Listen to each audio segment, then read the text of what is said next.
What if I told you the Harry Potter series isn't just a story, it's a blueprint for understanding power, morality, and human nature? In this video, I'll break down the hidden messages behind the Wizarding World and how they apply to your life. If you skip this, you'll miss out on the deeper meaning behind one of the most influential stories ever told. But if you stay, you'll walk away seeing magic and your own potential in a way you never have before. Drop a like and let's dive in. If one were to walk through London on a foggy autumn morning, past the chatter of cafe windows and the clatter of buses carrying people to offices and schools, it would be easy to believe that the world is exactly as it appears. Cities hum with predictable rhythms, governments rise and fall. Families go about the same daily rituals they have for centuries. And yet, beneath this familiar surface, hidden just beyond the reach of ordinary perception, lies another world, older, stranger, and far more intricate than most would dare to imagine. The Wizarding World does not announce itself. It is not a place one stumbles into by chance. It moves beneath the skin of modern civilization like a shadow cast by a light too bright to see directly. Its streets twist behind tavern doors that Muggle eyes refuse to notice. Its institutions rise within the folds of hidden valleys and ancient castles. And its people, witches and wizards who have shaped history from the edges of our own, walk among us every day, carrying secrets that bind them together as a culture both separate from and deeply entangled with the non-magical world. This duality, the tension between visibility and invisibility, has defined magical society for centuries. The Statute of Secrecy, enacted in 1692, did more than simply conceal witches and wizards from fearful Muggle eyes. It reshaped an entire civilization. Overnight, magical people were forced to reconsider their identities, their governments, and their ways of life. They became a parallel society, one that would continue to evolve alongside the Muggle world but never openly intersect with it again. In this way, the Wizarding World learned to thrive in the margins, not by isolating itself completely, but by existing like a palimpsest beneath the familiar text of human history. Yet secrecy alone does not define a society. Like any civilization, the Wizarding World is composed of institutions, beliefs, and cultural systems that give it structure and meaning. At its heart lies the Ministry of Magic, a sprawling bureaucracy that mirrors the governments of the non-magical world in both function and folly. Here, laws are debated, departments squabble over jurisdiction, and political ambitions rise and fall in quiet, backroom deals. The ministry's halls echo with the same ambitions, fears, and compromises that shape any human institution. It is a reminder that magic, for all its wonder, does not free a society from the weight of politics. But governance is only one layer of the magical world's foundation. Beyond the corridors of power stretch networks of commerce and community that sustain everyday life. Diagon Alley, with its crooked cobblestones and bustling storefronts, is not merely a marketplace but a living chronicle of magical innovation and tradition.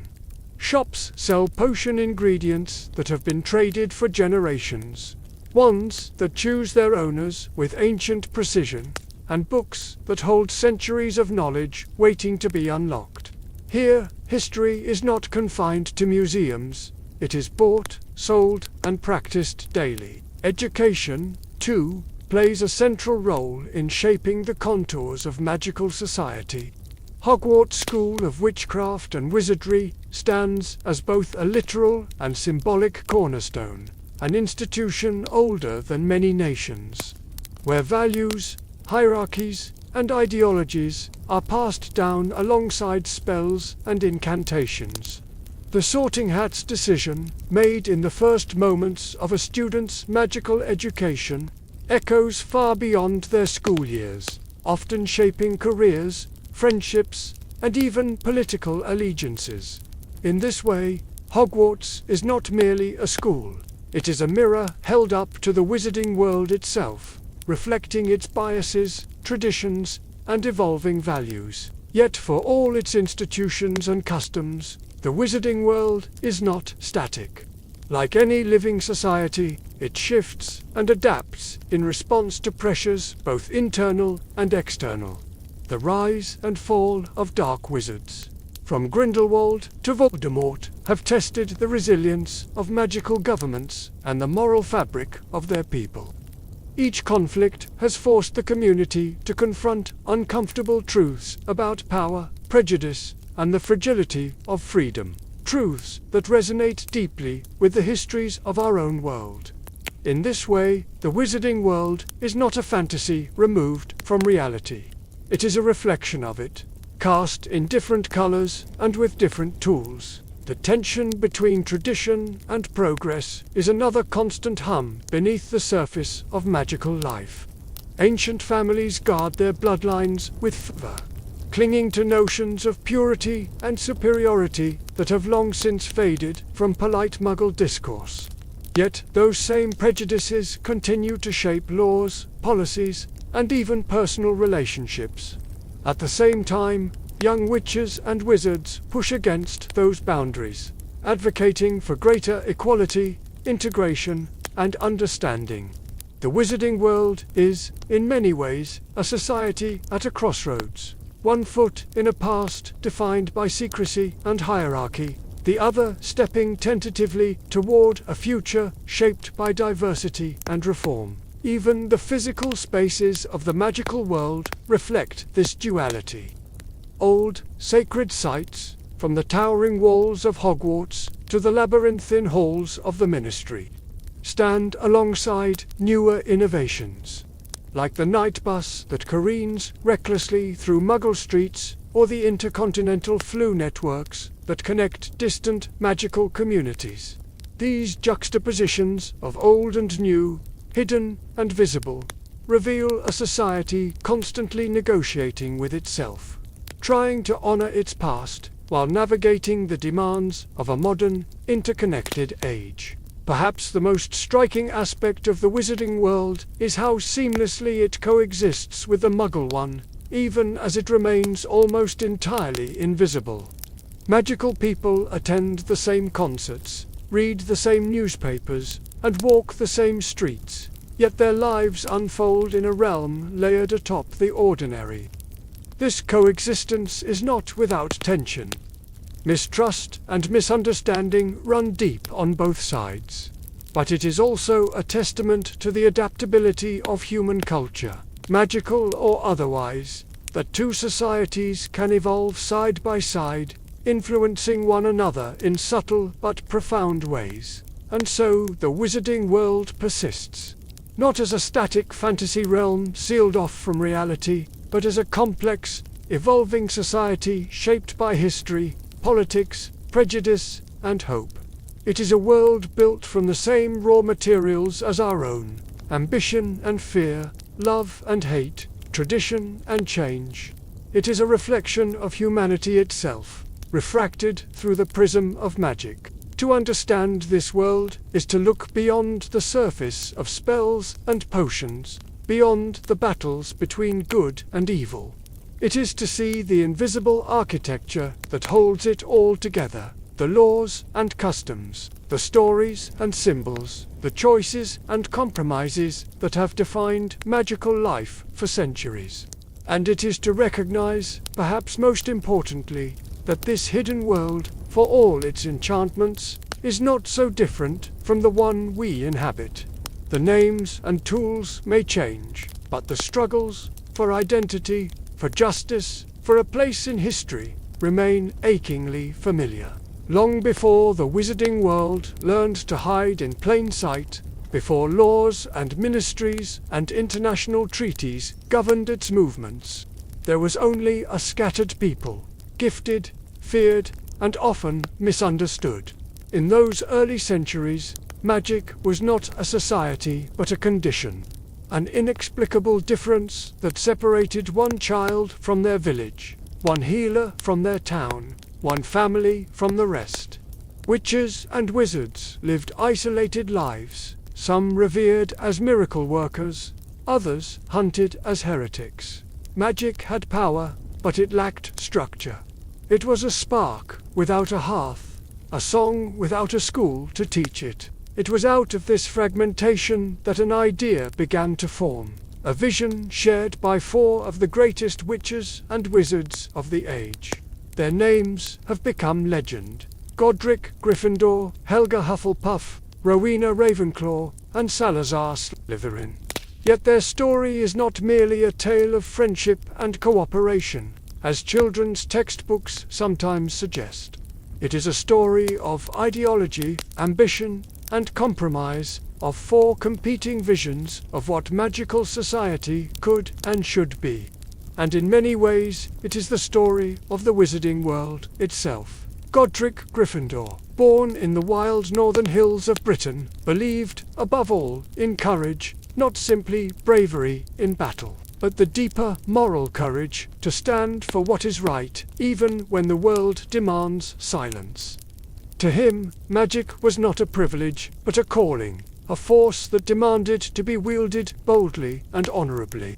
He imagined a school that would shape champions, witches and wizards, who would use their gifts to defend the innocent and confront the darkness that lurked in the human heart. Gryffindor's vision was noble, but it was also idealistic, a belief that the strength of one's character mattered more than their blood, wealth, or intellect. Rowena Ravenclaw, hailing from the windswept Highlands, approached magic as a discipline of the mind.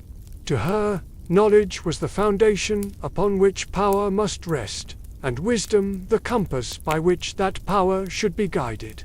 She envisioned a school as a sanctuary for intellect, a place where curiosity would be nurtured, creativity celebrated, and understanding pursued for its own sake. Her ideals would shape centuries of magical scholarship, but they also carried a certain elitism, a belief that intelligence was not only desirable but defining. Helga Hufflepuff, often overlooked in the annals of magical history, offered a vision both simpler and more radical. She believed in fairness, hard work, and the quiet dignity of inclusion. For Helga, the measure of a witch or wizard was not the boldness of their actions or the brilliance of their mind, but the strength of their character and the sincerity of their effort.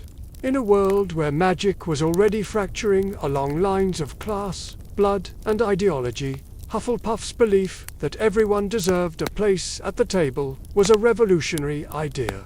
It is no coincidence that many of the magical world's most enduring values, loyalty, community, perseverance, trace their roots to her philosophy. And then there was Salazar Slytherin, brilliant, ambitious, and deeply pragmatic. Where Gryffindor saw courage and Ravenclaw saw wisdom, Slytherin saw potential. He believed magic was too powerful, too dangerous, to be wielded by those unprepared for its burdens. He argued that magical education should be selective, restricted to those born into wizarding families who could be trusted to uphold the traditions and responsibilities of their kind. In Slytherin's view, this was not prejudice, but protection, a way to safeguard the magical world from the chaos and exposure that might follow if its secrets were entrusted too freely. It is tempting, with the benefit of hindsight, to cast these 4 figures as simple archetypes: the noble hero, the wise scholar, the kind-hearted nurturer, and the prejudiced elitist. But to do so is to flatten the complex interplay of ideas that shaped their collaboration. Each founder brought with them not only their strengths, but their blind spots, their ambitions, and their fears. Their disagreements were not minor quibbles, but fundamental debates about the purpose of magic and the nature of power. And it was in the uneasy balance of these competing visions that Hogwarts School of Witchcraft and Wizardry was born. The castle they built together was more than a school. It was a manifesto carved in stone. Its very architecture reflected their shared dream, for houses, for paths, for ways of being magical. It was a radical solution to a problem that still haunts societies today: how to build a community from diversity without erasing the differences that make it strong. Hogwarts was not a perfect answer. It often entrenched divisions as much as it bridged them, but it was a start. It was the first attempt to turn a scattered people into a civilization. Yet, from the beginning, the fault lines were visible. Slytherin's insistence on blood purity clashed fiercely with Gryffindor's belief in merit. Arguments grew bitter. Accusations were hurled. And when Slytherin finally left the school, his chamber sealed beneath the castle's foundations, it was not merely a personal departure but a symbolic rupture. The ideological rift that split the founders has never truly healed. It echoes still in the hierarchies of the ministry, in the prejudices of old families, in the whispered slurs of mudblood and blood traitor. It is a reminder that even noble institutions carry within them the seeds of their own conflicts. The legacy of the founders extends beyond their own time. Their philosophies became the bedrock upon which magical society was built. Gryffindor's valor shapes the aura and the ethos of magical law enforcement. Ravenclaw's pursuit of knowledge underpins the Department of Mysteries and the culture of research and discovery. Hufflepuff's values echo in the tireless work of healers, caretakers, and advocates for magical rights. And Slytherin's ambition, for better and for worse, continues to influence the politics of power, the allure of status, and the fear of dilution that still haunts many wizarding families. In this way, the story of the founders is not just a story about 4 individuals. It is a story about the soul of the wizarding world itself. A society forever shaped by the tension between openness and exclusivity, courage and caution, idealism and pragmatism. It is the story of how a scattered people built not just a school, but a culture. One that has endured for over a millennium precisely because it was forged in the crucible of disagreement. Even now, when students step through the castle's oak doors and don the colors of their house, they are not merely entering a school. They are stepping into a centuries-old conversation. Every Sorting Hat decision is a reflection of that original debate. Every rivalry in the Great Hall is a shadow of those early arguments. And every act of unity, every time witches and wizards come together across their divisions, is a testament to the founders' most enduring lesson: that difference need not be a weakness. It can be the source of a society's greatest strength. The age of founders is long past, its legends softened by time and myth. But its influence lives on, woven into the very fabric of magical life. For the wizarding world, the 4 who built Hogwarts did more than raise a castle from stone. They gave shape to the invisible architecture of a people's identity. And though their voices have faded into history, their arguments still echo in every corner of that hidden world, reminding us that even the most magical societies are built not on spells, but on ideas. If the founding of Hogwarts was an attempt to bring order to chaos, to forge a civilization from scattered sparks of magic, then the centuries that followed were defined by a quieter, more insidious struggle: the battle over who truly belonged in that civilization. It is one thing to build a society. It is quite another to decide who is allowed to claim a place within it. From the earliest days of organized magical life, lineage has been more than a matter of ancestry. It has been a measure of legitimacy, a tool of exclusion, and a language through which power is spoken. Blood in the wizarding world is more than biology. It is ideology. And in many ways, it is the thread from which the fabric of magical society has been woven, and sometimes torn apart. The roots of this obsession stretch deep into the soil of wizarding history. Even before the Statute of Secrecy sealed the magical world away from the Muggle One, witches and wizards were already grappling with questions of identity. Magic, unpredictable and uncontrollable in its emergence, appeared in families without warning. A child might manifest extraordinary powers while their siblings remained ordinary. A farmer's daughter might conjure flames in her palms, while a nobleman's son remained bound by the laws of nature. Such unpredictability was both wondrous and terrifying, and in a society hungry for order, it demanded explanation. One explanation, seductive in its simplicity, was lineage. Magic, some argued, was a trait passed down through blood, a gift refined and strengthened across generations. Families who could trace their ancestry back through centuries of magical practitioners began to see themselves as something distinct, something superior. They called themselves purebloods, and over time, the idea took root that purity itself conferred authority. Those born without magical ancestry, the Muggle-borns, were labeled anomalies, their abilities dismissed as accidents of nature, or, in darker corners of society, as dangerous. At first, these distinctions were more social than legal, a matter of pedigree, much as noble titles and coats of arms had defined class in the non-magical world. But, as magical institutions matured, bloodlines became a tool for consolidating influence. Old families intermarried, pooling power and wealth. Seats on influential councils were quietly reserved for those with good names. The Ministry of Magic, though officially neutral, often reflected the priorities of those who had shaped it, priorities that placed pure blood interests above all else. The language of blood became the language of authority. Yet blood ideology was not merely a reflection of prejudice. It was also a reaction to fear. The statute of secrecy had forced magical society to turn inward, severing many of the old connections with the Muggle world. As contact diminished, so too did understanding.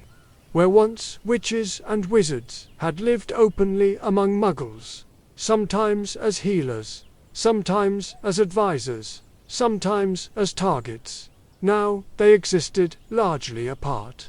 Isolation breeds insecurity, and insecurity often seeks comfort in purity.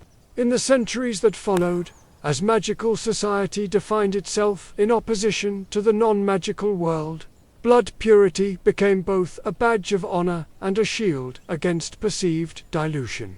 Nowhere was this ideology more visible than in the rhetoric of certain pureblood families, many of whom traced their ancestry back to the founding of Hogwarts itself. They fashioned genealogies like weapons, wielding centuries of unbroken magical bloodlines as proof of their superiority. Some, like the Malfoys or the Blacks, cloaked their prejudice in the language of tradition and duty. Others were less subtle, advocating openly for the exclusion, or even subjugation, of Muggle-born witches and wizards. In their worldview, magical society was not a shared inheritance, but a birthright, and those without the proper lineage were trespassers in a sacred space. But history is never static, and prejudice is never unopposed. Across the centuries, voices rose to challenge the tyranny of blood.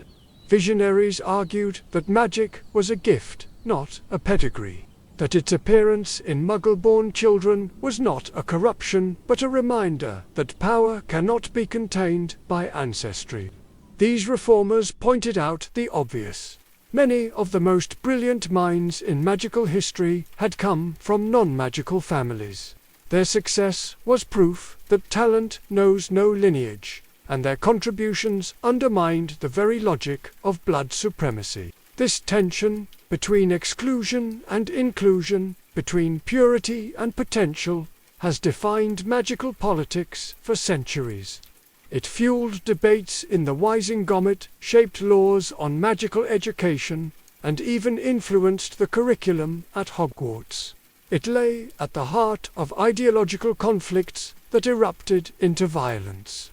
From the anti-Muggle pogroms of the 17th century to the rise of Voldemort's Death Eaters in the 20th, and each time society seemed to move beyond it, blood ideology found new ways to adapt, to disguise itself, to persist. It is here that the wizarding world mirrors our own most unflattering histories.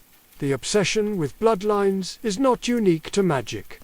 It echoes the pseudo-scientific racism of the 19th century, the hereditary aristocracies of medieval Europe, the caste systems that still shape societies today. It speaks to a deeply human impulse, the desire to draw boundaries, to define who belongs and who does not, to elevate oneself by diminishing another. In this sense, the magical world's struggles are not fantastical at all.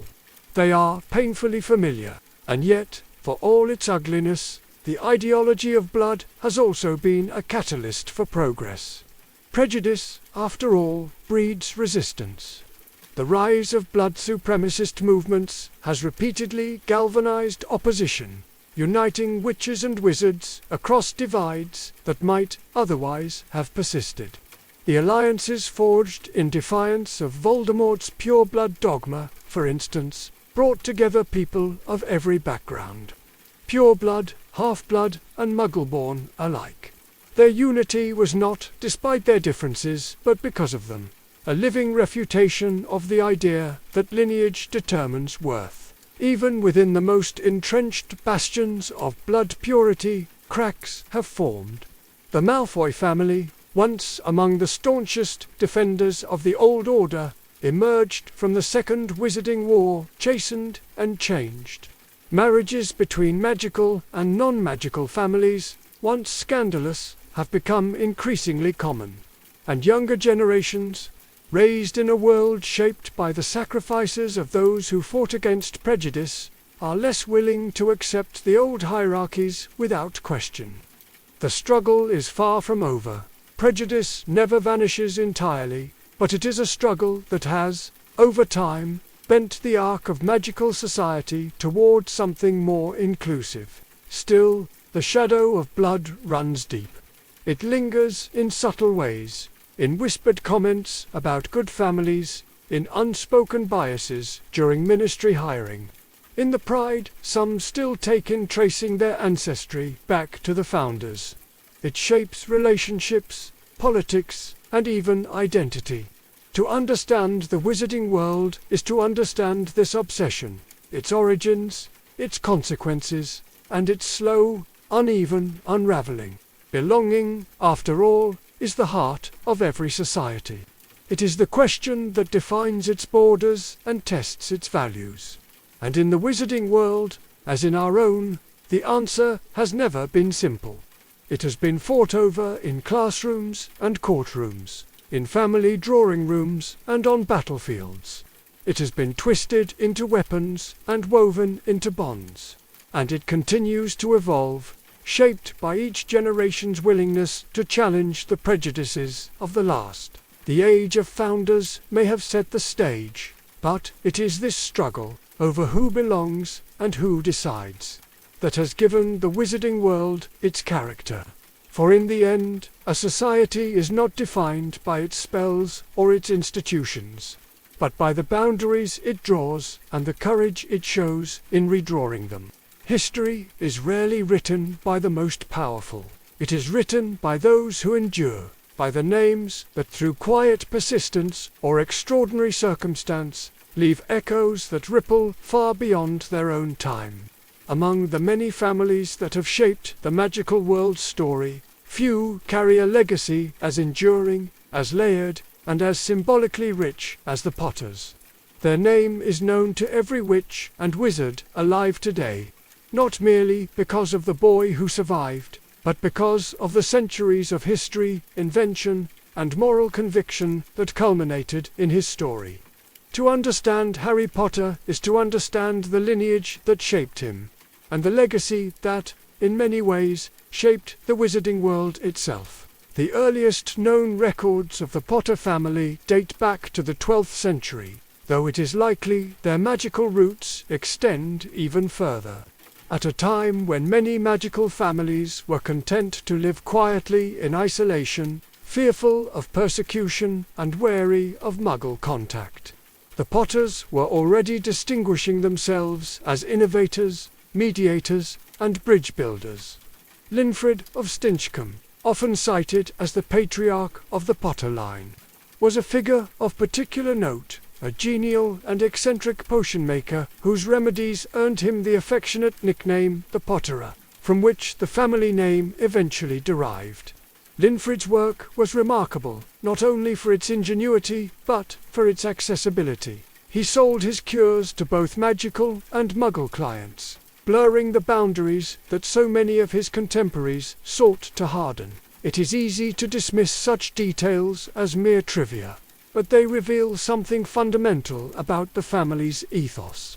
From the beginning, the Potters embodied a worldview that resisted the insularity of magical society. Where others built walls, they built bridges. Where others hoarded knowledge, they shared it. This spirit of openness was not without consequence. It brought suspicion from pureblood supremacists and scorn from families who saw Muggle contact as a dilution of magical heritage. Yet it also established a tradition of engagement and responsibility that would define the Potters for generations. The family's fortunes grew significantly during the 17th century, when Fleamont Potter, a direct descendant of Linfred, perfected the potion known as Sleekesey's hair potion, a formula so successful it provided the Potters with a level of wealth and influence rare even among old wizarding families. This wealth was not merely a symbol of status, it was a tool. It allowed the Potters to remain independent of ministry patronage, to support causes that aligned with their values, and to refuse alliances that compromised their principles. They were, in this way, both insiders and outsiders, respected members of magical society who nevertheless resisted many of its unspoken hierarchies. Yet, for all their wealth, the Potters never fully embraced the aristocratic culture that dominated the pureblood elite. They maintained strong ties to the wider magical community and were known for their generosity, often aiding those persecuted or marginalized by unjust laws. In the centuries when the ministry's policies toward Muggleborns were openly hostile, the Potters were among the few families to advocate for their rights. When dark wizards sought to stoke fear and division, the Potters were among the first to stand against them. This legacy of resistance, of principled defiance, became a defining thread in the family's history. It is here that the Potter story begins to intersect with the broader struggle over blood and belonging. Unlike many old families, the Potters never subscribed to the ideology of purity. They married for love, not lineage. They welcomed Muggleborns into their circle. They measured worth not by ancestry but by character. In a society obsessed with pedigree, this made them unusual, and, to some, dangerous. Their choices challenged the very foundation upon which much of magical class structure was built. And in doing so, they helped lay the groundwork for a more inclusive vision of what magical society could be. The family's reputation for courage and conscience was not forged in comfort but in conflict. Generation after generation, the Potters found themselves at the center of magical history's pivotal moments. Not always by choice, but often by necessity. They opposed Grindelwald's rise in the early 20th century, refusing to align with his ideology of magical dominance. They spoke out against discriminatory laws, even when such defiance invited political retaliation. And when Lord Voldemort began his campaign of terror, it was a Potter, James, who stood among the first to join the Order of the Phoenix, risking everything to resist tyranny. Yet the Potter legacy is not simply one of heroism. It is also one of sacrifice, a recurring theme that runs like a quiet current beneath their family history. Over and over, Potters have been called to choose between safety and principle, between comfort and courage.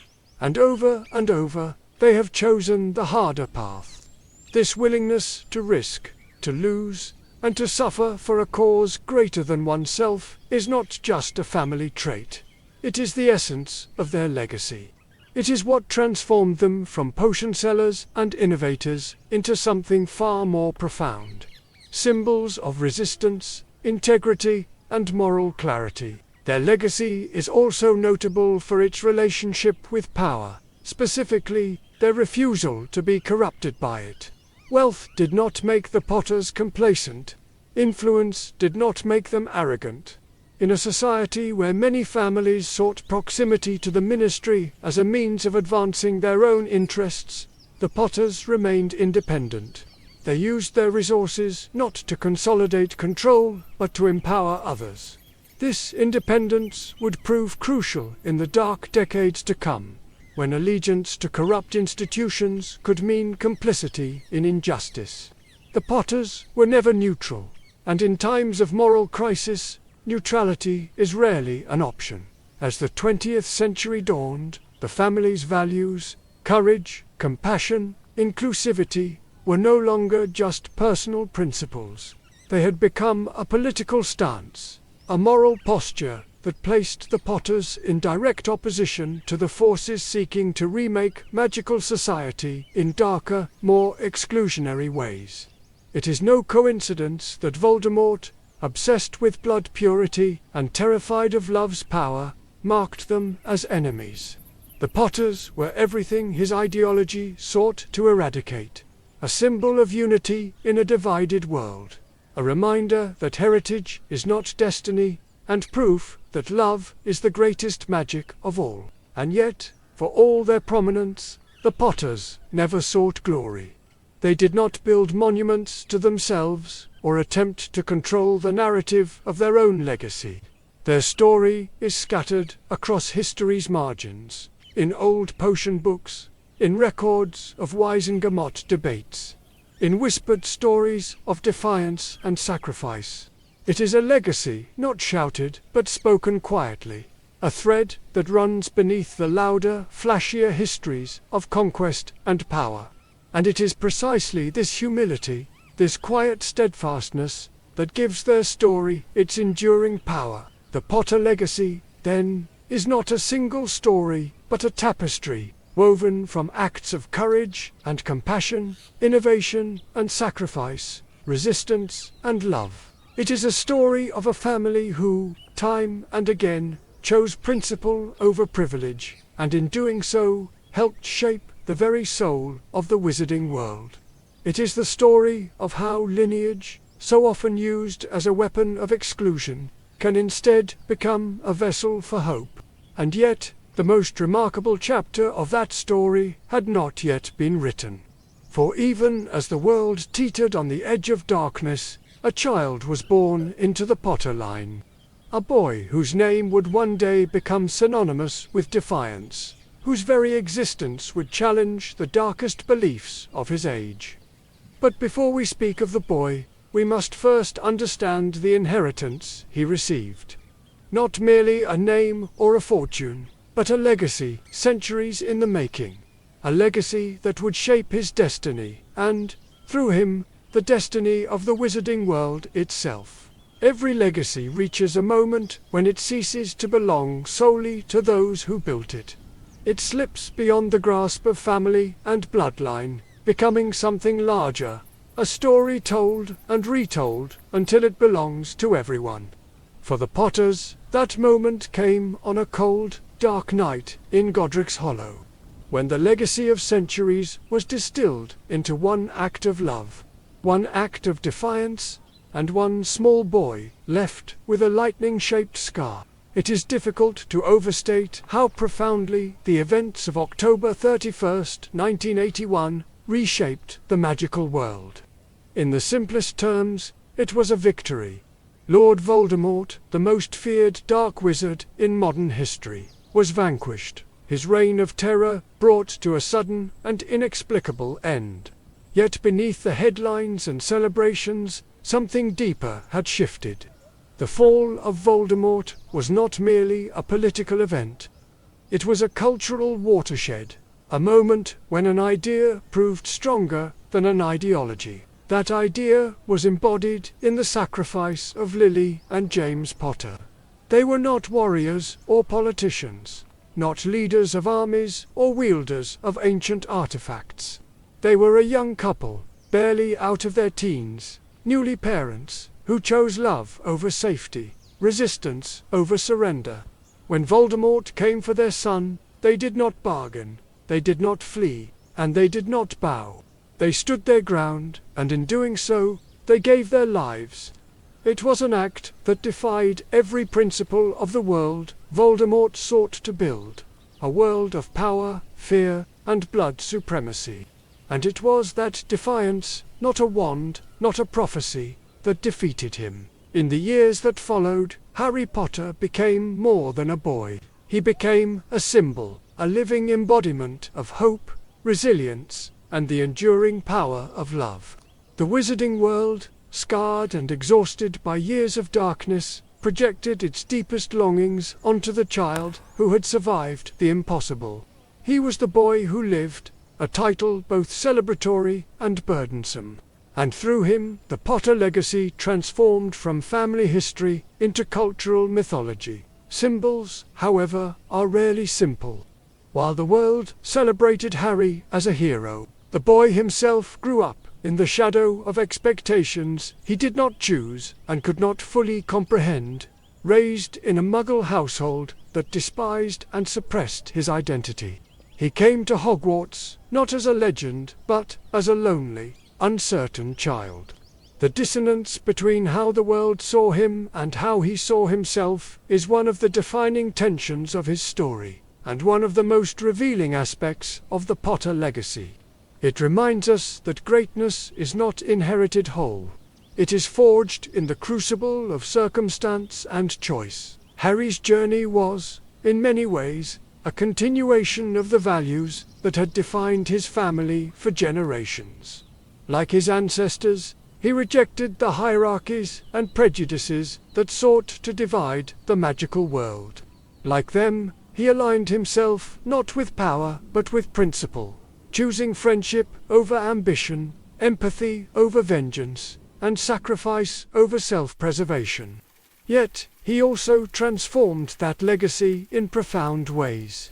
Where previous generations of Potters had resisted evil from positions of relative strength, Harry did so from a place of vulnerability, often outnumbered, often underestimated, and often unsure. In this, he became something more powerful than a warrior. He became a symbol of the ordinary person's capacity for extraordinary courage. That transformation extended beyond the battlefield. Harry's friendships with Hermione Granger, a Muggle-born witch, and Ron Weasley, from a poor but loving pure-blood family, embodied a vision of magical society radically different from the one Voldemort and his followers envisioned. Together, they formed a microcosm of the inclusive, diverse world that the Potters had long championed. A world where blood, wealth, and status mattered far less than loyalty, compassion, and shared purpose. Their bond was not just a narrative device. It was a political statement, one that challenged centuries of entrenched ideology. The resonance of Harry's story also lies in how it reframed the concept of heroism. For much of wizarding history, heroism had been associated with power, powerful spells, powerful bloodlines, powerful names. But Harry's victories were rarely about raw magical strength. They were about resilience in the face of despair, compassion in the face of hatred, and the willingness to trust and be trusted. They were about the quiet, everyday choices that collectively shaped the course of history. In redefining what it meant to be a hero, Harry also redefined what it meant to be a Potter. The cultural impact of that redefinition cannot be overstated. In the decades following Voldemort's defeat, the Potter name ceased to be merely a surname. It became a symbol, invoked in political debates, educational reforms, and social movements.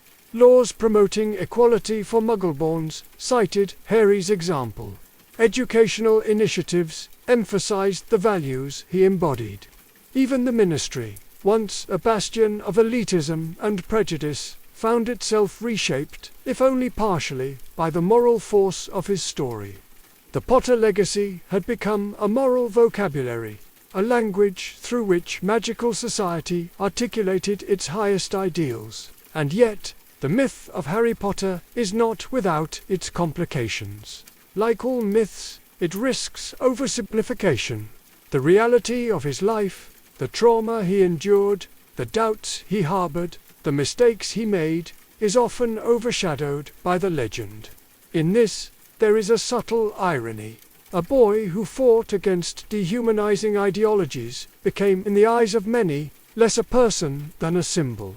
It is a reminder that even the most noble legacies can become distorted when they are mythologized, and that heroes, however inspiring, remain human. This tension between myth and reality is, in many ways, the final evolution of the Potter legacy. It challenges us to look beyond the stories we tell and examine the truths beneath them. It asks us to see Harry not as an infallible savior, but as a person shaped by love and loss, choice and chance, and to recognize that the power to change the world does not reside in prophecy or pedigree, but in the daily decisions of ordinary people. The Potters began as potion makers and healers, innovators and advocates. Over centuries, they became symbols of resistance, of principle over privilege. And in Harry, that legacy reached its fullest expression, not in the vanquishing of a Dark Lord, but in the demonstration that courage, love, and humanity are forces no tyranny can destroy. The boy who lived did more than survive. He transformed what it meant to belong, what it meant to fight, and what it meant to hope. And so the Potter legacy lives on, not just in the pages of history books, not just in the halls of Hogwarts, but in the choices of every witch and wizard who dares to build a world where worth is not measured by blood, where power serves justice rather than fear, and where love is recognized for what it truly is, the oldest and most enduring magic of all. Civilizations, magical or otherwise, are not held together by spells alone. They are bound by laws, shaped by institutions, and sustained by the fragile agreement that order is preferable to chaos. For centuries after the founding of Hogwarts, the wizarding world remained a loose constellation of communities, families and enclaves scattered across Europe, connected by language, trade, and tradition, but united by little else. It was a society of villages and covens, guilds and councils, where justice was local, authority was personal, and the balance of power shifted constantly with the rise and fall of influential wizards. But no society, however magical, can remain scattered forever. As the magical population grew, so too did the complexity of its needs. Disputes that stretched beyond village boundaries, crimes that transcended local jurisdictions, trade networks that required regulation, and above all, there was the question of secrecy. By the 17th century, relations between witches, wizards, and the non-magical world had reached a breaking point. Centuries of fear and persecution, witch hunts, inquisitions, and executions had convinced many that coexistence was no longer possible. The only solution was withdrawal, a veil drawn between the magical and non-magical worlds. And so, in 1692, the International Statute of Secrecy was enacted, and with it came the need for something new, a central authority capable of enforcing it. Thus began the slow, deliberate rise of magical bureaucracy. The earliest versions of what would become the Ministry of Magic were modest affairs, little more than ad hoc councils tasked with mediating disputes and implementing the statute. Yet, from the beginning, they wielded immense influence. To keep magic hidden required coordination on an unprecedented scale. Teams of obliviators to alter memories. Departments to regulate magical creatures and artifacts. Networks of communication that spanned continents. What had once been the work of individual witches and wizards became the responsibility of a centralized institution. And with responsibility came power. Over time, that power crystallized into form. The Ministry of Magic, officially established in the early 1700s, grew into the beating heart of wizarding governance. Its influence extended into every corner of magical life. From the issuance of wands and apparition licenses to the regulation of broomstick traffic and the oversight of spell research. It established courts and prisons, schools and treaties, laws governing everything from werewolf registration to time travel. In doing so, it transformed magical society from a loose collective into a state, a society bound not just by custom, but by codified law. But power, once gathered, rarely remains benign. As the ministry's reach expanded, so too did its appetite for control. Laws intended to protect secrecy often became tools for policing behavior.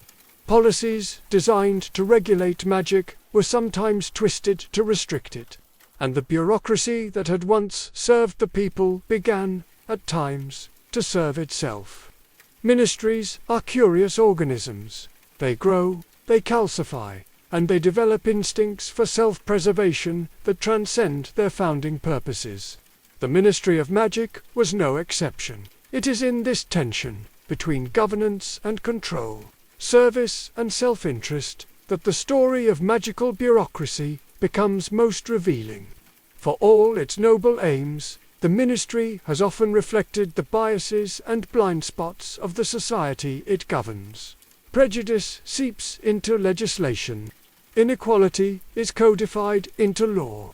Departments wield their authority unevenly, and enforcement often mirrors the hierarchies of blood, wealth, and influence that define wizarding culture. The ministry's failures are not aberrations. They are reflections of the world that created it. Yet, to dismiss the ministry as mere bureaucracy would be to overlook its profound significance. It is more than an institution. It is a mirror held up to the wizarding world's collective identity. Its laws reveal what magical society fears. Its priorities reveal what it values, and its contradictions, the coexistence of noble intentions with corrupt practices, of visionary leadership with self-serving politics, reveal the complexities of a people still learning how to govern themselves. At its best, the ministry has been a force for stability. It has negotiated peace between magical species, established diplomatic channels across continents, and safeguarded the delicate balance between magical and non-magical worlds. It has fostered innovation through regulated experimentation and preserved magical knowledge through archives and institutions. It has, in times of crisis, rallied the wizarding population against existential threats. These achievements, though often overshadowed by its failings, are a testament to the ministry's potential and to the potential of governance itself. But, at its worst, the ministry has been a tool of oppression. It has enforced unjust laws, from the persecution of werewolves to the imprisonment of muggle-born witches and wizards under Voldemort's regime. It has turned a blind eye to corruption and allowed prejudice to masquerade as policy. It has silenced dissent, manipulated public opinion through the Daily Prophet, and prioritized secrecy over justice. These failures are not merely historical footnotes. They are reminders of the dangers that arise when institutions mistake authority for righteousness. The ministry's most defining test came during the Second Wizarding War, when its weaknesses were laid bare. Paralyzed by denial in the face of Voldemort's return, it prioritized appearances over action, punishing those who spoke the truth rather than confronting the threat directly. When the Dark Lord's forces eventually seized control, the Ministry became an instrument of tyranny. Its laws twisted into tools of persecution, its departments repurposed to enforce a reign of terror. The institution that had once been created to protect magical society instead became a weapon against it. And yet, even in its darkest moments, the Ministry revealed something essential about the wizarding world, that institutions are not immutable. They are shaped, for better or worse, by the people who inhabit them. After Voldemort's defeat, the Ministry was not dismantled. It was reformed, its laws rewritten, its leadership renewed, its mission reimagined. The same machinery that had once enabled oppression was repurposed to promote equality and justice. It is an imperfect institution, still flawed and still evolving, but it endures because magical society continues to need it, and continues to demand that it be better. There is, in the rise of magical bureaucracy, a lesson as relevant to our world as to theirs. Power, once centralized, is always at risk of corruption. Laws, once written, can be used for good or ill. Institutions, once created, can outgrow their creators and develop wills of their own. But they are also tools, malleable, adaptable, capable of becoming instruments of progress as well as oppression. The Ministry of Magic, for all its contradictions, embodies this duality. It is both a monument to humanity's capacity for order and a warning against our propensity for control. And so, the story of magical governance is not a tale of triumph or failure, but of perpetual negotiation, a delicate balancing act between freedom and safety, justice and order, idealism and pragmatism. It is the story of a people still learning how to wield power responsibly, still grappling with the complexities of community and the responsibilities of leadership. The Ministry's marble halls, with their shifting portraits and echoing footsteps, are more than the setting for political intrigue. They are the heart of a living, breathing organism, flawed, fallible, and fiercely human. And within those halls, the wizarding world continues to wrestle with the same questions that have shaped every civilization since the dawn of time. How do we govern ourselves without becoming our own oppressors? How do we preserve liberty without sacrificing security? And how do we build institutions that serve not only the powerful, but the just? History, when told as a series of events, can sometimes feel like a map.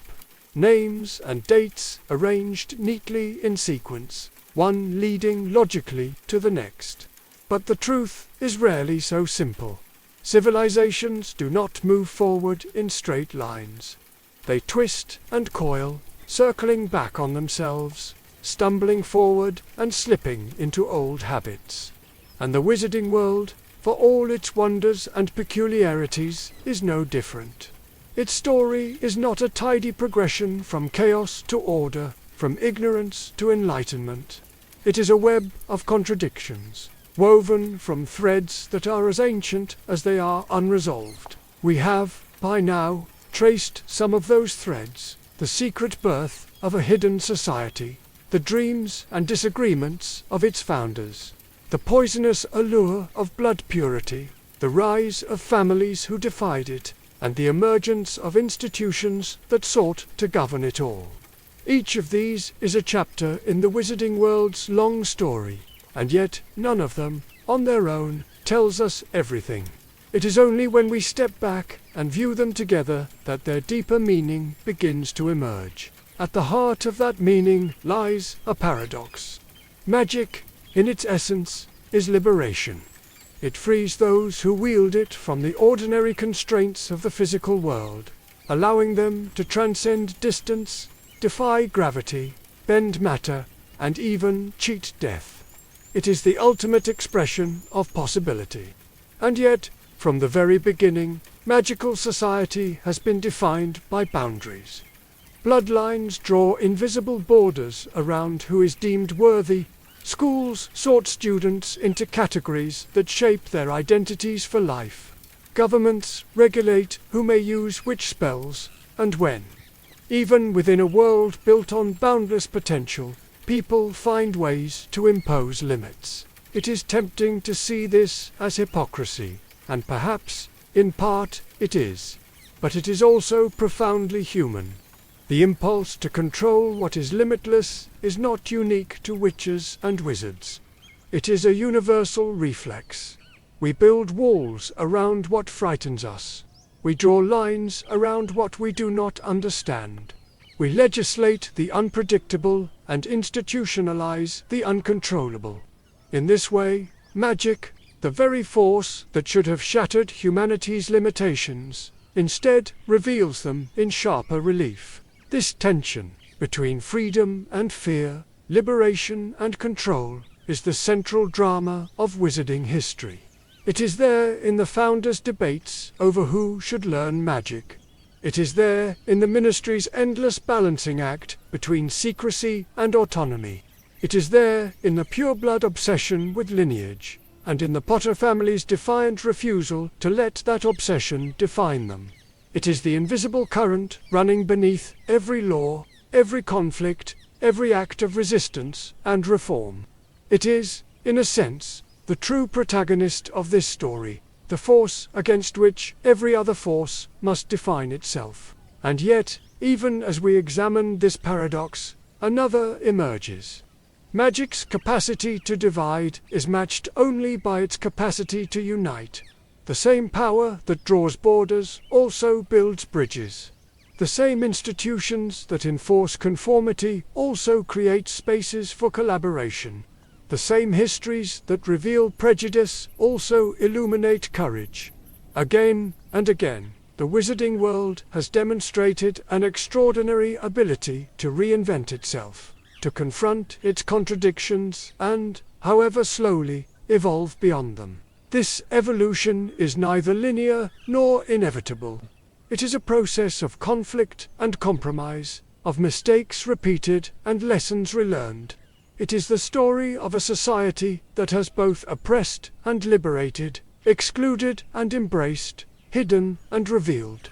And it is precisely this complexity that makes the wizarding world so compelling.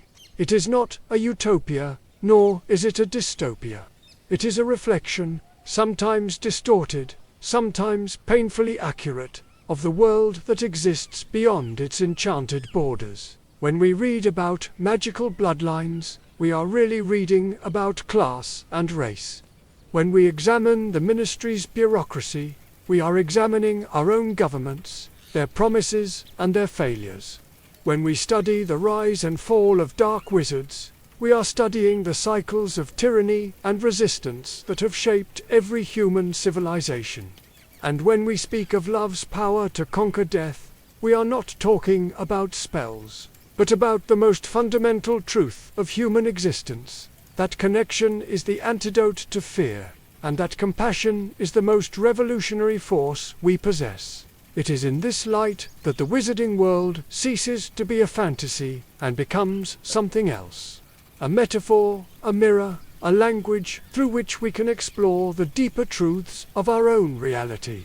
It allows us to ask uncomfortable questions at a safe distance. What does it mean to belong? How do societies decide who is worthy of power? Why do we so often betray the ideals we claim to hold? And how, in the face of injustice, do we find the courage to resist? The answers are not simple. They never have been. But perhaps that is the point. The wizarding world does not exist to provide easy solutions. It exists to remind us that every society, magical or otherwise, is a work in progress, forever caught between its highest ideals and its darkest impulses. It shows us that progress is possible, but never guaranteed. That love can triumph, but only if we choose it. That evil can be defeated, but only if we recognize it not as something foreign and monstrous, but as something that lives, in some measure, within us all. And so, Before we turn the page and continue this journey, before we explore the ways magic shapes daily life, builds its cities, and carries its people from place to place, it is worth pausing to reflect on where we are. We have walked through centuries of conflict and compromise. We have seen how ideas, once born in the minds of 4 visionaries, grew into the laws, hierarchies, and myths that govern an entire civilization. We have glimpsed the fragility of those systems and the resilience of those who challenge them. And we have begun to understand that magic, for all its wonder, is not an escape from humanity's flaws, but a magnifying glass that reveals them. There is more to come, many more stories to tell, many more truths to uncover. But for now, let this be a moment of stillness, a breath, a chance to step back from the noise of battles and bloodlines and bureaucracies, and to see the wizarding world not as a collection of facts and events, but as a living, breathing organism, flawed, contradictory, beautiful, and always becoming. For if there is one lesson to be drawn from everything we have seen so far, it is this: magic does not change what we are. It simply makes what we are impossible to ignore. Movement is one of the oldest human impulses. Long before societies built cities and borders, people walked, following rivers, chasing horizons, seeking what lay beyond the edge of the known. To move is to explore, to connect, to grow. It is how civilizations are born and how they sustain themselves. And in the wizarding world, where the laws of physics bend and the boundaries between places blur, movement takes on an even deeper significance. It is not merely a way to get from one place to another. It is a language through which power, privilege, and possibility are expressed. The story of magical transportation is, in many ways, the story of the wizarding world itself, a story of ingenuity and adaptation, but also of inequality and exclusion. It reveals who has access to freedom and who does not, who moves easily through the hidden spaces of society and who must fight for every step. It shows us that even in a world where distance can vanish with a word, barriers remain stubbornly real. For most witches and wizards, the first taste of magical travel comes in the form of the Floo network, that vast, invisible highway connecting fireplaces across Britain and beyond. On the surface, the Floo network is a triumph of magical cooperation, a public utility that allows people to step from their living rooms into distant offices, schools, and shops in the blink of an eye. But beneath its convenience lies a deeper truth. Access to the network is not universal. It requires a registered fireplace, a license, and regular maintenance. Things that wealthier families take for granted, but which poorer witches and wizards often struggle to afford. Even in a society where one can travel hundreds of miles in a second, class still shapes mobility. The Floo network is also a mirror of magical society's obsession with control. Every fireplace on the network is monitored. Every journey can, in theory, be tracked. The ministry argues that such oversight is necessary to prevent abuse, and perhaps it is. But it also illustrates a broader pattern: the tension between freedom and regulation, between the desire to connect and the fear of losing control. In this, magical transportation reflects the same anxieties that shape Muggle infrastructure: our highways and airports, our passports and border checks. The means of movement are never neutral. They are shaped by power. For those who cannot or choose not to use the Floo network, there are other paths. Some travel by portkey, that curious technology which transforms ordinary objects into gateways between locations. Portkeys are remarkable for their efficiency, capable of transporting dozens at once across vast distances. But they, too, are regulated, their creation strictly controlled by the ministry, their use often restricted to official events or approved travel. In practice, this means that portkeys are less a public service than a bureaucratic privilege. A reminder that even in a magical world, infrastructure often serves the state before it serves the individual. More advanced witches and wizards may learn to apparate, vanishing from one place and reappearing in another in the blink of an eye. Apparition is the purest expression of magical freedom, instantaneous, personal, unrestricted by geography or schedule. Yet it is also the most exclusive form of transportation, requiring skill, training, and a costly licensing process. It is not a coincidence that the ability to apparate often correlates with status and opportunity. Those who can move freely are, quite literally, less bound by the constraints that shape ordinary lives. And then there is the night bus, barreling clumsily through the gaps between the magical and non-magical worlds. Unlike the stately Flu network or the elegant art of apparition, the night bus is chaotic, unpredictable, and gloriously democratic. It serves those with nowhere else to turn, the stranded, the desperate, the disenfranchised.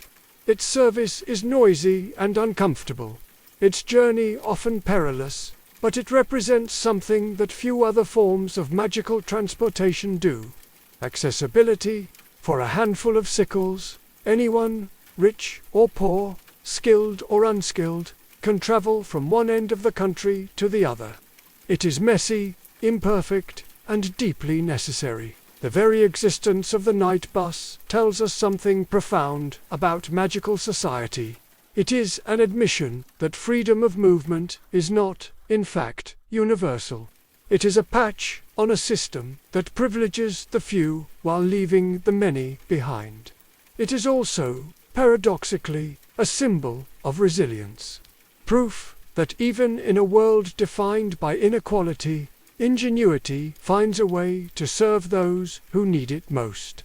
Its rattling windows and screeching brakes are the sounds of a society trying, however clumsily, to live up to its ideals. But transportation in the wizarding world is not just a question of access, it is also a question of identity. The ways in which witches and wizards move, and the spaces through which they move, reveal much about how they see themselves and their place in the world. The secrecy of the Flu network reflects a society that still fears exposure. The restrictions on portkeys speak to a culture that values control over spontaneity. The elegance of apparition reflects a belief in individual mastery. And the unruly chaos of the night bus speaks to a society that, for all its hierarchy, still has room for improvisation and compassion.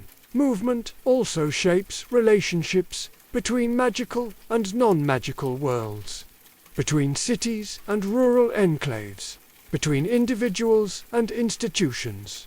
It determines who has access to opportunity, who can escape danger, who can visit family, who can flee persecution.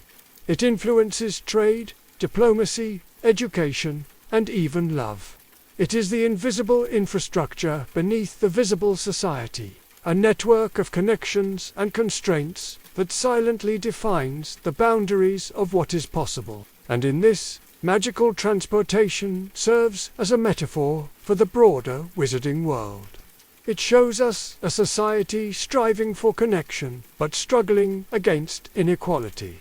It reveals the ways in which freedom, even in a world of spells and enchantments, remains unevenly distributed.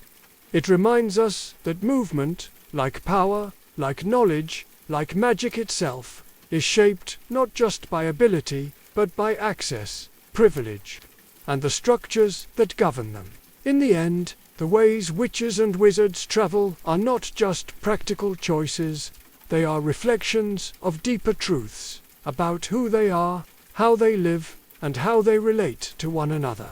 They reveal the aspirations and anxieties of a society that can cross continents in a heartbeat, but still grapples with the same old barriers: wealth, class, prejudice, and power. And so, the wizarding world moves, sometimes gracefully, sometimes awkwardly, always revealing itself in the paths it builds and the ones it neglects. Its highways of fire, its spinning portkeys, its disapparitions and midnight buses, all are expressions of a civilization in motion, striving to bridge the distances between people, places, and possibilities. They are, in their own way, the lifeblood of a hidden world, carrying its hopes and contradictions through the spaces between. For movement, in the end, is more than transit. It is the story of who gets to go where, and why. No one knows exactly when the first witch or wizard looked at a broomstick and thought not of sweeping floors, but of soaring through the air. The earliest records of magical flight date back more than 1,000 years, long before the founding of Hogwarts, when brooms were crude, splintered contraptions barely capable of lifting a rider more than a few feet from the ground.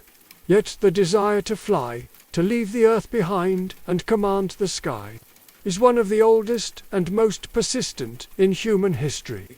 For witches and wizards, it was not merely a question of movement. It was a declaration that magic was not bound by gravity, that the horizon was not a limit but an invitation. From those first tentative flights grew a pastime that would one day define the cultural heartbeat of the wizarding world. Its earliest iterations were chaotic and dangerous. Skyborne brawls fought with rocks and enchanted objects, more ritual than recreation. The most direct ancestor of Quidditch, the game of Quidditch, emerged in the marshes of Quidditch in the 11th century. The details were primitive by modern standards, players flying aimlessly, chasing heavy leather balls through the fog, but the essence was there: speed, skill, and the intoxicating freedom of the open sky. Over centuries, Quidditch evolved into Quidditch, its rules refined, its equipment standardized, its spectacle amplified. The quaffle replaced crude projectiles. The bludgers, once simple enchanted rocks, became finely engineered instruments of chaos. The snitch, a marvel of magical invention, transformed the game from a test of endurance into a dance of precision and nerve. By the late Middle Ages, Quidditch was no longer a pastime, it was a phenomenon. Matches drew crowds from across Europe. Teams formed regional rivalries, and the sport began to take on a cultural weight that extended far beyond the pitch. What makes Quidditch unique is not merely its mechanics, though they are elegant and complex, but the way it blends the primal and the poetic. On one level, it is a game of brute athleticism, collisions mid-air, bludgers cracking against wood and bone, the relentless pursuit of a single golden point. On another, it is a ballet, players weaving and diving in perfect synchrony, snitches darting like flashes of light, chasers and keepers locked in a dynamic, fluid struggle. It is a sport that demands not just strength and speed, but intuition, courage, and creativity. In this way, Quidditch reflects something essential about magic itself: the union of power and art, of discipline and wonder. But the deeper significance of Quidditch lies not in the game itself, but in what it represents. From its earliest days, it has been more than a pastime. It has been a shared language, a way for magical communities, scattered and secretive, to come together. Matches were not just competitions. They were festivals, gatherings, affirmations of identity. For a people often forced to hide from the non-magical world, Quidditch became a safe space to celebrate their existence openly, to cheer and shout and wave banners in the sky without fear of discovery. It also became a stage on which broader social dynamics played out. House rivalries at Hogwarts found their most dramatic expression not in the classroom, but on the Quidditch pitch, where centuries-old grudges were fought anew with every match. Regional identities crystallized around professional teams: the Holyhead Harpies, the Chudley Cannons, the Montrose Magpies, their victories and defeats woven into the stories families told about themselves. International politics, too, found an outlet in the Quidditch World Cup, where nations measured their pride and prestige not in treaties or trade agreements, but in goals and snitch captures. The sport's evolution mirrored the evolution of magical society itself. In times of peace, Quidditch was a unifying force, a shared joy that transcended class, blood status, and ideology. In times of conflict, it became a proxy battlefield, its rivalries infused with the tensions of the age. During the blood purity purges of the 19th century, certain teams refused to sign Muggle-born players. During Grindelwald's rise, matches became sites of propaganda and protest. Even during Voldemort's reign, Quidditch did not vanish. It adapted, going underground, becoming a quiet form of resistance in a world where joy itself was an act of defiance. It is telling that even in the darkest times, the game never disappeared. People risked their lives to play in secret fields and abandoned valleys. Brooms were passed hand to hand like contraband. Children whispered scores in hushed tones behind closed doors. Quidditch endured not because it was trivial, but because it was essential. It was a reminder, to a frightened, fractured world, of what was worth fighting for. It embodied the thrill of possibility, the joy of shared experience, the stubborn refusal to let fear dictate the shape of life. And in this endurance lies a truth. Quidditch is not merely a game, it is a story, one written in wind and motion, in rivalries and reunions, in the roar of the crowd and the silence before a snitch is caught. It is the story of a people who, despite persecution, secrecy, and division, always found their way back to the sky. It is the story of how joy can become a form of resistance, how play can become a language of identity, and how a sport can become a vessel for something far greater than itself. As we turn to the modern era, to the gleaming stadiums, the global broadcasts, the billion-galleon sponsorships, it is tempting to see Quidditch as mere entertainment, stripped of its older meanings. But beneath the celebrity and commercialization, the heartbeat of the game remains the same. It is still about freedom. It is still about connection. It is still about that ancient, irresistible impulse to rise, to push beyond the ground beneath our feet and see how high we might go. And it is here, in this tension between tradition and transformation, that the deeper story of Quidditch begins. A story not just about how the game is played, but about what it means. That is the story we will follow next. To speak of Quidditch only as a game is to misunderstand it entirely. Yes, it is played with broomsticks and bludgers, quaffles and snitches. Yes, it ends with scores and trophies and a name etched into history. But the deeper truth is this. Quidditch is a story a society tells about itself, a performance in which values, identities, rivalries, and dreams are acted out in the sky. It is, in its own way, a kind of magic, one that does not cast spells, but shapes how people see the world and their place within it. The most obvious way Quidditch shapes identity is through belonging. Few moments in magical life are as formative as a first match at Hogwarts. The thunder of the stands, the crackle of anticipation, the roar when the quaffle hits the back of the hoop. In those moments, students are not merely spectators. They are part of something larger. The colors of their house scarves become banners of identity. Victory feels like personal triumph. Defeat, a wound to be avenged next season. Rivalries forged on the pitch spill over into classrooms and corridors, shaping friendships, animosities, even life choices. It is through Quidditch that many witches and wizards first learn what it means to belong, to a house, to a team, to a story bigger than themselves. This sense of belonging extends far beyond the walls of Hogwarts. On a professional level, team loyalties run deep, often passed down through generations like heirlooms. To support the Holyhead Harpies or the Kenmare Kestrels is not merely to cheer for a group of athletes. It is to align oneself with a set of values, a style of play, even a regional identity. Families argue over the finer points of strategy at dinner tables. Entire communities rally behind their local clubs, their fortunes rising and falling with each season.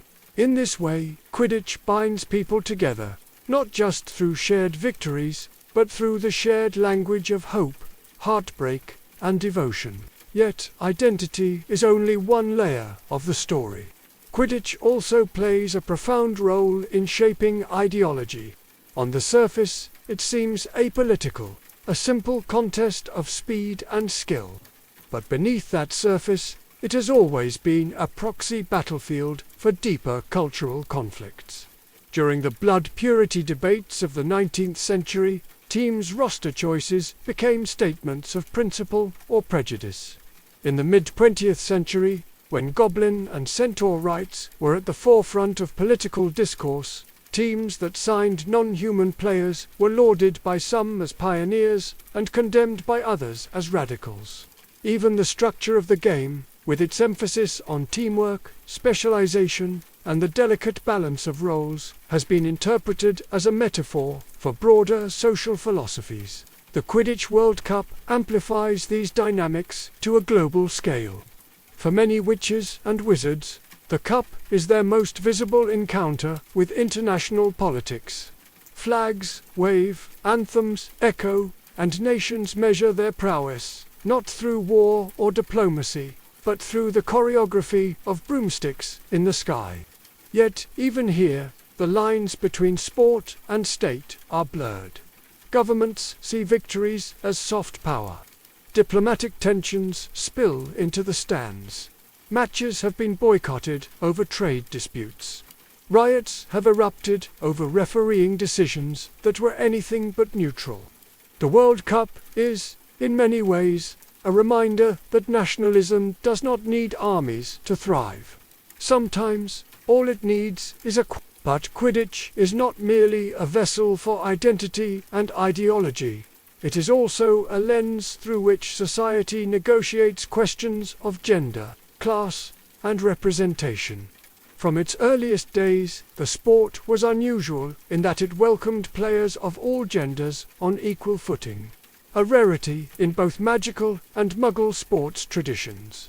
The Holyhead Harpies, an all-witch team founded in the 13th century, became a powerful symbol of female strength and independence, inspiring countless young witches to pursue athletic careers. Yet, gender equality on the pitch did not automatically translate into equality off it. For centuries, women's teams received less funding, less coverage, and less respect than their male counterparts, a disparity that mirrors ongoing struggles in the broader magical world. Class, too, leaves its mark on the sport. The cost of quality broomsticks, training equipment, and travel often determines who can play professionally and who cannot. Wealthier families can afford the best gear and private coaching, giving their children a head start. Poorer witches and wizards must rely on talent and luck to be noticed, a dynamic that perpetuates inequality even in a game that prides itself on meritocracy.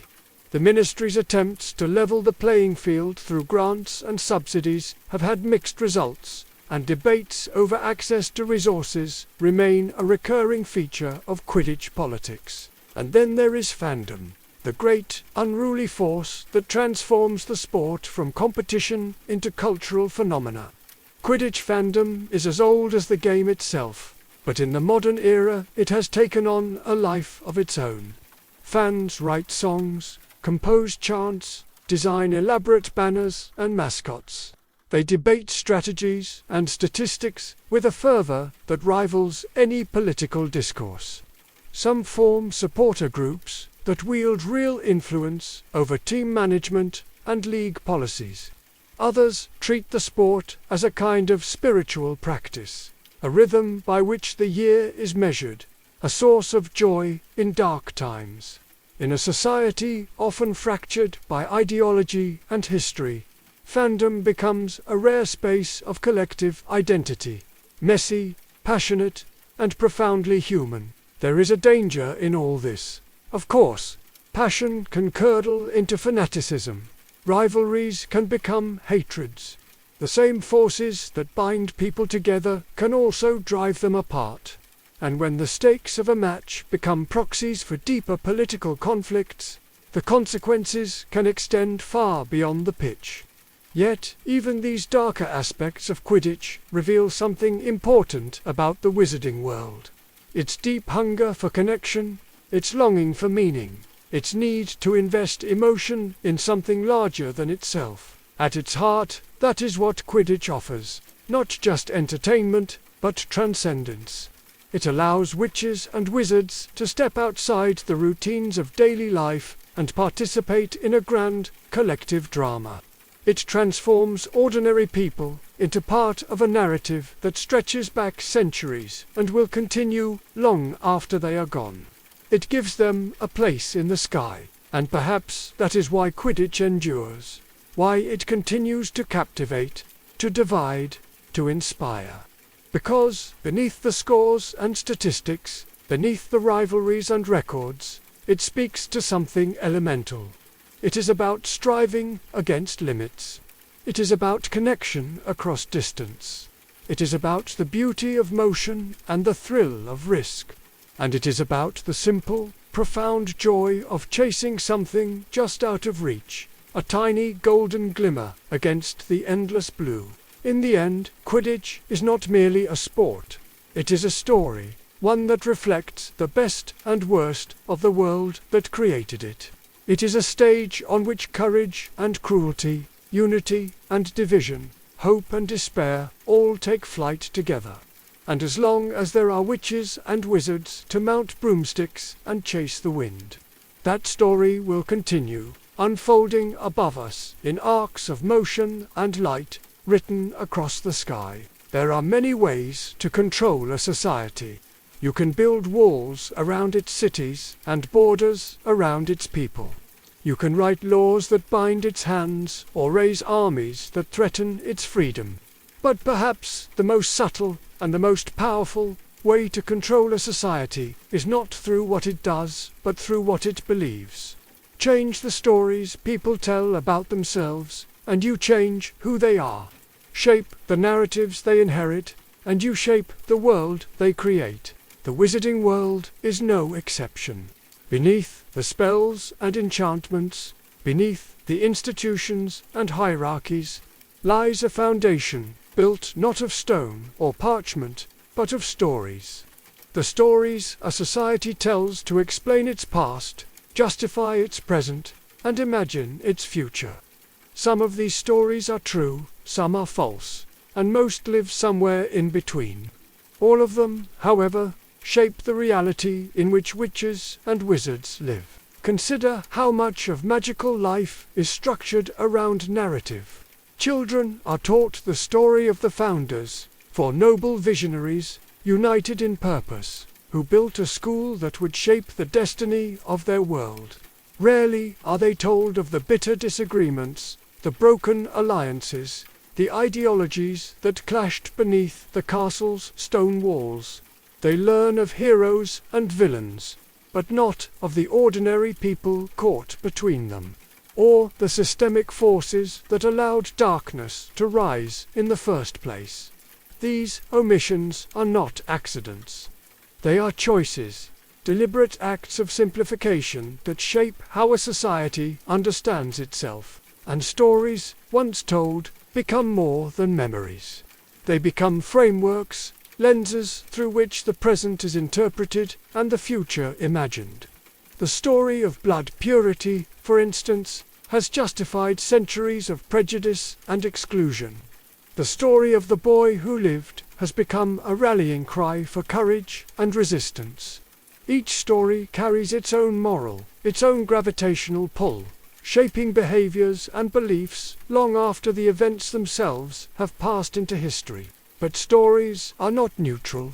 They can liberate, but they can also imprison. They can illuminate truth, or they can obscure it. A government that cannot control its people may still control their perceptions. A newspaper that cannot legislate policy may still define public opinion. And a myth that is repeated often enough, no matter how distant from reality, can become indistinguishable from fact.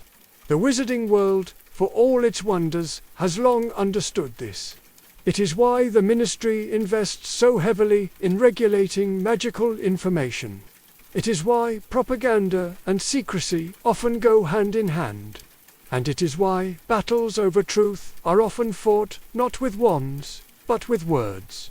The most striking example of this is how history remembers Voldemort. To some, he is the embodiment of evil, a cautionary tale about the corrupting power of fear and hatred. To others, he is a distant myth, stripped of context and consequence, his rise and fall reduced to a tidy morality play. Few remember the social conditions that enabled his ascent, the bureaucratic failures, the economic disparities, the prejudices he exploited. Fewer still remember that his ideology did not vanish with him, but lingers still in subtler forms. And so, a society that congratulates itself for defeating one dark wizard risks ignoring the deeper darkness that remains. It is not enough, then, to record history. It must be examined, questioned, challenged. It must be retold from different perspectives, its myths unpacked, its silences interrogated. For every story is also an act of exclusion, a choice about what is worth remembering and what is allowed to fade. And it is often in those silences, those gaps between the lines, that the most revealing truths reside. Yet, for all their power, stories are not immutable. They evolve as society evolves, reshaped by each generation to reflect its own values, fears, and hopes. The legend of Harry Potter, for instance, is no longer just the tale of a boy who survived. It has become a lens through which witches and wizards grapple with questions of sacrifice, justice, and identity. The story of Hogwarts, once a simple narrative of unity, is now understood as a complex tapestry of collaboration and conflict. Even the myths of blood and lineage, though still potent, are slowly being rewritten as the magical world wrestles with the realities of diversity and inclusion. This capacity for reinvention is both the great strength and the great danger of narrative. It means that societies are never entirely trapped by their histories, but it also means they can easily rewrite those histories to suit their needs. The challenge, then, is to remain vigilant, to question not just the stories we inherit, but the ones we tell. To ask who benefits from them, who is erased by them, and what they demand of us in return. The wizarding world stands at a delicate point in its own story. It has survived wars and revolutions, toppled dark regimes, and rebuilt its institutions time and again. Yet, beneath its progress, the same forces that shaped its past, prejudice, inequality, fear, still whisper in its corridors. The question is not whether they exist, but how they are remembered. Are they framed as aberrations, or as symptoms of deeper truths? Are they written as warnings, or as inevitabilities? The answers will shape not only how history is understood, but how the future is imagined. And so, before we continue our exploration, before we delve into the forces that shape opinion, the machinery of magical media, and the power of propaganda, we must pause and remember this. Societies are stories, and stories are choices.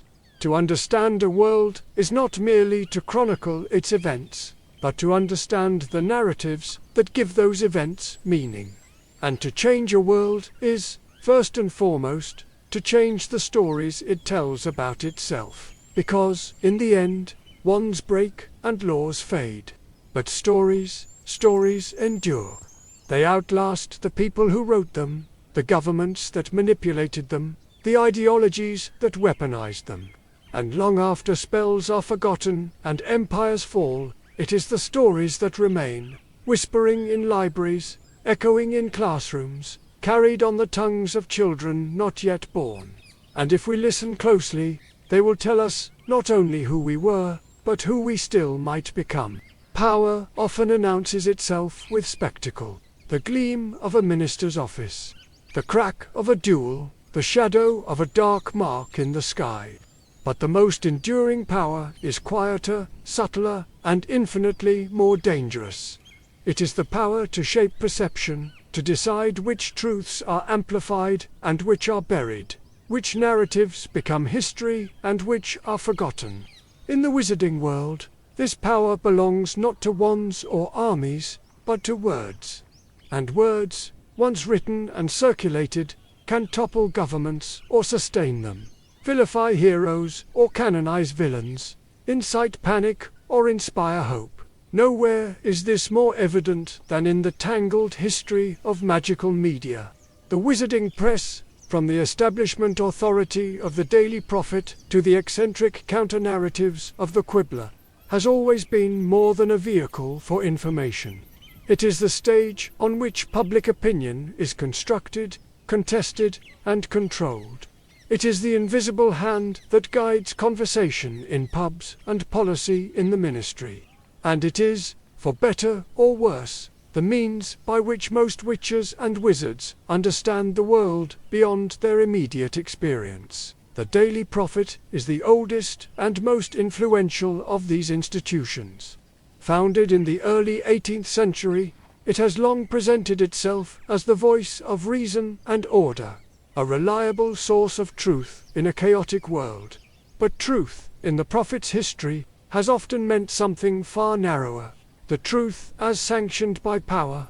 From its earliest issues, the paper aligned itself closely with the Ministry of Magic, shaping its editorial stance to reflect official narratives and policy priorities. This relationship brought stability, credibility, and access, but it also compromised the Prophet's independence.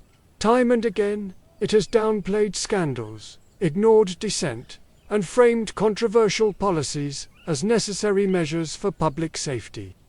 Its reporters have learned that to criticize too sharply is to lose access. To question too loudly is to be labeled unreliable. This is not merely a matter of institutional loyalty, it is a deliberate strategy. Governments understand that control over information is control over interpretation. A law framed as protecting magical security is easier to pass than one described as restricting civil liberties. A movement portrayed as radical and dangerous is easier to suppress than one described as demanding justice. The Prophet's headlines, phrasing, and emphasis have long served as subtle tools of persuasion, shaping how events are understood before they are even debated. It is a reminder that journalism is never just about reporting facts. It is about framing them. This complicity has had profound consequences in times of crisis. During Voldemort's first rise to power, the Daily Prophet routinely dismissed rumors of his activities as baseless panic and described the disappearance of Muggle-born witches and wizards as isolated incidents. When he returned, decades later, the paper initially refused to report his resurrection at all, branding those who spoke the truth, including Harry Potter himself, as delusional attention seekers. In doing so, it bought the ministry precious months of denial and inaction, even as danger grew in the shadows. It is a chilling example of how a free press can, through fear, laziness, or complicity, become an instrument of oppression. Yet to focus solely on the Prophet is to miss the richness and complexity of magical media. There have always been alternative voices, smaller, stranger, and often far braver. The Quibbler, for instance, founded by Xenophilius Lovegood, began as a fringe publication known for conspiracy theories and whimsical stories.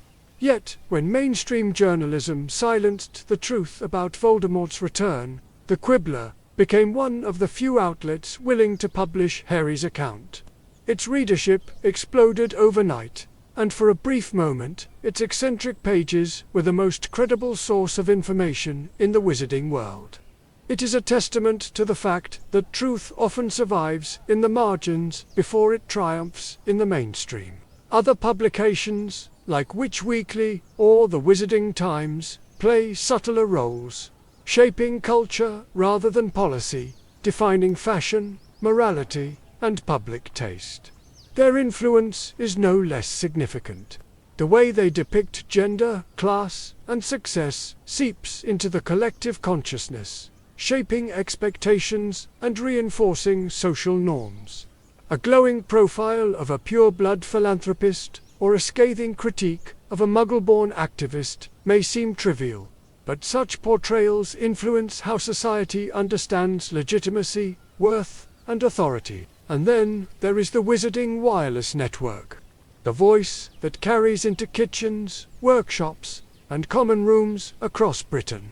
While newspapers shape opinion through analysis and argument, the WWN shapes it through repetition and familiarity. Its music, dramas, and news bulletins weave ideology into entertainment, often unnoticed but deeply felt. It is here, in the casual chatter between programs or the tone of a nightly news report, that the boundaries of normal are quietly defined. What all these outlets share, whether establishment or fringe, serious or sensational, is a fundamental truth. Media is not a mirror. It does not simply reflect society. It constructs it. It decides what stories are told and how they are told, whose voices are amplified and whose are silenced. And in doing so, it shapes not just what people think, but what they think about. This raises profound questions about responsibility and ethics. Should a newspaper report the truth, even if it causes panic? Should it publish accusations against powerful figures without conclusive proof? Should it give a platform to views it finds abhorrent in the name of free speech? These are not abstract debates. They are daily decisions made in newsrooms and editorials. Decisions that ripple outward to shape public opinion and policy. It also raises uncomfortable questions about the audience. The wizarding public has not always been a passive victim of misinformation. Too often, it has preferred comforting lies to inconvenient truths. Too often, it has mocked or ignored those who spoke honestly until it was too late. Media may shape society, but society, in turn, shapes its media, rewarding sensationalism, punishing dissent, and consuming narratives that reinforce rather than challenge its assumptions. If the prophet has at times failed its readers have also failed themselves. In recent years, the relationship between media and power has grown more complicated still. The rise of enchanted printing technology and self-publishing charms has democratized the flow of information. Independent newsletters, anonymous pamphlets, and underground publications now circulate widely, bypassing traditional gatekeepers. This proliferation of voices has enriched public discourse, but it has also made it harder to distinguish fact from fiction, truth from rumor, journalism from propaganda. The result is a society that is simultaneously more informed and more confused, more connected and more fragmented. And perhaps that is the ultimate paradox of magical media. It is both liberating and dangerous, both a safeguard against tyranny and a tool for its advance. It can illuminate injustice or conceal it, empower the powerless or entrench the powerful. It is, in the end, neither inherently good nor inherently evil. It is what we make of it. But one thing is certain. In a world where stories shape reality, the battle for truth is never truly over. It is fought in newsrooms and classrooms, in whispered conversations and public debates. It is fought every time a headline is written, every time a rumor is believed, every time a citizen chooses to question or chooses not to. And it is a battle that will determine, perhaps more than any duel or decree, what kind of world the wizarding community becomes. For even in a land of spells and prophecy, there is no magic more powerful or more perilous than the story told to the public and believed by the masses.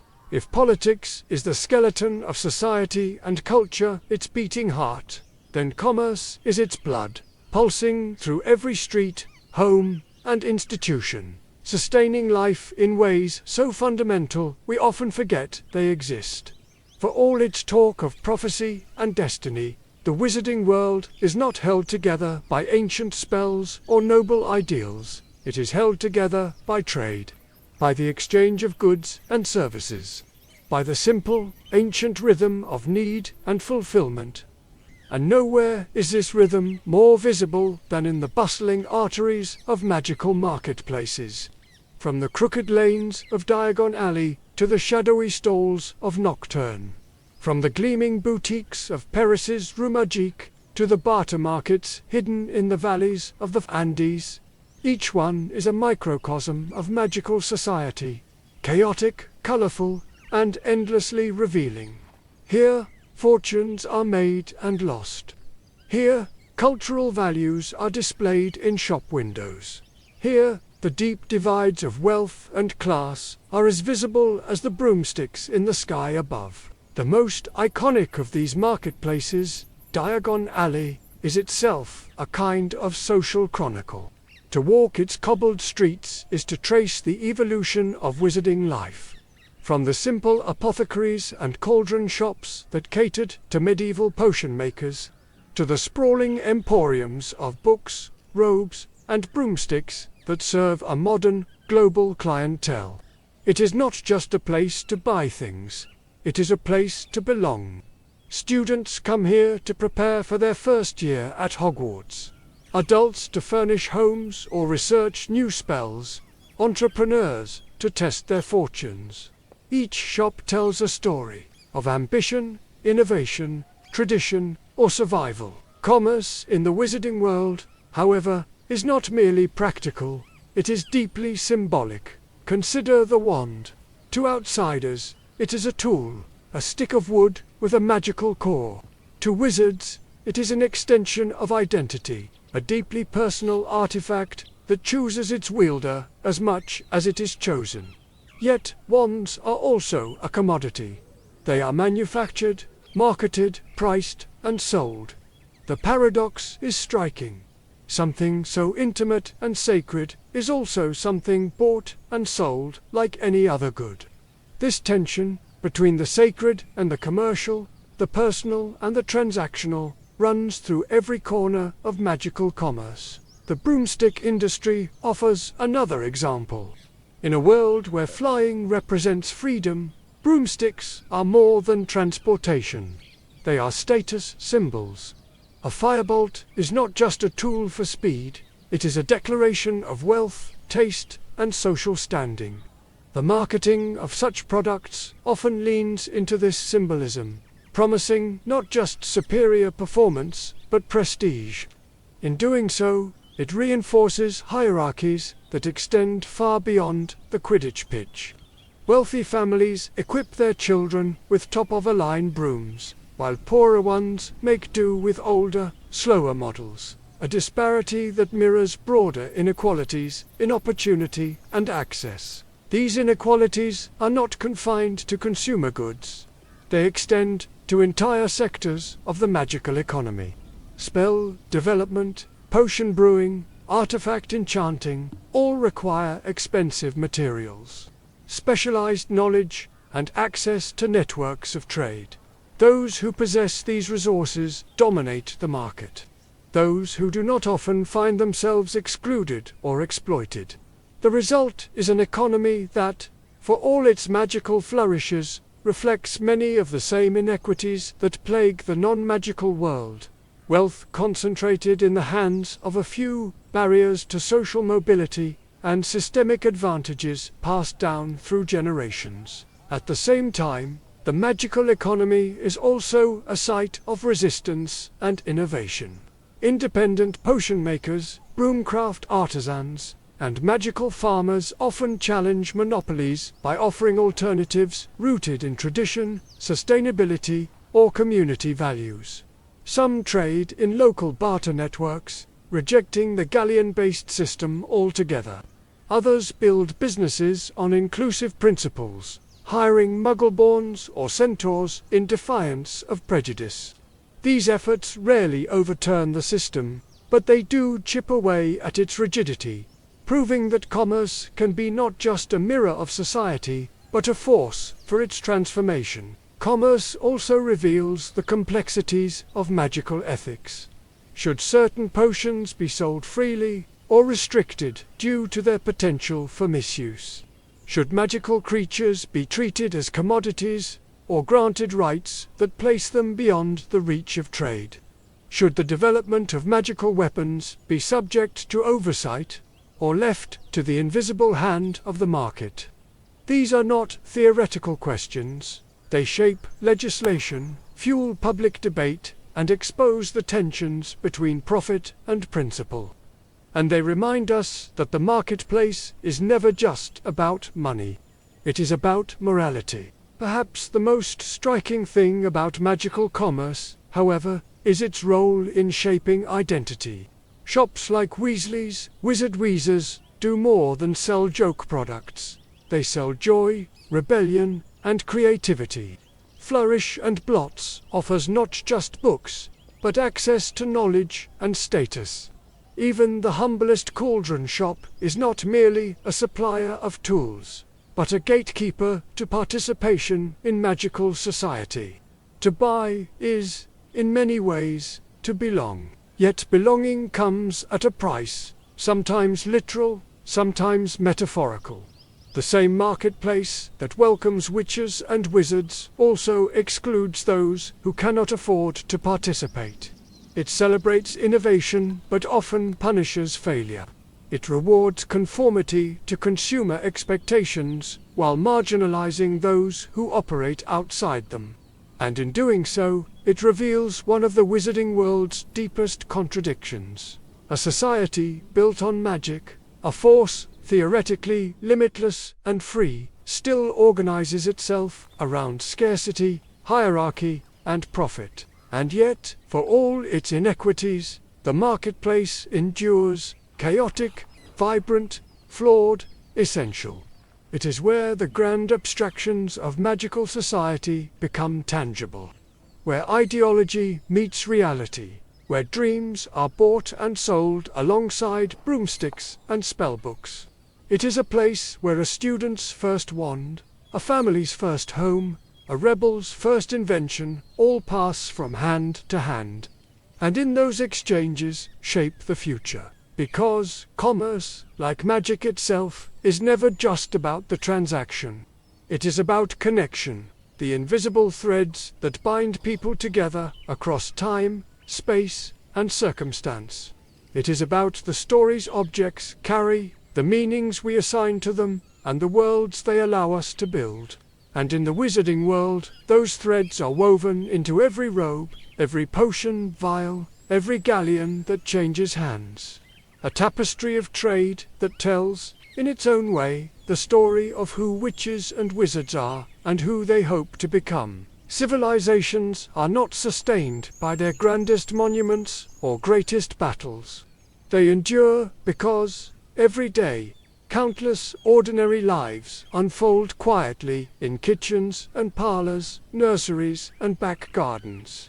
It is in these private spaces, so easily overlooked in the pages of history, that values are lived, traditions are taught, and the future is shaped.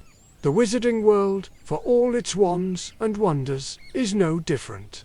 Its heart is not found in the ministry or the Quidditch pitch, but in the home. To understand magical society, one must first understand its households.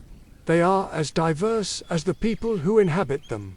sprawling ancestral manors with portraits that gossip from gilded frames, narrow, crooked townhouses with self-scrubbing floors, cozy cottages lit by ever-burning hearths. Yet, despite their variety, they share a common purpose. They are sanctuaries, spaces where magic is not a weapon or a spectacle, but a companion woven into the fabric of daily life. The most immediate way magic shapes domestic life is through charms, those subtle, often invisible spells that make a home run. Cooking pots stir themselves, brooms sweep unattended, fires ignite with a flick of the wand, laundry folds neatly into drawers before the steam has faded. These enchantments are not grand or showy, yet they represent one of the most profound ways magic changes existence, by freeing people from the constraints of physical labor. A task that might consume hours of a muggle's day becomes the work of a moment. The result is a society with more time for study, for art, for leisure, and a relationship to work that is fundamentally different from that of the non-magical world. But convenience is only part of the story. Domestic magic is also deeply cultural. The spells a family uses, the rituals they observe, the charms they teach their children, all reflect values passed down through generations. A carefully tended family library might be protected by wards that have been renewed every year for centuries. A holiday feast might include dishes prepared with the same spells used by ancestors long gone. Even the way a home is decorated, with enchanted tapestries that change with the seasons or portraits that offer unsolicited advice, tells a story about identity and continuity. In this way, households become living museums of memory, their walls steeped in the magic of those who came before. Yet, for all its comforts and traditions, the magical home is also a space where inequalities manifest in their most intimate forms. The most glaring example is the institution of house elves, magical beings bound to serve wizarding families, often without pay, recognition, or freedom. For centuries, house elves have performed the bulk of domestic labor in wealthy households, cooking meals, cleaning rooms, mending robes, tending fires. Their magic is powerful and precise, capable of feats far beyond most human household spells. And yet, their contributions are rarely acknowledged. Their servitude often justified by tradition or paternalistic rhetoric. The existence of house elves raises uncomfortable questions about the moral fabric of wizarding society. How can a culture that prides itself on its values of fairness and equality tolerate a system built on exploitation? How can a world that celebrates magical innovation remain so stubbornly archaic in its treatment of those who enable its comfort? The answers, of course, are complex, rooted in centuries of custom, economic dependence, and willful blindness. Many witches and wizards, even well-meaning ones, prefer not to think about the conditions of their own ease. And so, the work remains invisible, the workers voiceless, but resistance does exist. Organizations like SBEW, however mocked, represent a growing awareness that domestic labor, whether performed by spells, elves, or humans, deserves recognition and respect. A small but increasing number of families now offer wages and freedom to their house elves or refuse to employ them altogether. It is a slow and uneven shift, but it signals a broader transformation, a willingness to question assumptions that once seemed immutable. Beyond questions of labor, the magical household is also a site of socialization, the place where values are first taught and identities first formed. It is here that children learn their earliest spells, often long before they ever set foot in Hogwarts. It is here that they absorb attitudes toward blood status, magical law, and non-human beings. A child raised in a home that speaks openly about Muggle culture will approach the wider world differently from one taught to scorn it. In this way, the household is not just a private refuge, it is a political classroom, shaping the citizens the wizarding world will one day become. And yet, despite its power to shape and condition, the household is also a place of profound intimacy. Magic infuses the smallest moments with wonder.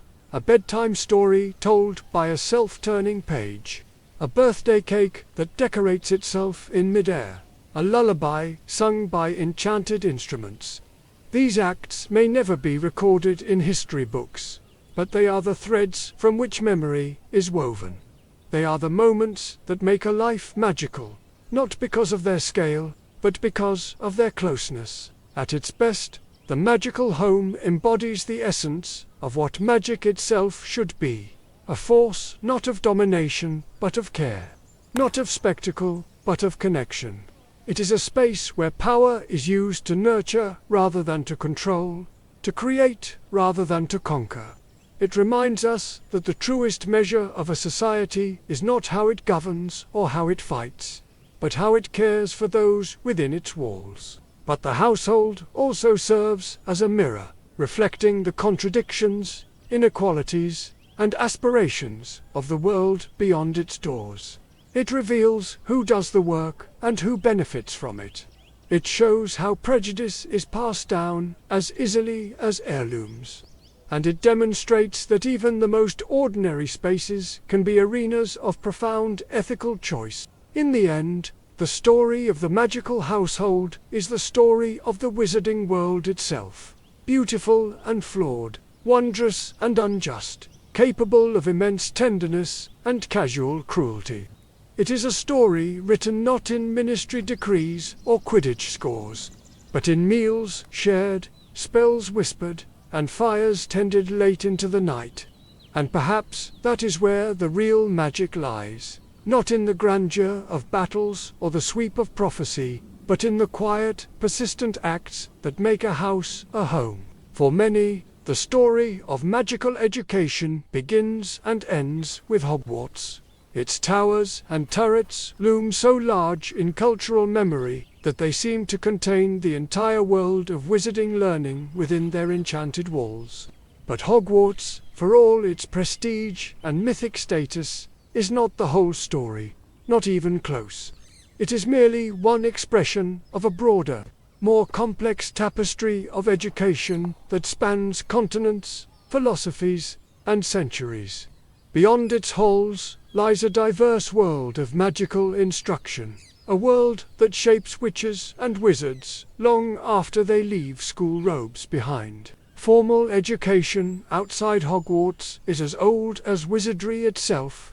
Long before the castle's foundation, magical communities across Europe, Africa, Asia, and the Americas developed their own methods for training the next generation. Some were structured and institutional, others intimate and informal, but all shared a common goal: to pass on knowledge that could not simply be inherited by blood or instinct.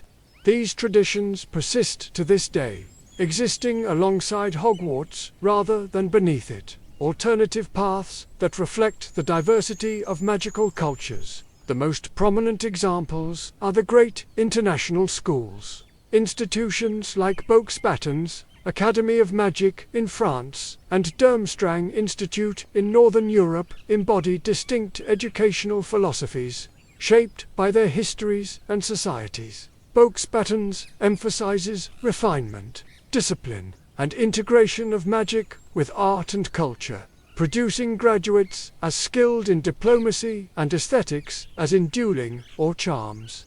Durmstrang, by contrast, prioritizes rigor, martial prowess, and magical theory, with a curriculum steeped in tradition and discipline. Its graduates are often formidable duelists, enchanters, and scholars, though critics argue that its insular approach fosters elitism. Beyond Europe, schools like Mahutukoro in Japan, Wagadu in Uganda, and Castelo Bruxo in Brazil illustrate an even broader range of pedagogies. Mahutukoro, located on a floating island palace, blends magical education with ethical development. Its students rewarded or punished as their robes shift color according to their conduct. Wagadu, famed for its mastery of astronomy and transfiguration, teaches wandless magic as a core discipline, challenging Western assumptions about magical necessity.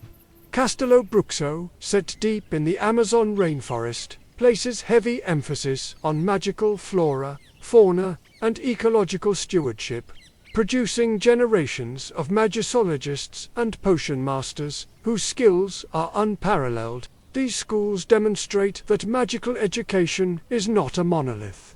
It is shaped by geography, history, philosophy, and necessity. A society threatened by hostile, magical creatures will prioritize defensive spells and creature handling. One steeped in political intrigue will emphasize rhetoric, diplomacy, and magical law. Even the tools of instruction vary. Where Hogwarts relies on wands and incantations, Wagadu teaches gesture and intention. Where Boxbatons refines etiquette and social spellwork, Castello Bruxo immerses students in the raw, untamed magic of nature itself. Yet formal schooling is only the beginning. For many witches and wizards, true mastery comes through apprenticeships. Centuries-old traditions that pair young practitioners with masters of specific crafts. Potion making, curse breaking, spell invention, magical architecture, and artifact enchantment are disciplines often too specialized for classroom teaching. Apprentices learn not just technique, but the deeper philosophies and ethics of their craft, absorbing knowledge that textbooks cannot convey. The master-apprentice relationship is intensely personal, part mentorship, part partnership, and often shapes a witch or wizard's career and worldview for life. The apprenticeship system also reveals another truth about magical society. Expertise is as much about lineage as about talent. Many of the most prestigious apprenticeships are offered within families or to those with existing social connections, perpetuating hierarchies that mirror those of blood status and wealth. A young potion prodigy from a poor family may never secure a place under a renowned alchemist, while a less talented scion of an old house might find doors opened with ease. In this way, even the pursuit of knowledge is shaped by the same forces that structure the rest of society. There are, however, paths that attempt to subvert these hierarchies. Independent magical guilds and collectives, often formed by disenfranchised practitioners, offer apprenticeships based on merit rather than lineage. Some specialize in obscure branches of magic, neglected by mainstream institutions. Ancient runic divination, elemental conjuration, or cross-species magical linguistics. Others exist to preserve traditions at risk of being forgotten, keeping alive practices that might otherwise be lost to time. These spaces, though often underfunded and undervalued, are vital incubators of innovation and cultural memory. The diversity of magical education reflects a deeper truth. There is no single path to mastery. Just as magic itself is fluid and multifaceted, so too are the ways it is learned. A Hogwarts graduate may spend a lifetime refining their craft under the tutelage of mentors. A Wagadu alum may pursue advanced research at a magical university. A self-taught spellcrafter may join a guild and pioneer techniques that challenge centuries of orthodoxy. Each path is valid, each shaped by circumstance, ambition, and opportunity. Yet, beneath this diversity lies a shared assumption, one that is rarely questioned but deeply revealing: that magical education never truly ends. It is not a stage to be completed, but a lifelong pursuit, a conversation between past and present, theory and practice, self and society. And it is this truth, the idea that learning is as essential to a witch or wizard's identity as their wand or their name, that unites all these disparate traditions into a single tapestry. Still, the story of magical education is not complete without exploring what lies beyond institutions and apprenticeships. The informal, often invisible ways witches and wizards learn from life itself. For magic is not only taught, it is experienced, inherited, and discovered. And it is to those forms of education, the mentorships, the libraries, the journeys, and the living lessons of the world, that we now turn. There is a truth whispered quietly among the wisest witches and wizards, a truth that every spellbook hints at but few classrooms ever teach. The deepest magic cannot be learned from a syllabus. It is not something that can be written in ink or measured in exams. It is lived, it is felt. It is earned through patience, curiosity, and the willingness to step beyond the safety of the known. Formal schooling lays a foundation, but it is in the vast, uncharted landscape beyond it that a magical education truly unfolds. Here, in the libraries that stretch back centuries, in the mentorships that span decades, in the travels across distant lands and forgotten ruins, knowledge is passed on not as curriculum but as inheritance, a living, evolving understanding of the world and one's place within it. The oldest of these informal traditions is mentorship, a practice as ancient as magic itself. Unlike structured apprenticeships, mentorship is rarely official. It may begin as a conversation between a seasoned cursebreaker and a curious graduate, or as a chance meeting between a master of magical lore and a young advocate with fire in their heart. Over time, it becomes a relationship defined by trust, challenge, and growth. The mentor offers not just techniques but wisdom, stories of mistakes, reflections on ethics, perspectives shaped by years of experience, and the mentee, in turn, brings fresh eyes, new questions, and the restless drive that pushes magic forward. This exchange is not hierarchical but reciprocal, built on dialogue rather than instruction. It is through mentorship that many witches and wizards learn the nuances that cannot be captured in textbooks. When to cast a spell and when to hold back. How to balance ambition with humility. Why certain traditions endure while others fade. In many cases, the bond forged in such relationships becomes one of the most defining influences on a wizard's life, more formative than any class or examination. Another pillar of lifelong magical learning is the library, not merely a building filled with books, but a living archive of collective memory. Magical libraries are far more than repositories of spells and potions. They are chronicles of philosophy, politics, art, and culture, woven together by generations of thinkers who sought to understand not just how magic works, but why. The restricted section of Hogwarts, for example, holds grimoires that explore the moral boundaries of magic, texts so dangerous they are locked behind wards. Elsewhere, the great libraries of Alexandria, Timbuktu, and Kathmandu preserve entire schools of magical thought that differ radically from the Western canon. To enter such a library is to step into conversation with the dead, to argue with their ideas, question their assumptions, and build upon their discoveries. It is here that some of the most revolutionary magical theories have been born. Not in classrooms, but in the silent communion between a solitary reader and the words of a long-dead thinker. Yet these spaces are also battlegrounds. Knowledge has been censored, hidden, and destroyed by those who feared its implications. The act of seeking knowledge, then, is often an act of resistance, a declaration that curiosity itself is sacred. Beyond mentorship and books lies a teacher older than both, the world itself, There is a kind of learning that happens only when witches and wizards leave behind the safety of their familiar circles and venture into the unknown. A herbologist can study magical plants in a textbook, but to understand their true nature, they must walk through the rainforests of South America, feel the pulse of the soil, and witness how magic thrives in symbiosis with the living world.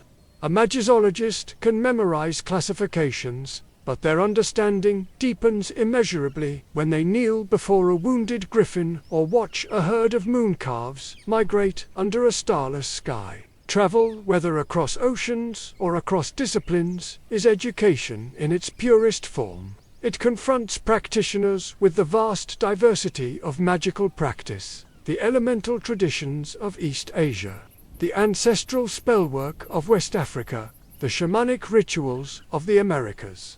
It teaches humility, the realization that one's own approach is not the only approach, that magic is 1,000 languages spoken in 1,000 ways. And it teaches adaptability, the skill of weaving together knowledge from many traditions into something new. Perhaps the most profound teacher of all, however, is experience, the slow accumulation of wisdom earned through triumph and failure alike. There are lessons that no textbook can prepare one for. The moral weight of casting a memory charm to protect a loved one. The heartbreak of a potion gone disastrously wrong. The quiet satisfaction of a charm perfected after months of effort. These are the moments that shape a witch or wizard's understanding not just of magic, but of themselves. They reveal that magic is not merely a tool to be mastered, but a mirror, one that reflects character, intention, and growth. Experience also teaches humility in another way, through mistakes. Every accomplished practitioner carries scars, some literal, others metaphorical, from spells miscast, creatures mishandled, or hubris unchecked. These failures are not marks of shame, but of depth. They are reminders that mastery is not the absence of error, but the wisdom to learn from it. In a world that often glorifies raw talent and early success, this quieter truth, that the greatest wizards are not those who never fail, but those who never stop learning, is one of the most powerful lessons of all. And so, magical education stretches far beyond the walls of any school. It is a lifelong journey, a conversation between teacher and student, between past and present, between the known and the unknown. It is mentorship and memory, exploration and error, curiosity and courage.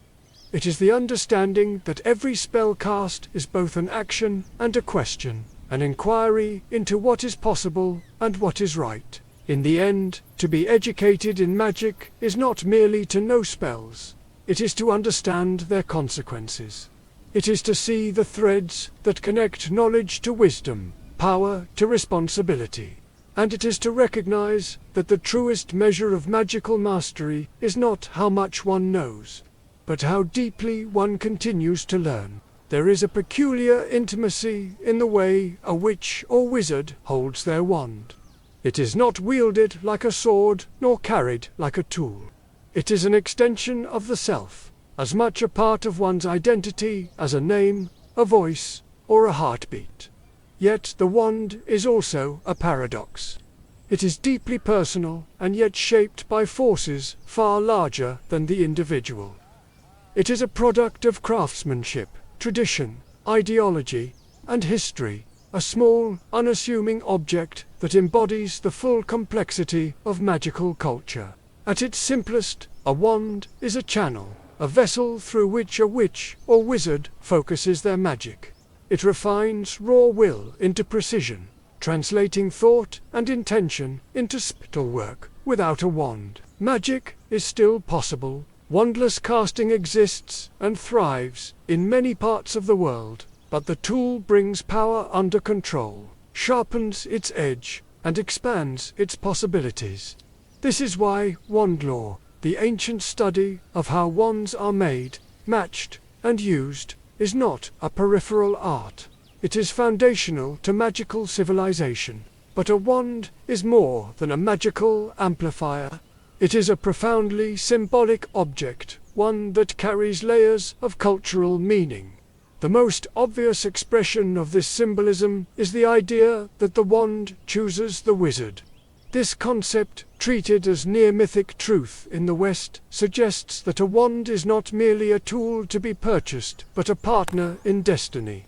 The wood, the core, the length, even the flexibility, each element speaks to the personality and potential of its wielder. A wand's loyalty, once formed, is not easily broken, and to win or inherit a wand can be as significant an act as inheriting a family legacy. Yet this notion is far from universal. In regions where wandless magic is the norm, such as parts of Africa, South America, and Asia, the Western fixation on wands is seen as both a cultural choice and a philosophical constraint. Why should one's magical ability be mediated through an external object? Why should a piece of crafted wood define one's power or worth? These questions challenge assumptions deeply embedded in Western magical thought and reveal the wand as more than a neutral tool. It is a cultural construct, a reflection of a society that values mastery over raw power, structure over spontaneity. This cultural dimension extends into the politics of wand ownership itself. Wands are regulated, tracked, and in some cases restricted. The Ministry of Magic, for instance, maintains strict laws about the crafting, sale, and use of wands. Certain materials are controlled, certain enchantments banned. These laws are justified in the name of public safety, but they also serve another purpose: control. A society that can regulate who wields a wand can regulate who wields power. Historically, this control has been wielded unequally. For centuries, non-human magical beings, house elves, goblins, centaurs were forbidden from possessing wands under British law, a prohibition rooted less in safety than in fear. The idea that a goblin armed with a wand might rival a wizard in magical capability was deemed intolerable. Even today, wand ownership remains a flashpoint in debates about rights and equality. Critics argue that the very laws designed to protect society are, in fact, relics of oppression, instruments of a hierarchy designed to keep power in the hands of witches and wizards alone. The wand's political weight is further complicated by questions of craftsmanship and commerce. Wand makers like Garrick Ollivander are not mere artisans, they are custodians of tradition, gatekeepers of magical identity. Their choices, which woods they favor, which cores they use, how they interpret compatibility, shape the magical destinies of thousands. And yet, this power is often opaque. The secrets of wand lore are jealously guarded, passed down through families or closely held guilds. Access to this knowledge is limited, and those who control it wield influence far beyond their workshops. Wand lore also exposes the tension between individuality and conformity in magical culture. Each wand is unique, attuned to its owner's nature. Yet most wands are crafted according to standardized methods, shaped by centuries of tradition. There is an expectation, sometimes unspoken, sometimes explicit, that a witch or wizard will conform to certain magical norms. The use of wands, the reliance on incantations, the adherence to specific techniques. Those who deviate, wandless practitioners, experimental spellcasters, or innovators who craft their own tools, are often dismissed as eccentric or dangerous. The very tool that symbolizes personal identity thus also enforces collective conformity. And then there are the wands that transcend individuality altogether, the legendary artifacts whose names echo through magical history. The Elder Wand, for instance, is not merely a tool but a symbol of absolute power. Its bloody lineage, a reminder that the quest for supremacy often ends in ruin. Other fabled wands, lost to time or buried in legend, speak to humanity's eternal desire to master forces beyond its control. These stories reveal something essential about the wand's place in magical consciousness. It is not just an object, but a vessel for myth, ambition, and fear. Yet perhaps the most revealing thing about wands is not how they are made or who controls them, but how witches and wizards relate to them. A wand is a mirror. It reflects its owner's growth, evolving as their magic deepens and their character matures. It remembers loyalty and betrayal, success and failure. To hold a wand is to hold a record of one's magical journey, every triumph, every mistake, every act of courage or cruelty. And when a witch or wizard passes their wand to another, they pass on more than a tool. They pass on a piece of themselves. This deep bond also carries a cautionary truth. To rely too heavily on a wand is to risk forgetting that magic does not reside in wood or core. It resides in will, intention, and understanding. The wand focuses and channels, but it does not create. The greatest witches and wizards, Dumbledore among them, often speak of their wands as allies rather than crutches. They understand that true mastery comes not from the tool, but from the mind and heart that guide it. In the end, the wand is far more than a stick of wood. It is a symbol of power and a reminder of its limits. It is a tool of liberation and a mechanism of control. It is a deeply personal artifact and a profoundly political one. It embodies individuality and enforces conformity. It reveals the paradox at the heart of magical society, that the very objects that empower us also define, constrain, and sometimes divide us. And so, to study wands is to study the wizarding world itself, its histories and hierarchies, its myths and contradictions, its ambitions and its fears. It is to glimpse the ways in which power is made tangible, identity materialized, and culture encoded into the most unassuming of objects. And it is to understand that, like magic itself, a wand is never just a tool. It is a story, and the stories we tell about it shape not only how we cast our spells, but how we see ourselves. It is a strange thing to step back from a story that has defined so much of our cultural landscape and see it not just as fiction, but as a mirror, one that reflects the world we know, distorted and enchanted, but recognizably our own. As we reach this point in our exploration of the wizarding world, after tracing its politics and institutions, its homes and marketplaces, its classrooms and wandmakers, it becomes clear that Harry Potter is not merely a series of novels about a boy with a lightning scar. It is, in many ways, a vast cultural architecture, a constructed reality that echoes, critiques, and sometimes unintentionally reproduces the structures of our own. It is worth pausing here, then, to ask the deeper questions. What is this story really about? How does it build its world? And what does that world tell us, not just about wizards and witches, but about ourselves? From the beginning, Rowling's world has been built on contrasts between light and darkness, oppression and resistance, tradition and change. Yet these are not merely narrative devices.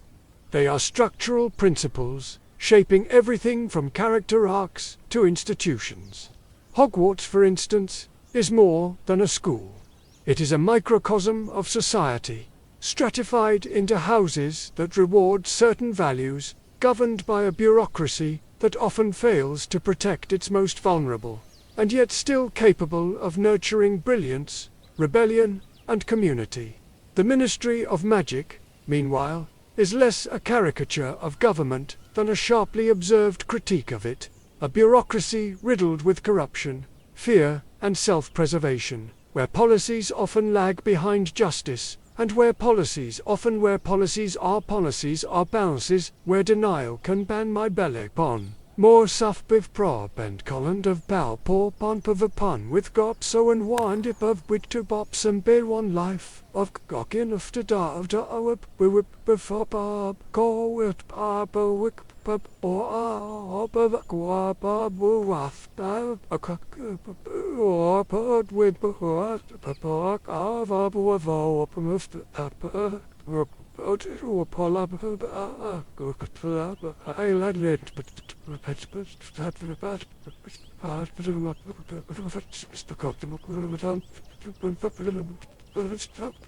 This is one of the most striking achievements of the series. Its world is magical, but its mechanics are human.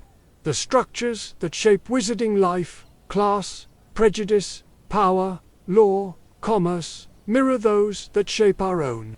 Blood purity ideology, with its rhetoric of worthiness and heritage, is an unmistakable analogue to real-world racism, nationalism, and classism. The systematic subjugation of house elves and goblins echoes the histories of slavery, servitude, and colonial exploitation.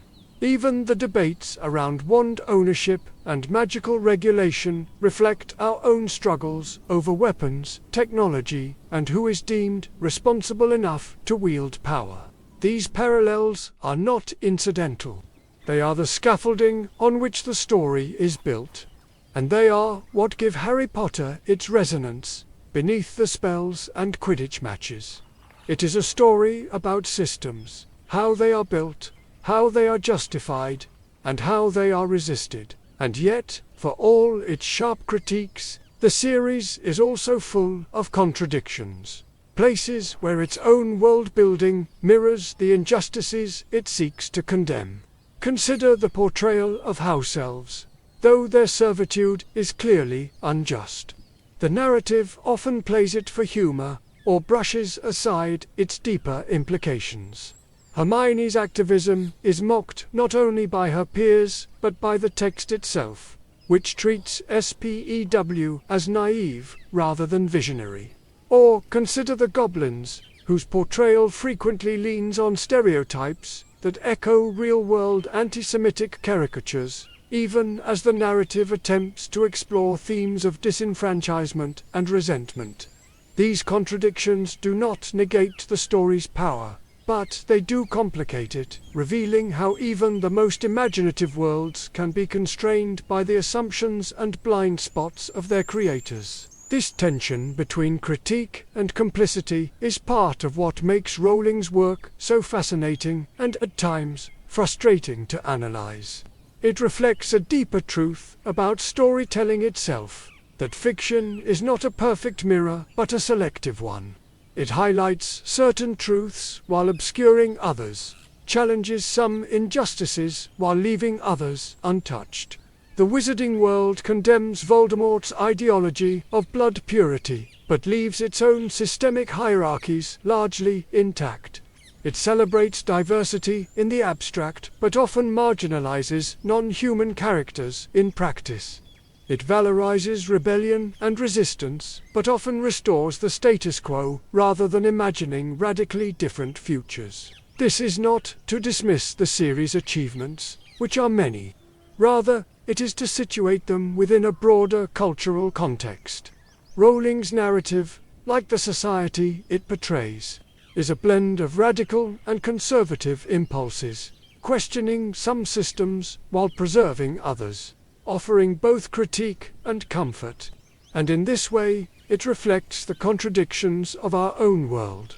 A world where progress and prejudice coexist, where institutions evolve and resist change simultaneously, where stories can both liberate and limit the imagination. What is perhaps most remarkable, though, is how deliberately constructed this illusion of a living world is. Rowling's use of canon, the layering of historical detail, the proliferation of magical laws and customs, the creation of parallel institutions, gives the wizarding world a density rarely seen in children's literature. Every minor character has a lineage, every spell a history, every magical object a mythos. Even the bureaucratic minutiae of the ministry or the business operations of Diagon Alley are sketched with enough precision to feel plausible.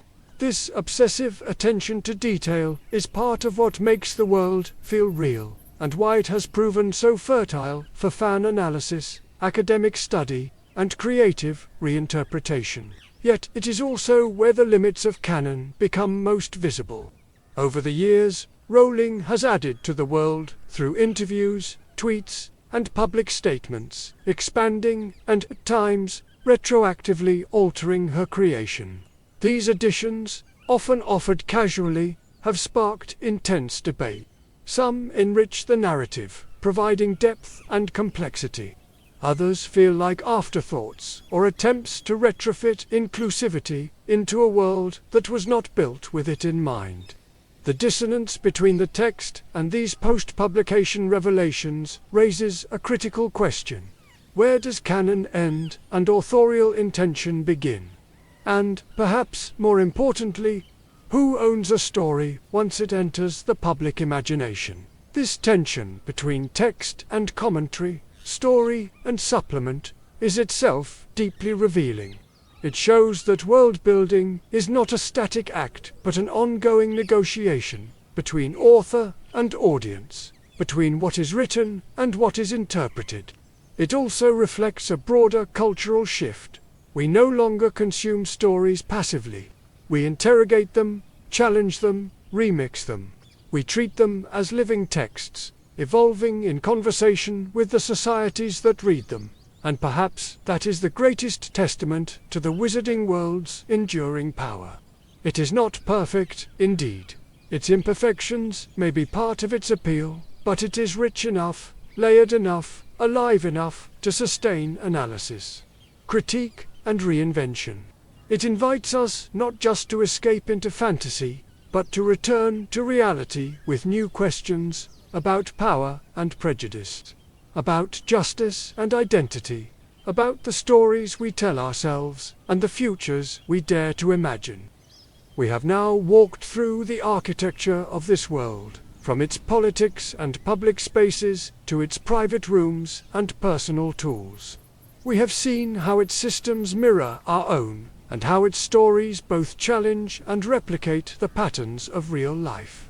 And in doing so, we have come closer to understanding a deeper truth, that magic, for all its glitter and wonder, is a metaphor for knowledge, for power, for the choices that shape a society. As we move forward into the next phase of our journey, into the forests and lairs, the hidden valleys and enchanted lakes where magical creatures dwell, we do so with a new understanding. The story of the wizarding world is not just about spells and heroes. It is about structures and systems, histories and hierarchies, myths and meanings. It is, ultimately, about us. At the edge of every civilization lies a boundary, a line that separates those who are considered people from those who are not. It is a line drawn in laws and language, in customs and comfort, often invisible to those it includes and painfully tangible to those it excludes. The wizarding world, for all its marvels and enchantments, is no exception. Its boundaries are not marked by walls or wards, but by words. Being, beast, creature. These categories, deceptively simple, carry immense power. They shape rights, determine hierarchies, and decide who belongs and who does not. According to the Ministry of Magic's official classification, a being is any creature capable of understanding and following magical law. A beast, by contrast, is defined as a creature incapable of such understanding. It is a distinction that seems clear on parchment but dissolves into ambiguity when confronted with the complexity of magical life. For centuries, centaurs have been classified as beasts, despite their intelligence, language, and rich cultural traditions, a decision rooted not in their abilities, but in their refusal to submit to human law. Goblins, who build and run the wizarding world's financial systems, are beings but remain excluded from political power. Merpeople, who have complex societies and legal codes of their own, are treated as curiosities and consigned to the margins. This system reveals a fundamental truth. In the wizarding world, personhood is not defined by intellect or sentience, but by conformity. To be considered a being is not simply to possess reason. It is to use that reason in ways sanctioned by wizarding authority. Those who reject that authority, whether out of pride, anger, or simple difference, are pushed beyond the boundary, stripped of rights, and reduced to the status of beasts. It is a system less about classification than about control. And yet, this is not simply a story of oppression. It is also a story of fear. Magical creatures are powerful, sometimes terrifyingly so, and their power challenges human dominance. Dragons, giants, and acromantulas are forces of nature, embodiments of raw magic beyond human control. Even the more intelligent beings, centaurs with their starbound wisdom, merpeople with their secret cities, remind witches and wizards that they are not the sole masters of the magical world. The impulse to categorize, contain, and diminish them is as much about insecurity as prejudice, a way for humans to reassure themselves of their place at the center of creation. This dynamic is perhaps most clearly visible in the treatment of goblins. No magical society could function without them. They mint wizarding currency, safeguard wealth in Gringotts, and craft enchanted objects of extraordinary sophistication. Yet they remain profoundly mistrusted, stereotyped as greedy, untrustworthy, even dangerous. Much of this mistrust stems from their differing conceptions of property and ownership. Where wizards see a purchased object as theirs in perpetuity, goblins believe ownership reverts to the maker upon the owner's death. This philosophical clash has fueled centuries of resentment and rebellion. Conflicts often framed by wizards as goblin uprisings rather than struggles for recognition and autonomy. The narrative is revealing. Resistance to subjugation is cast not as a political act but as a threat to order. Centaurs offer a different but equally telling case. They are deeply intelligent, gifted in divination, and fiercely independent. Yet they reject the label of being altogether, choosing instead to exist outside wizarding law. Their refusal is not a rejection of reason, but of authority.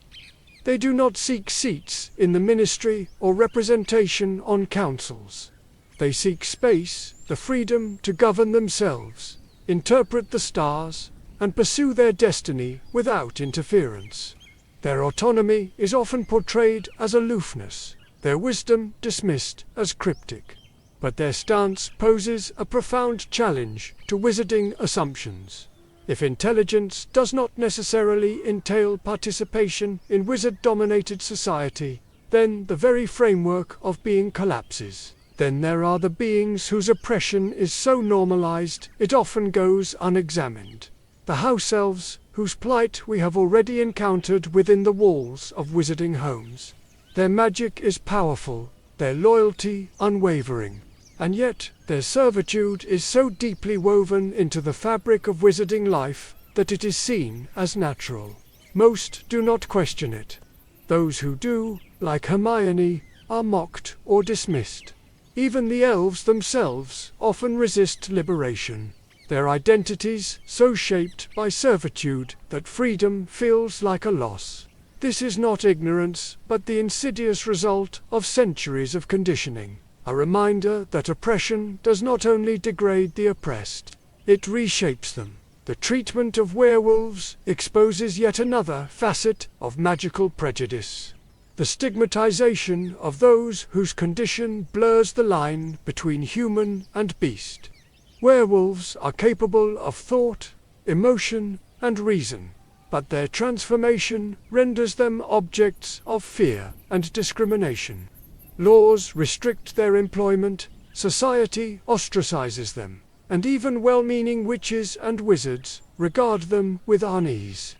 The tragedy of Remus Lupin, a brilliant, compassionate man, denied opportunities because of a condition he did not choose, is emblematic of a broader truth. Society's fear of the other often outweighs its capacity for empathy. And still, for all these injustices, magical law and culture have made progress, halting, inconsistent, but real. Centaurs are now granted protected territories. Werewolf employment laws, though inadequate, have improved. Some goblins serve as advisors to the ministry, and merpeople have gained limited recognition in international treaties. These changes, though often the result of pressure rather than generosity, suggest a slow evolution, an expanding conception of who counts as people. Yet they also reveal how far there is to go. Equality remains conditional, rights provisional, and prejudice deeply ingrained. The parallels with our own world are difficult to miss. The wizarding classification of beings and beasts echoes the ways human societies have historically defined and denied personhood. Enslaved peoples, colonized nations, women, queer communities, and countless others have all, at various times, been excluded from full humanity by legal or cultural fiat.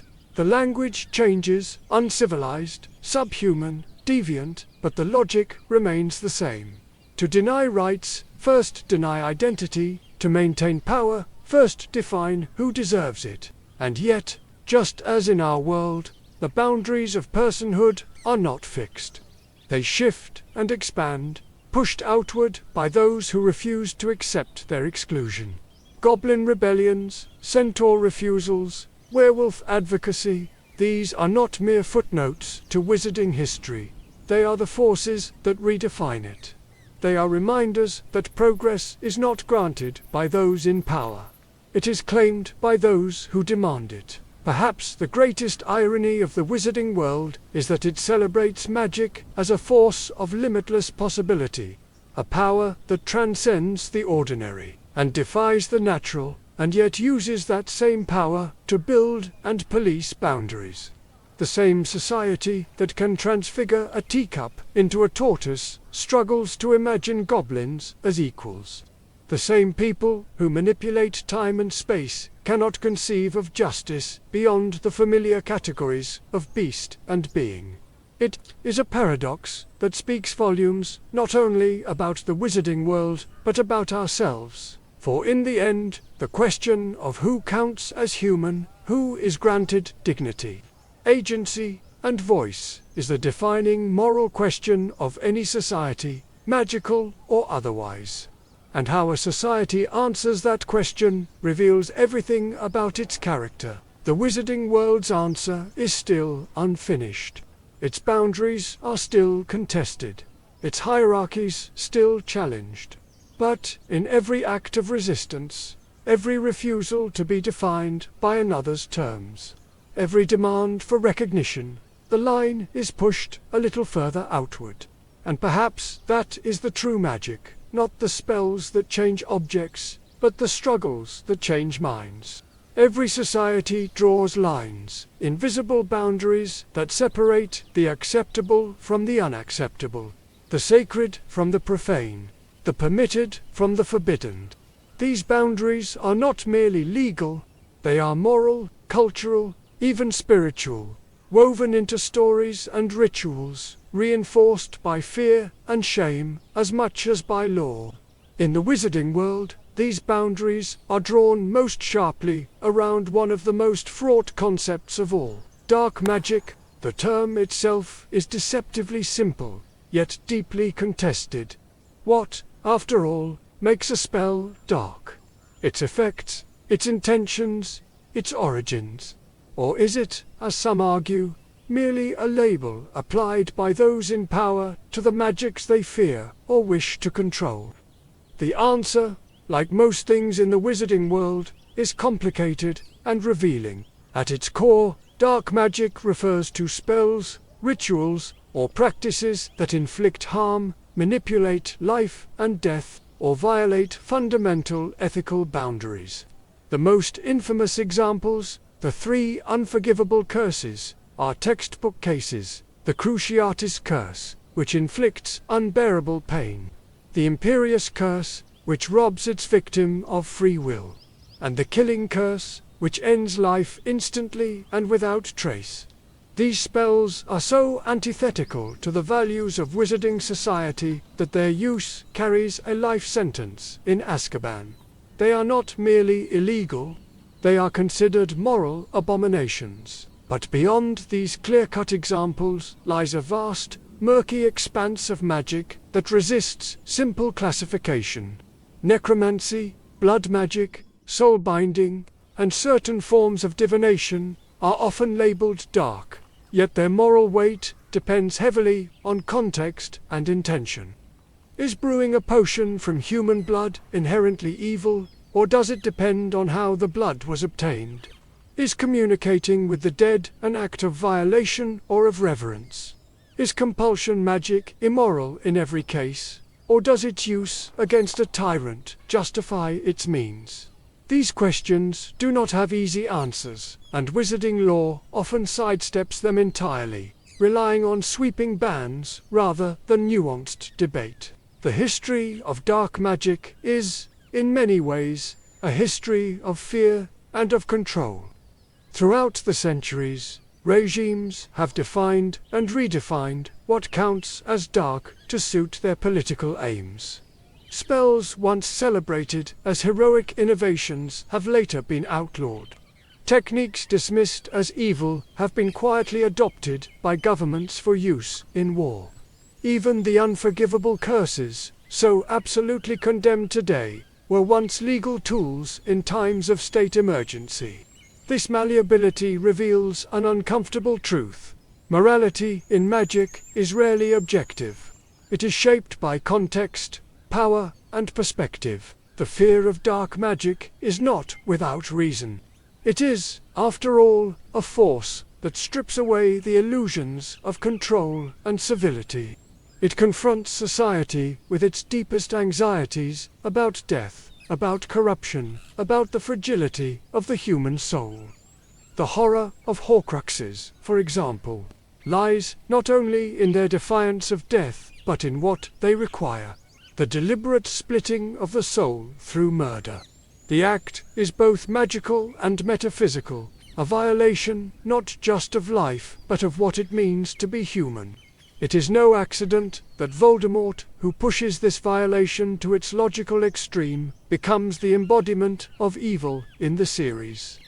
His monstrosity is not merely that he kills, but that he kills in pursuit of immortality, twisting the natural order to his will. Yet, even here, the moral terrain is not as simple as it seems.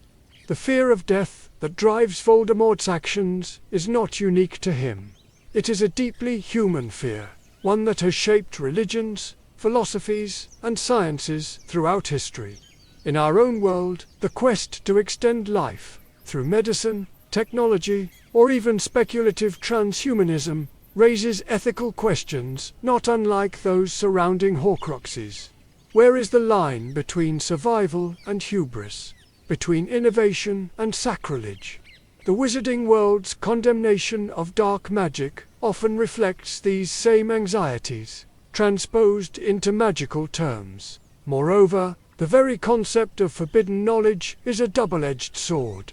To label a branch of magic as taboo is to protect society from its dangers, but it is also to place power in the hands of those who define the taboo. This has always been a strategy of control. By restricting access to dangerous knowledge, authorities maintain their monopoly over it. The restricted section of the Hogwarts library, the classification of certain magical texts, and the criminalization of specific rituals are all examples of this dynamic. And yet, history shows that forbidden knowledge rarely stays buried. It is sought precisely because it is forbidden, sometimes by the wicked, sometimes by the desperate, sometimes by those who genuinely believe it can be used for good. Indeed, not all who practice dark magic do so for selfish or malevolent reasons. Throughout history, Witches and wizards have turned to prescribed spells in the face of existential threats, using necromancy to communicate with fallen comrades, blood magic to seal pacts that prevent war, or even compulsion spells to overthrow tyrants. Their actions complicate the simple binary of good and evil, forcing us to confront the possibility that morality in magic, like morality in life, is often situational and deeply ambiguous. This complexity is mirrored in the ways societies treat those who study dark magic. Some are ostracized, others quietly employed by governments. Some are hunted as criminals, others revered as guardians against darker forces. The very same cursebreaker who dismantles dangerous artifacts in Egypt might, under different circumstances, be labeled a dark wizard. The line is not always drawn where the magic is cast, but where, and by whom, the judgment is rendered. It is here that the wizarding world most closely mirrors our own. Across history, societies have defined taboos not only to protect themselves, but to preserve their hierarchies. Heresy, witchcraft, forbidden science, these are labels that have been used to suppress challenges to authority as often as to guard against genuine danger. The Inquisition burned heretics not just for theological crimes, but for threatening the Church's power.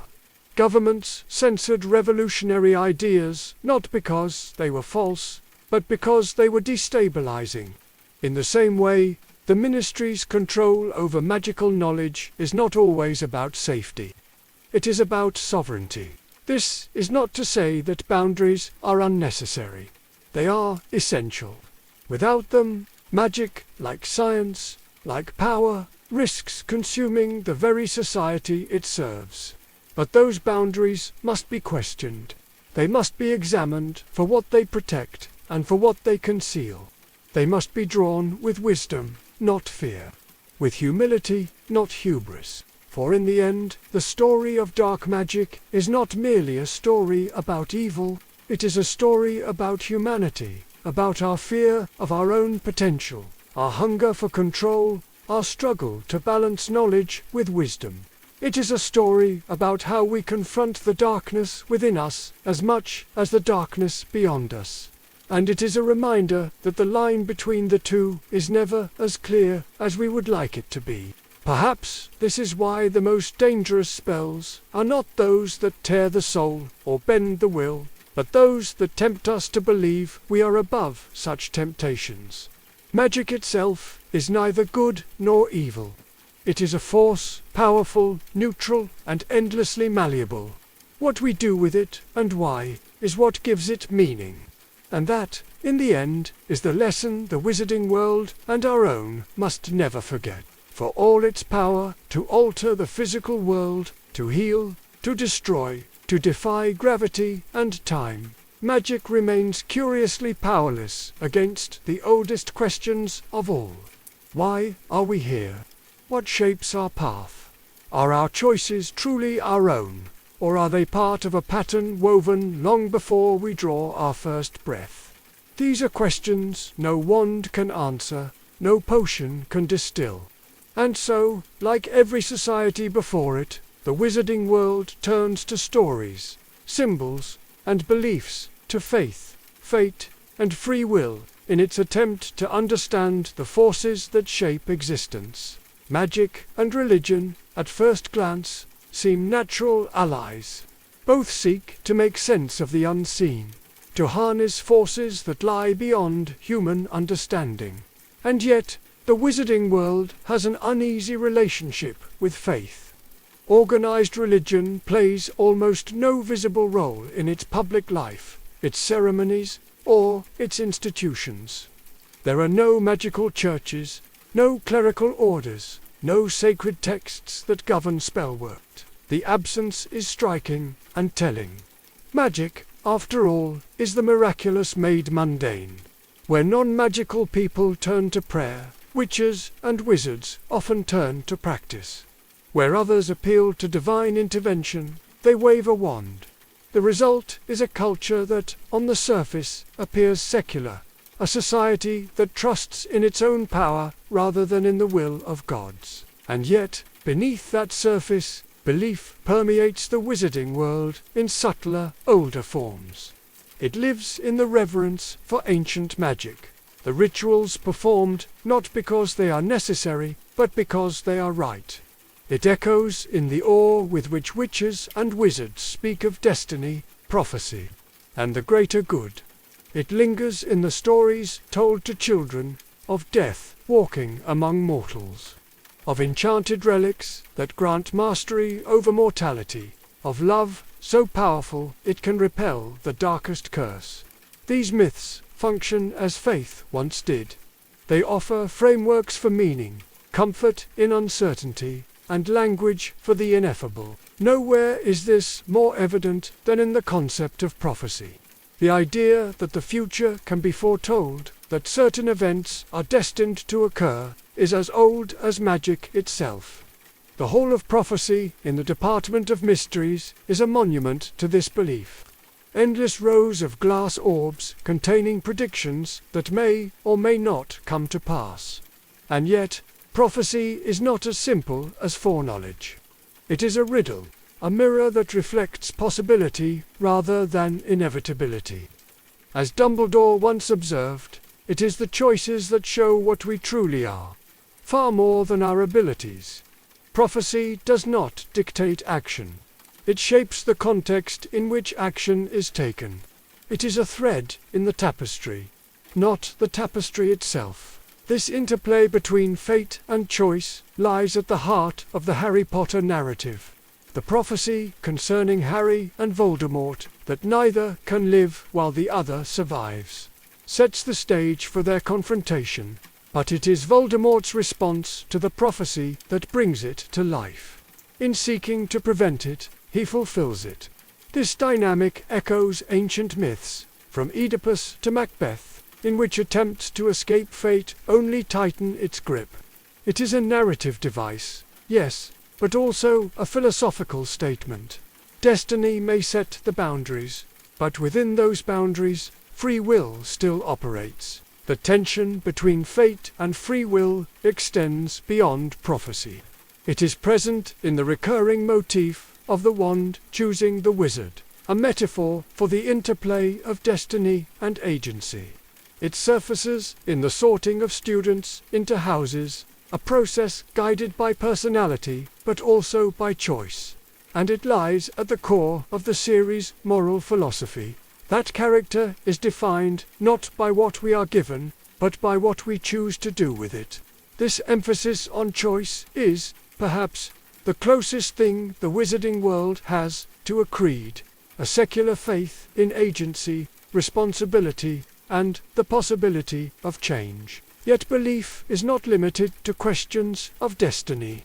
It also shapes how witches and wizards understand life, death, and the soul. The tale of the Deathly Hallows, for instance, is not just a story about powerful objects. It is a parable about humanity's relationship with mortality, about denial, defiance, and acceptance. The three brothers represent three attitudes toward death: mastery, avoidance, and understanding. The moral, of course, is clear. True wisdom lies not in conquering death, but in accepting it. This lesson resonates deeply with magical society, where the fear of death drives both the noblest acts of love and the darkest acts of evil. Voldemort's quest for immortality is monstrous precisely because it is so human, a distortion of a desire that exists in us all. These stories, myths, and beliefs serve the same functions in the wizarding world that religion and philosophy serve in our own. They provide ethical frameworks, existential answers, and narratives of meaning. They teach that love is stronger than death, that choice is stronger than destiny, and that even the smallest acts of courage ripple across time. They remind witches and wizards, and us, that magic, for all its power, cannot answer life's deepest questions. Only belief can. This is where the wizarding world most closely mirrors our own. Just as non-magical societies have built cathedrals and scriptures to grapple with uncertainty, so too has the magical world built myths and philosophies. The language is different. Spells instead of prayers, prophecies instead of scriptures. But the impulse is the same. Humans, magical or not, seek meaning beyond the material. We yearn to believe that our lives are part of something larger, that our choices matter, that love and sacrifice echo beyond the grave. Yet this search is not without its dangers. Belief can inspire, but it can also blind. It can justify cruelty in the name of destiny, or excuse inaction in the name of fate. It can become a tool of control, as when the ministry exploits fear of prophecy to consolidate power, or when Dumbledore's ideal of the greater good is twisted into Grindelwald's campaign for domination. These moments remind us that faith, like magic, is neither inherently good nor evil. Its value depends on how it is used and what ends it serves. In the end, the wizarding world teaches us that faith, fate, and free will are not opposing forces, but complementary ones. Fate may set the stage, but free will writes the script. Faith provides the courage to act when the script is unclear, and together they shape the arc of every life, magical or mundane. The final lesson is one of humility. Magic can move mountains, but it cannot tell us why we should. It can conquer death, but it cannot tell us what makes life worth living. It can predict the future, but it cannot decide what that future will be. Those answers must come from elsewhere, from stories, from beliefs, from the quiet conviction that our choices matter, even in a universe that seems to conspire against them. And so, for all their power, witches and wizards remain seekers, not just of spells, but of meaning. And perhaps that is the most magical truth of all, that even in a world where the impossible is possible, the greatest mystery is still the one within. It begins, as all wars do, not with a battle, but with an idea. Not with a curse cast in rage, but with a whisper, a story about purity, about destiny, about who deserves to rule and who deserves to kneel. It begins quietly, insidiously, in drawing rooms and classrooms, in the speeches of demagogues and the silence of those who ought to speak. And then, one day, it is no longer quiet. It is a mark burned into the sky. It is a name spoken only in fear. It is the moment when a society realizes it has crossed a threshold and cannot go back. The wizarding world has known war before. Some recorded, many forgotten, but none have scarred it as deeply as the two great conflicts that defined the late 20th century. The First and Second Wizarding Wars. Together, they form not just a narrative spine for the Harry Potter saga, but a case study in how ideology metastasizes into violence, how societies fracture under pressure, and how memory is woven or weaponized in the aftermath. The First Wizarding War began, as so many wars do, with a movement that promised order. Tom Riddle, the brilliant and charismatic young wizard who would become Lord Voldemort, did not emerge from a vacuum. He rose in a society already steeped in blood, purity, ideology, in centuries of prejudice against Muggleborns, in systemic inequality that defined who wielded power and who served it. Voldemort's genius was not inventing these ideas, it was radicalizing them. He transformed latent bigotry into militant creed, wrapping hatred in the language of destiny. For the greater good, Grindelwald once said, and Voldemort's version was no less seductive: purity, power, and a new magical order. His followers, the Death Eaters, were not a monolith of madmen. They were wealthy aristocrats, disaffected radicals, bureaucrats seeking favor, and young witches and wizards searching for purpose. Like many extremist movements in history, the Death Eaters offered belonging, identity, and a sense of righteousness. Their violence was not random. It was ideological, targeted assassinations, purges of Muggle-born families, and terror campaigns designed to erode trust in the Ministry and paralyze resistance. The Ministry's response was tragically familiar: denial, hesitation, and bureaucratic paralysis. By the time it recognized the threat, it was already compromised from within. Institutions built to protect became tools of oppression. Laws once meant to preserve order became weapons wielded against the vulnerable. The wizarding world, so proud of its civility and restraint, found itself in a war for its soul. The conflict reached its first climax, not on a battlefield, but in a nursery in Godric's Hollow. Voldemort's attempt to kill an infant, a boy named Harry Potter, was meant to be the final act of a campaign that had lasted over a decade. Instead, it became its undoing. The curse rebounded. Voldemort was defeated, and the world breathed a sigh of relief. The war was over, or so it thought. But history rarely ends so neatly. Voldemort was gone, but the conditions that gave rise to him, the prejudices, the inequalities, the complacency, remained. And so, when he returned more than a decade later, the world was unprepared. The Second Wizarding War was bloodier, more chaotic, and more deeply personal than the first. Voldemort no longer sought to subvert institutions. He sought to replace them. The Ministry fell, Hogwarts was occupied, and resistance became an act of daily survival. One of the most revealing stories from this period is the rise of Dumbledore's Army, a clandestine student organization formed in the shadow of tyranny. What began as a group of teenagers practicing defensive spells in a hidden room became a symbol of resistance. Proof that even in the darkest times, agency persists. It is a story repeated throughout history.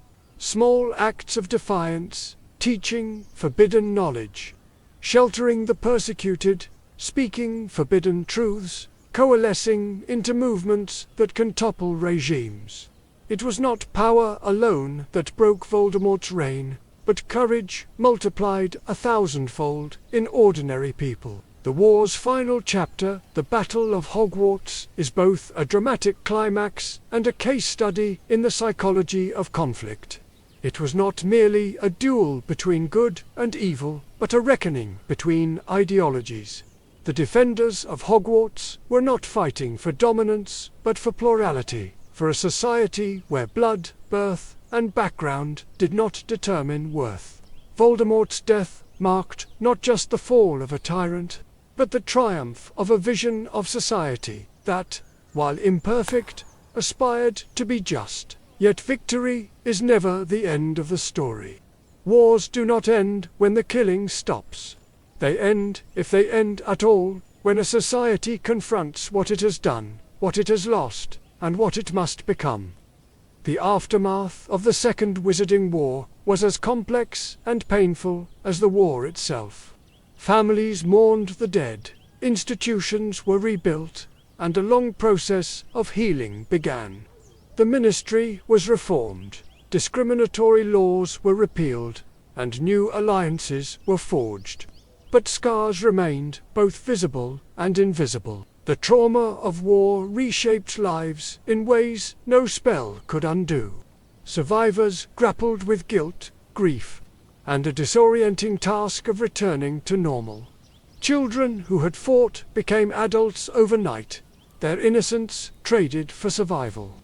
Former Death Eaters were tried, imprisoned, or reintegrated, raising thorny questions about justice, forgiveness, and the limits of redemption. And society as a whole faced the uncomfortable truth that evil had not been an external force imposed upon it. It had grown from within. How a society remembers war is as important as how it fights it. Memory is both a bomb and a battleground. It can heal wounds by honoring sacrifice and preserving lessons. But it can also be manipulated, sanitized to soothe consciences, weaponized to justify new injustices. In the wizarding world, memorials were built, heroes were celebrated, and children were taught the story of Voldemort's defeat. Yet, uncomfortable questions lingered beneath the surface. How had so many gone along with tyranny?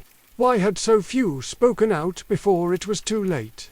And how could such hatred rise again in a society that claimed to have learned from its past? These questions have no easy answers, but they are essential. They are the questions every society must ask after conflict. Not just what happened, but why it happened. Not just who was defeated, but how they came to power. Not just how to rebuild, but how to prevent the same mistakes from repeating. The parallels to our own world are impossible to ignore. History, magical or mundane, is full of Voldemort's charismatic extremists who exploit fear, fracture societies, and justify cruelty as necessity. It is full of institutions that look the other way, citizens who remain silent, and resistors who risk everything to fight back. And it is full of the long, slow work of reconstruction, the struggle to build something better from the ashes of what was. War, in the end, is not just a clash of spells or armies. It is a mirror. It reflects who we are at our best and at our worst. It reveals the fragility of our values and the strength of our resolve. It shows how easily a society can be broken, and how, with courage and memory, it can be remade. The wizarding world still bears the marks of its wars. Some are carved into stone memorials, others etched into memory. But perhaps the most important scars are invisible. The lessons carried forward. The vigilance against hatred. The understanding that peace is not a gift but a practice. And it is in those scars that hope resides. The hope that the next war might never need to be fought. Long after the fires of war have cooled, after the monuments are built and the names carved into stone, what remains are the stories. They are what we tell our children when they ask how we survived. They are what we whisper to ourselves when we wonder if we would be brave enough to do the same. They are the threads that connect past and present, shaping not only how we remember what was, but also how we imagine what could be.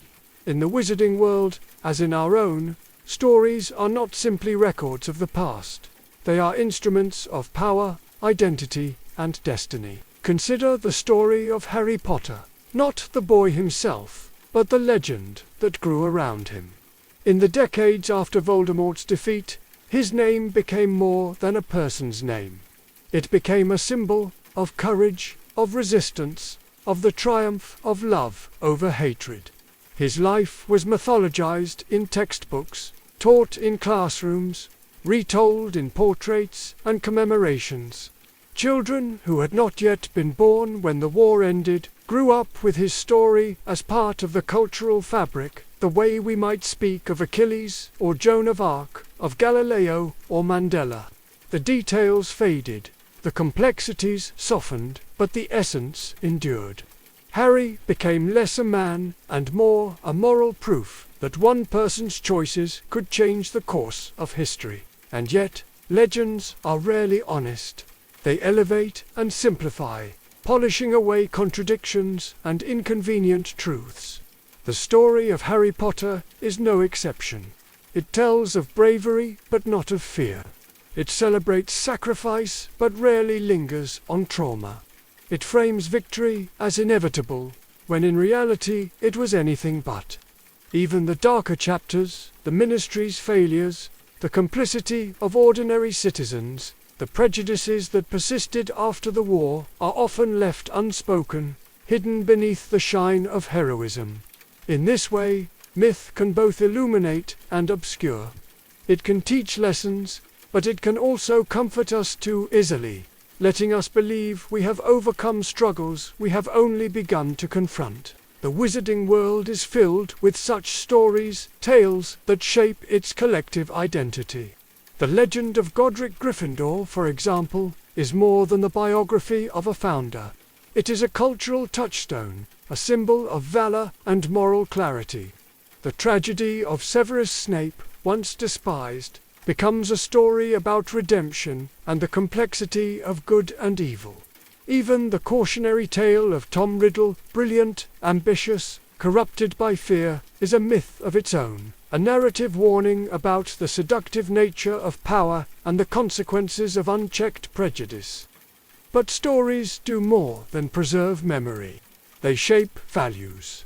They teach us who we are supposed to admire, who we are supposed to fear, and what ideals we are supposed to uphold.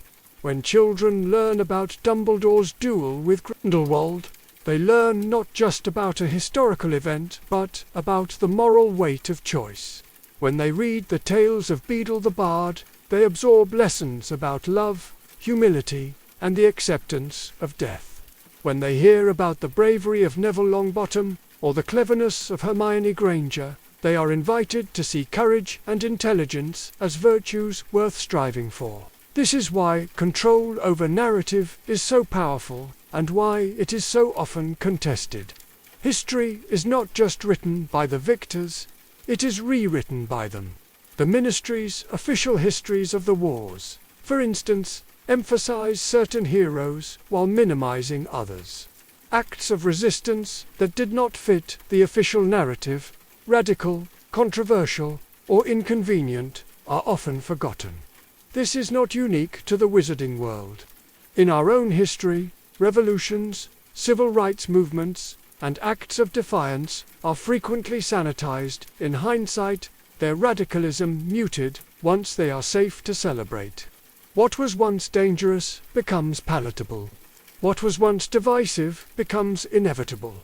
In this way, the stories a society tells about its past are often less about truth than about the identity it wishes to project. And yet, stories also have a remarkable capacity for evolution. They are not static monuments, but living organisms, shaped and reshaped by each generation that inherits them. The story of Harry Potter, for instance, has grown beyond the pages of a book. It has become a platform for new questions about prejudice and privilege, about trauma and healing, about the ethics of power and the responsibilities of resistance. Scholars debate the political implications of the wars. Activists invoke its language in their struggles for justice.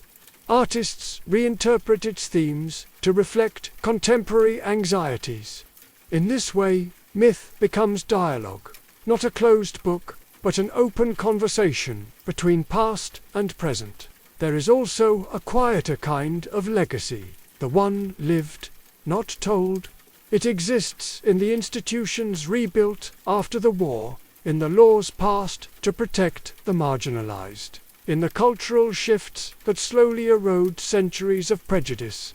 It lives in the children named after the dead, in the classrooms where old hatreds are challenged, in the small acts of kindness that ripple outward in unseen ways. These legacies rarely make it into the history books, but they shape the future just as surely as the great battles and legendary heroes. The wizarding world, like ours, stands on a foundation of stories. Some are triumphant, others tragic. Some inspire hope, others serve as warnings.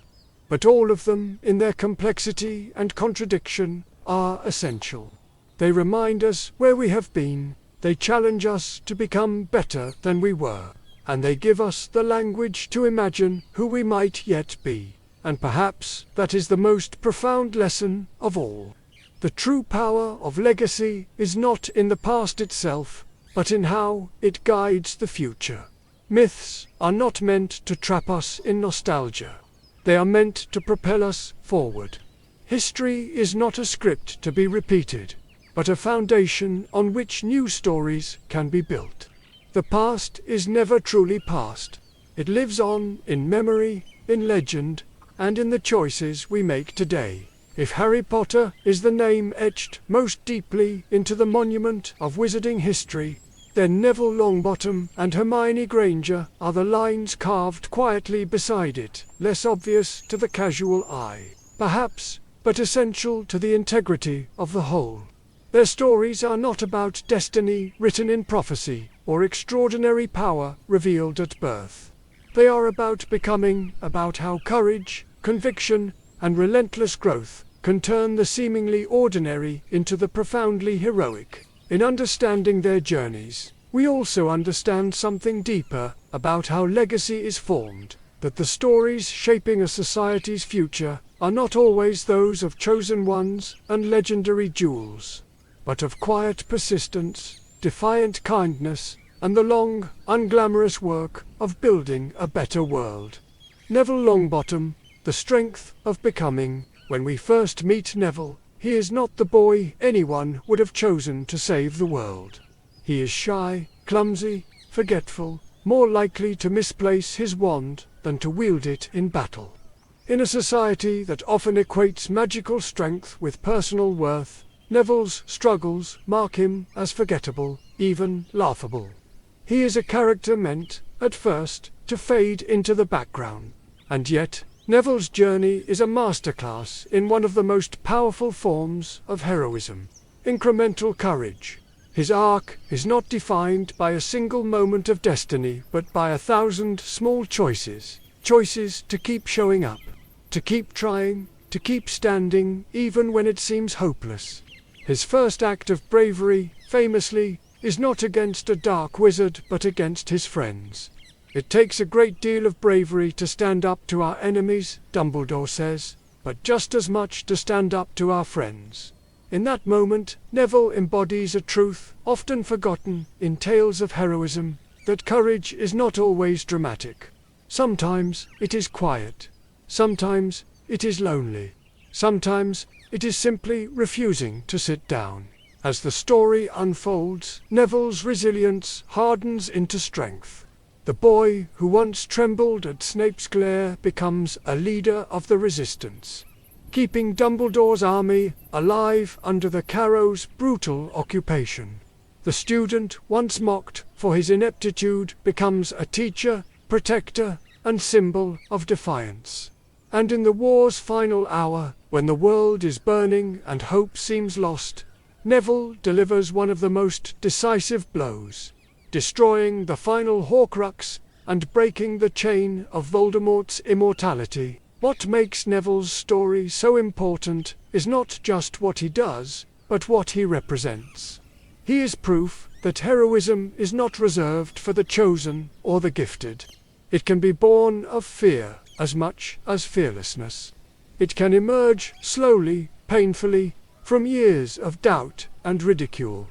His journey speaks to a universal truth, that the line between ordinary and extraordinary is often a matter of perseverance, of refusing to accept the limitations others place on you. Neville's legacy, then, is not just his victory on the battlefield.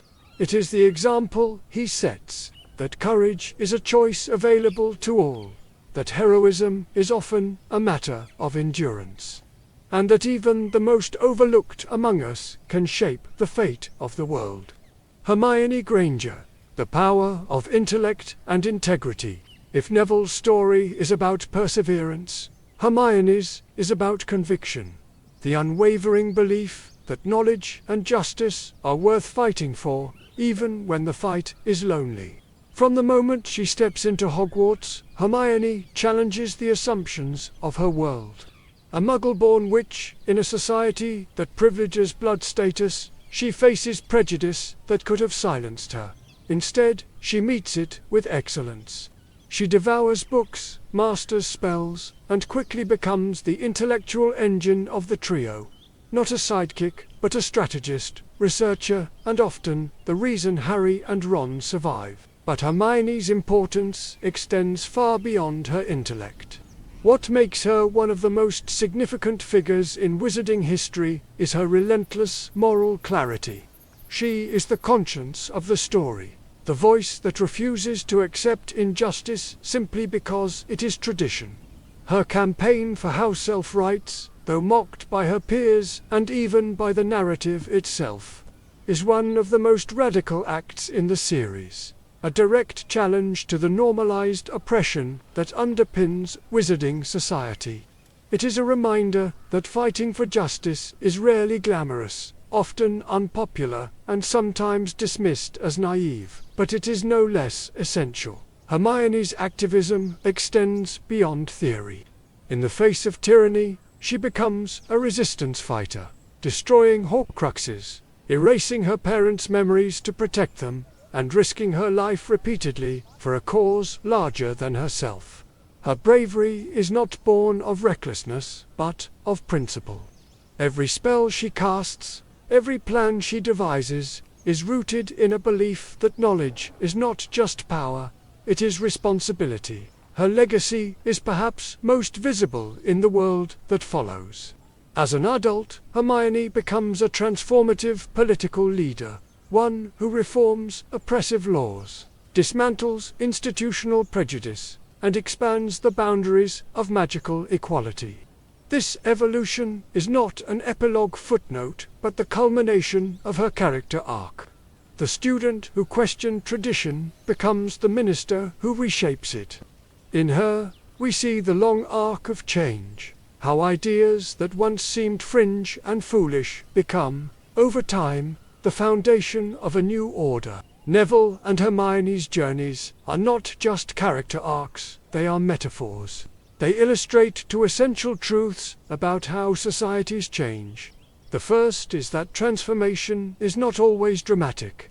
It is often the result of slow, steady work done by people who are not in the spotlight. The second is that progress does not come only from those who wield power, but from those who question it, challenge it, and reshape it in the name of something better. Their stories also complicate the idea of legend. They remind us that myths are not built solely around those who are destined for greatness. They are built around those who choose greatness, who rise above circumstance, defy expectation, and embody values that endure long after they are gone. Neville and Hermione are not secondary characters in the grand narrative of the wizarding world. They are its moral compass and its blueprint for the future, and it is here, in their stories, that we see the true purpose of legacy. It is not about preserving the past as it was, but about using the past to imagine what could be. Neville shows us that courage can bloom in the most unlikely soil. Hermione shows us that intellect and integrity can remake the world. Together, they show us that the future is not written by those who inherit power, but by those who seize the chance to redefine it. Their legacies are not sealed in marble monuments or official histories. They live in the laws they helped change, the injustices they refused to accept, and the generations they inspired to demand more. And in this way, their stories become the bridge between what was and what could be, the perfect prelude to the question we now must ask. If these ordinary people could change their world so profoundly, what might the next generation do with theirs? History is memory, and memory becomes myth. But what lies beyond myth is the question that every generation must eventually ask. What comes next? The wizarding world, so deeply shaped by its past, by its wars and triumphs, its heroes and horrors, its systems and stories, now stands on the edge of something new. The challenges ahead are different from those behind, but they are no less defining. They will determine whether magic remains a closed tradition, guarding its old ways, or whether it becomes something more dynamic, more just, more connected, more deeply human. If the past was defined by survival, the future will be defined by integration.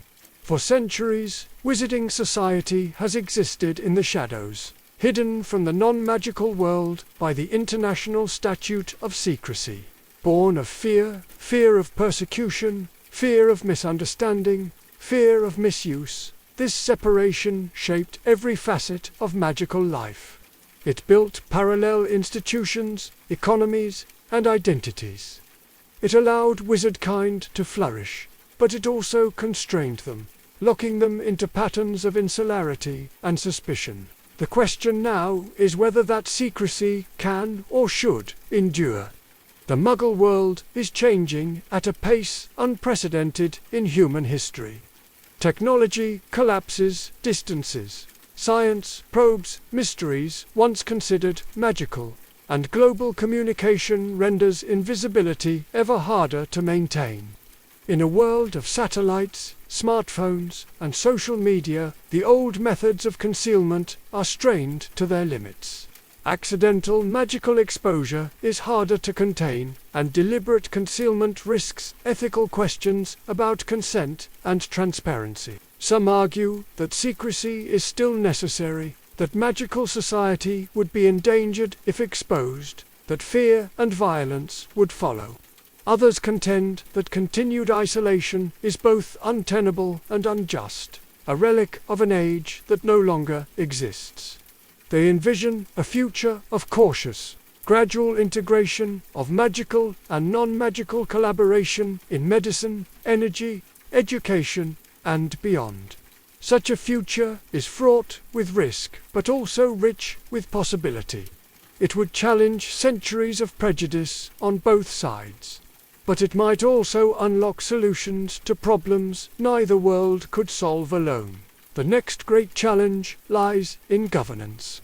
The Ministry of Magic and its equivalents worldwide are institutions born of a bygone era.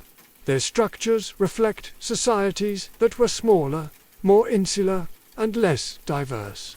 As magical populations grow and diversify, calls for reform will only intensify. Future governments will need to grapple with issues of representation for magical beings and non-human species. Global cooperation in a world where magical crises transcend borders, and accountability to prevent the abuses that once enabled figures like Voldemort or Grindelwald to rise unchecked. There are signs that this evolution is already underway. International magical law is expanding. Magical nations are forging alliances, and some ministries have begun to include goblins, centaurs, and even werewolves in advisory roles. But these are only first steps. True progress will require reimagining power itself, shifting from hierarchical, wizard-centric governance to systems that reflect the diversity of magical life. No institution shapes the future more than education, and no school is more symbolic of that than Hogwarts. For centuries, it has been the crucible of wizarding identity, a place where children learn not only spells but social norms, cultural narratives, and conceptions of power. But if the world is changing, so too must Hogwarts. Curricula that once centered on traditional spellwork may need to expand to include magical ethics, interspecies diplomacy, and even interdisciplinary fields bridging magic and Muggle science. Education will also need to confront its own biases, challenging the sorting system, dismantling elitist traditions, and making magical education more accessible to those historically excluded. The next generation will be defined less by blood status and more by worldview. They will grow up in a world where collaboration with Muggles is possible, where goblins demand a seat in Parliament, where spells are scrutinized for ethical implications, and where the stories of the past are no longer taken at face value. Their task will not be to preserve a static tradition, but to reinvent it. Perhaps the most transformative question of all is what happens when magic and technology meet. For centuries, these two forces have been kept apart, not by incompatibility, but by ignorance and fear. Yet their potential synergy is staggering. Magical solutions could revolutionize medicine, energy, transportation, and environmental restoration. Technological tools could amplify magical research, democratize knowledge, and expand communication across magical communities. But convergence also brings risks. Technology could be weaponized with magical augmentation. Magical secrets could be exploited for profit or power. The line between magical and non-magical society could blur in ways that challenge identity itself. The future may see conflicts not over ideology, but over epistemology, over how we define knowledge, truth, and the nature of reality. At its core, the question of the future is not one of spells or systems, but of values. Will wizarding society continue to define itself by exclusion, by who is magical, who is pure, who belongs? Or will it embrace a broader, more fluid identity, one that celebrates difference rather than fearing it? The answer will depend on whether the lessons of the past are remembered. The scars of the wars must not fade into comforting myths. The injustices faced by house elves, goblins, and werewolves must not be dismissed as relics of a bygone age. The dangers of unchecked power, forbidden knowledge, and ideological fanaticism must remain present in collective memory. Only then can the future be built on a foundation strong enough to sustain it. If there is one thread running through every era of magical history, from the Founder's Age to the rise of Voldemort, from the resistance of Dumbledore's army to the reform movements that followed, it is this: magic is not static. It is a reflection of the people who wield it. It grows, adapts, and transforms with them. And so too will the world they build. The future of magic will not be defined by prophecy, nor by bloodlines, nor even by the heroes of old. It will be defined by the choices of countless ordinary witches and wizards, by their courage to question tradition, their willingness to build bridges, and their determination to leave the world more just than they found it. The future will not look like the past. It will be stranger, more complex, more interconnected. But if the wizarding world can embrace that complexity, if it can learn from its mistakes, harness its possibilities, and dream boldly, then perhaps the greatest chapter in its story is the one still unwritten. Every society, once it has weathered its storms, faces a question more difficult than how to survive. It must decide how to live. Wars can define an age, but they cannot sustain it. Revolutions break chains, but they do not tell us what to build in the aftermath. And when the ashes of conflict have cooled and the monuments stand silent, a civilization must ask itself what kind of culture it will create to fill the emptiness left behind. The wizarding world now stands at precisely such a crossroads, poised on the brink of what may become its greatest transformation. Not another war or political upheaval, but a renaissance. Renaissance is a word often associated with art and beauty, but its truer meaning is deeper. It is a rebirth of spirit, a rekindling of curiosity, a willingness to question old certainties and imagine new possibilities.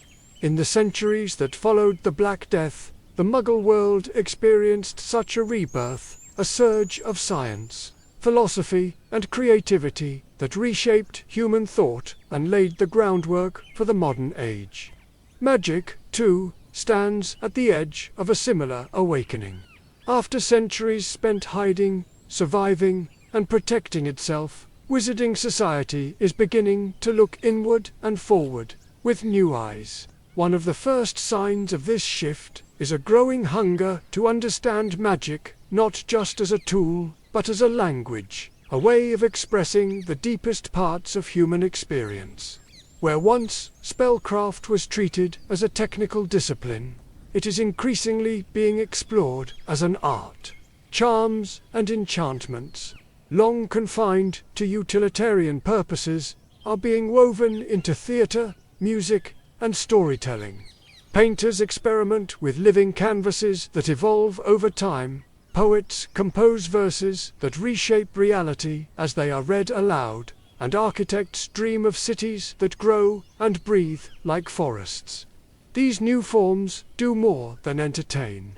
They ask profound questions about the nature of creativity and the human soul. If magic is the expression of will, what might it reveal about who we truly are? This cultural blossoming is not limited to the arts. It is echoed in philosophy, where scholars and thinkers are beginning to challenge assumptions that have gone unquestioned for centuries. The nature of the soul, once treated as a metaphysical given, is now a subject of rigorous inquiry.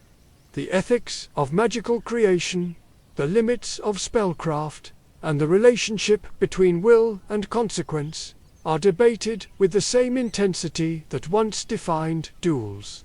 Even the meaning of magic itself is being reconsidered. Is it simply a force, neutral, mechanical, and amoral? Or is it something more, a reflection of consciousness, a manifestation of identity, perhaps even a language through which the universe speaks? As these questions ripple through magical society, they inevitably lead to another transformation. One that touches not only how magic is practiced, but how it is taught.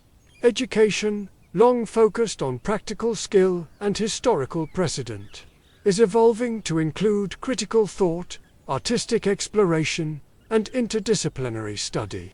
It is no longer enough for a student to learn how to transfigure a teacup or brew a potion. They must also ask why certain transformations are permitted and others taboo, why potions are brewed the way they are, and how new methods might unlock previously unimaginable effects. In this way, the next generation of witches and wizards is not merely inheriting magic, they are reinventing it. The Renaissance is also redefining how magical society understands itself in relation to the wider world. For centuries, wizards defined their identity in opposition to muggles, as separate, secret, and superior. But, as curiosity replaces fear, that boundary is becoming more porous. Magical artists draw inspiration from Muggle art forms, blending enchantments with film, literature, and music. Magical philosophers study human psychology and sociology to better understand their own culture. Even spellcraft is influenced by non-magical science, as charms are analyzed through the lens of physics and alchemy intersects with biochemistry. In this fusion, both worlds gain something richer than they could have created alone. Perhaps the most exciting aspect of this new age is how it is expanding the very definition of magic.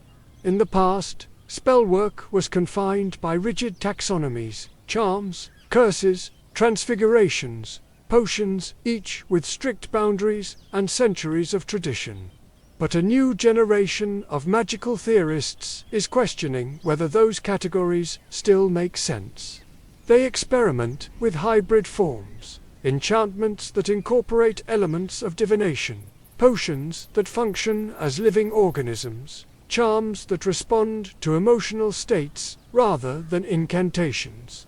These innovations are not mere curiosities. They challenge the deepest assumptions of magical theory and hint at possibilities once thought impossible. This new vision of magic is not without its critics. Traditionalists warn that too much experimentation risks destabilizing magical foundations or violating ethical boundaries. Some fear that in blending magic with art, science, or Muggle thought, the purity of magical tradition will be diluted. And indeed, there is truth to their caution. Renaissance is always a time of upheaval. It breaks old certainties before new ones have formed, and it demands a willingness to live in ambiguity.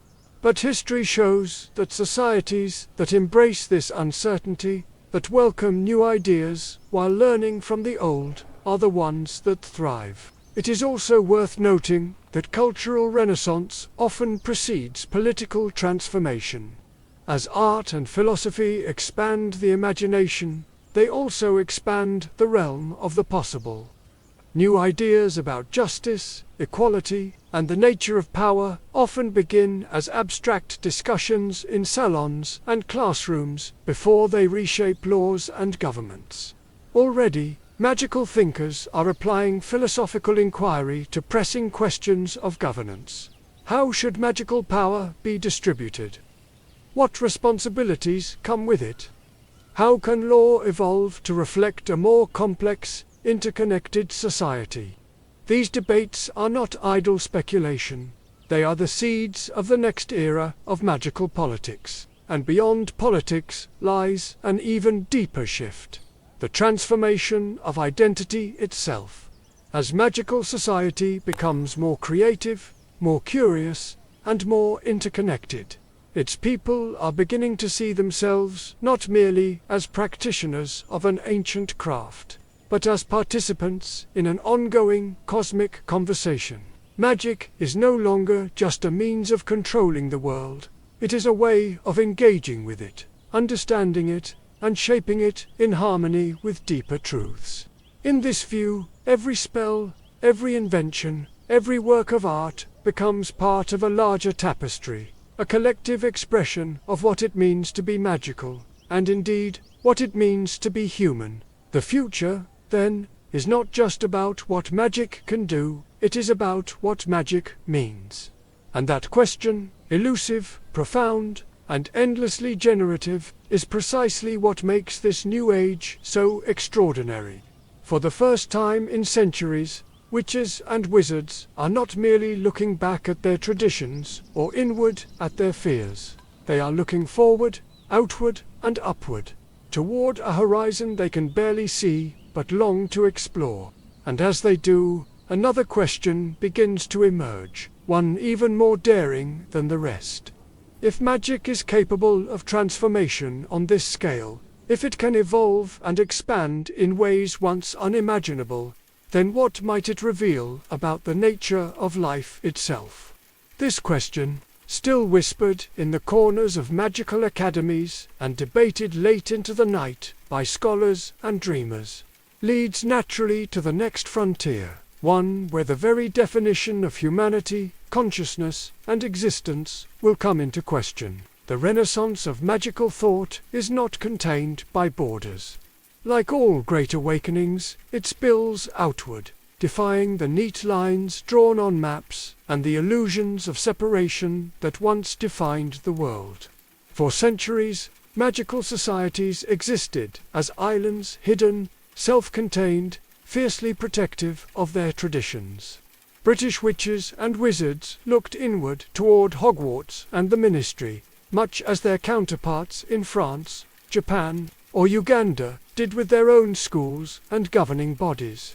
Connections existed, of course, treaties signed, conferences held, Quidditch matches played, but they were fragile, sporadic, and often superficial. True collaboration was rare, and mutual understanding even rarer. That era is ending.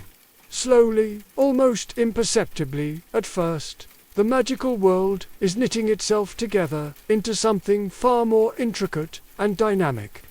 The forces driving this change are as complex as they are inevitable. Advances in communication, shifts in global politics, the spread of shared challenges that no single nation can face alone. A world that once defined itself by secrecy and separation is learning, however reluctantly, that its future depends on connection. The first signs of this transformation appeared in places that had long been peripheral to the centers of magical power, borderlands, trade hubs, and cultural crossroads where magical traditions had always blended and overlapped. In these spaces, a new kind of magical practice began to emerge. Hybrid spells that combined European wandwork with African elementalism, potions that fused Asian alchemical techniques with South American herbology, enchantments that wove together indigenous rituals and Western incantations. At first, these hybrids were dismissed as curiosities, clever, perhaps, but lacking the purity of classical magical forms. Yet, as their power and versatility became undeniable, they were embraced, studied, and eventually celebrated. They became symbols of what was possible when traditions met not as rivals, but as partners. This blending is more than aesthetic. It is philosophical. For centuries, magical cultures developed in isolation, each shaped by its own history, geography, and worldview. European spellcraft, for instance, evolved within a framework of Latin incantations, structured gestures, and wand-based focus, a reflection of a society that valued order, hierarchy, and precision. In contrast, many African magical traditions emphasize communion with natural forces, treating magic as a dialogue rather than a command. East Asian approaches, steeped in Taoist and Buddhist philosophy, often view magic as a harmonizing force, less about imposing will and more about aligning with cosmic balance. Indigenous magical practices across the Americas tend to integrate storytelling and ancestral memory into spellwork, seeing magic as inseparable from history and identity.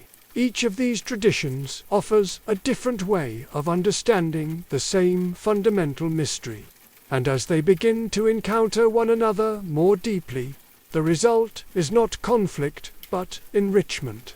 Practitioners are discovering that the limitations they once took for granted, the belief that certain spells could only be cast in certain ways, or that magical theory must follow a particular logic, were not inherent to magic itself. They were products of culture. And when culture expands, so too does the horizon of what magic can be. This cultural convergence is reshaping institutions as well. Magical education, once fiercely national, is becoming increasingly international. Exchange programs between schools that were once rivals are now commonplace. Collaborative research initiatives bring together scholars from different continents to study magical phenomena on a global scale, from ley lines that stretch across oceans to shared patterns in wand lore and spell etymology.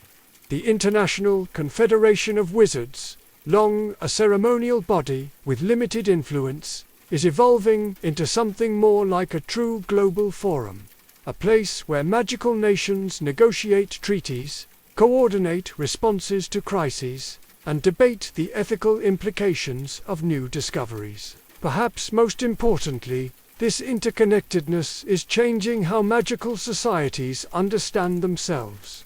No longer defined solely by national identity, witches and wizards are beginning to see themselves as part of a global community, one bound not just by shared power, but by shared responsibility. This shift has profound implications.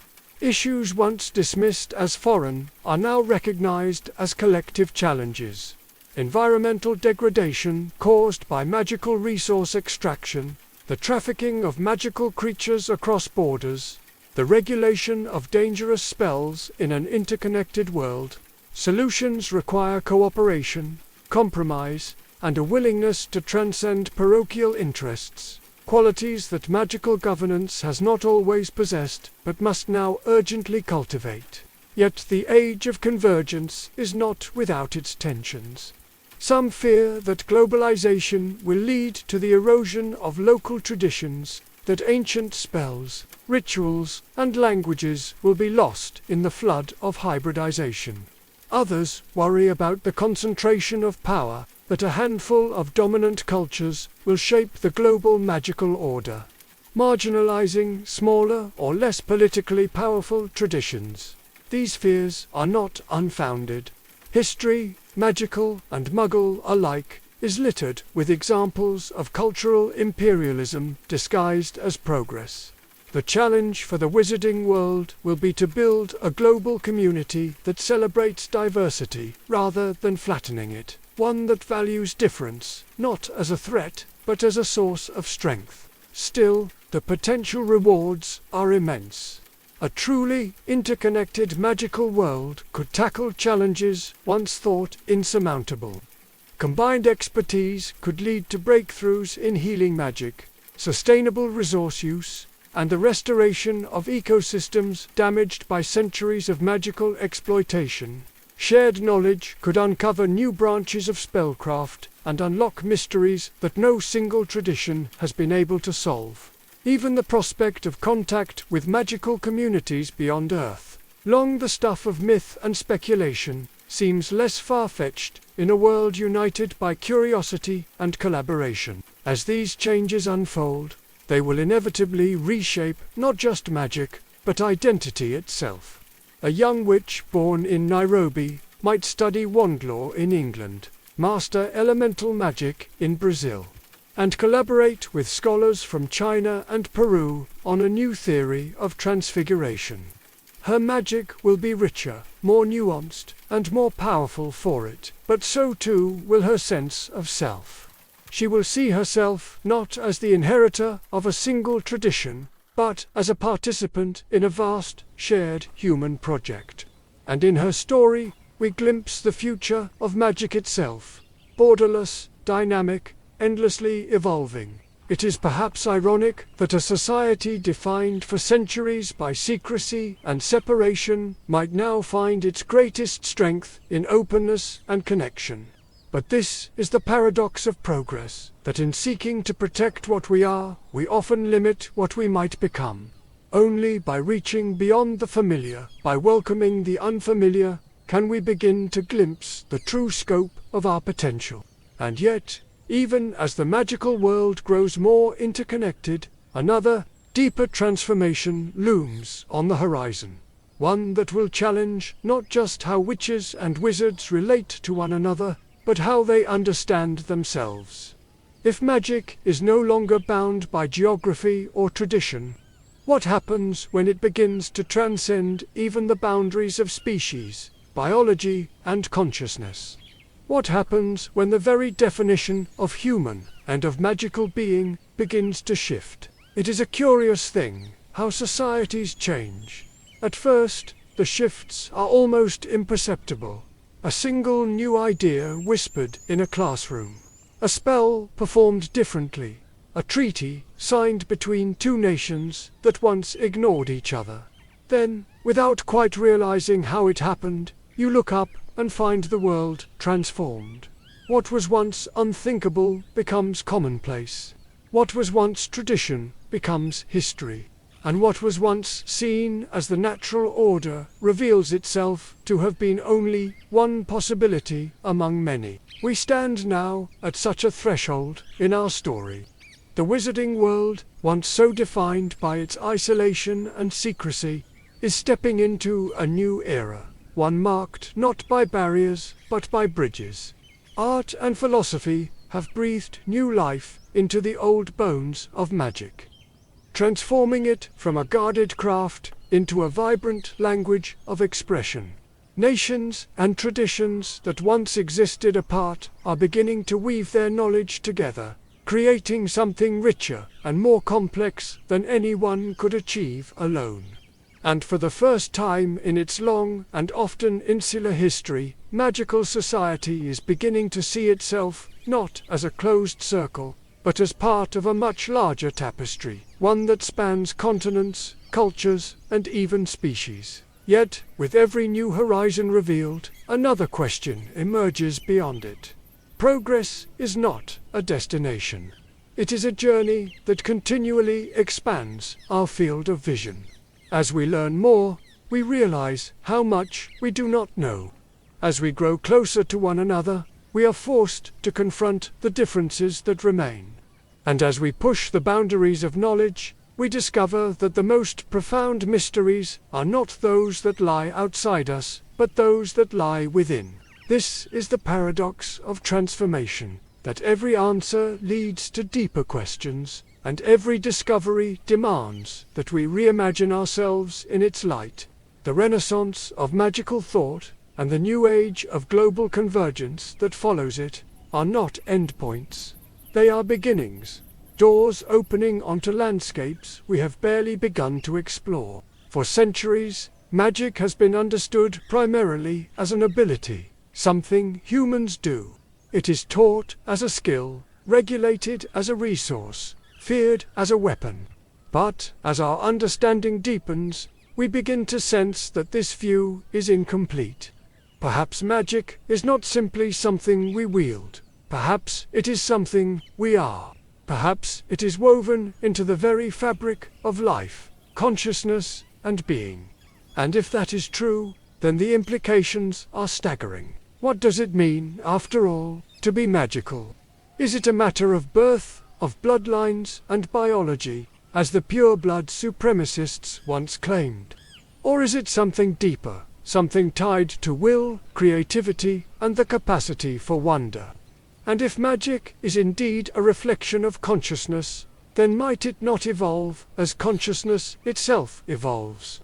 Could magic express itself in new forms, new beings, even new realities that we cannot yet imagine? Already, we see hints of this evolution. Creatures once dismissed as magical beasts demonstrate intelligence and magical capacities that rival, and sometimes surpass, those of humans. Magical artifacts develop wills of their own. Experimental spellwork blurs the line between enchantment and life, between artifice and sentience. And in the quiet corners of magical research, philosophers and spellwrights alike are beginning to ask questions once confined to myth. Can magic create life? Can it extend consciousness beyond the body? Can it bridge the gap between the living and the dead? These questions are not idle speculation. They strike at the heart of identity itself. For if magic can evolve beyond the human, then humanity's place in the magical order must be reconsidered. Are we its masters, or merely one of its many expressions? Are we shaping magic, or is magic shaping us? And if the two are, as some theorists suggest, inseparable to sides of the same cosmic force, then what does that mean for the future of both? History offers us a warning here.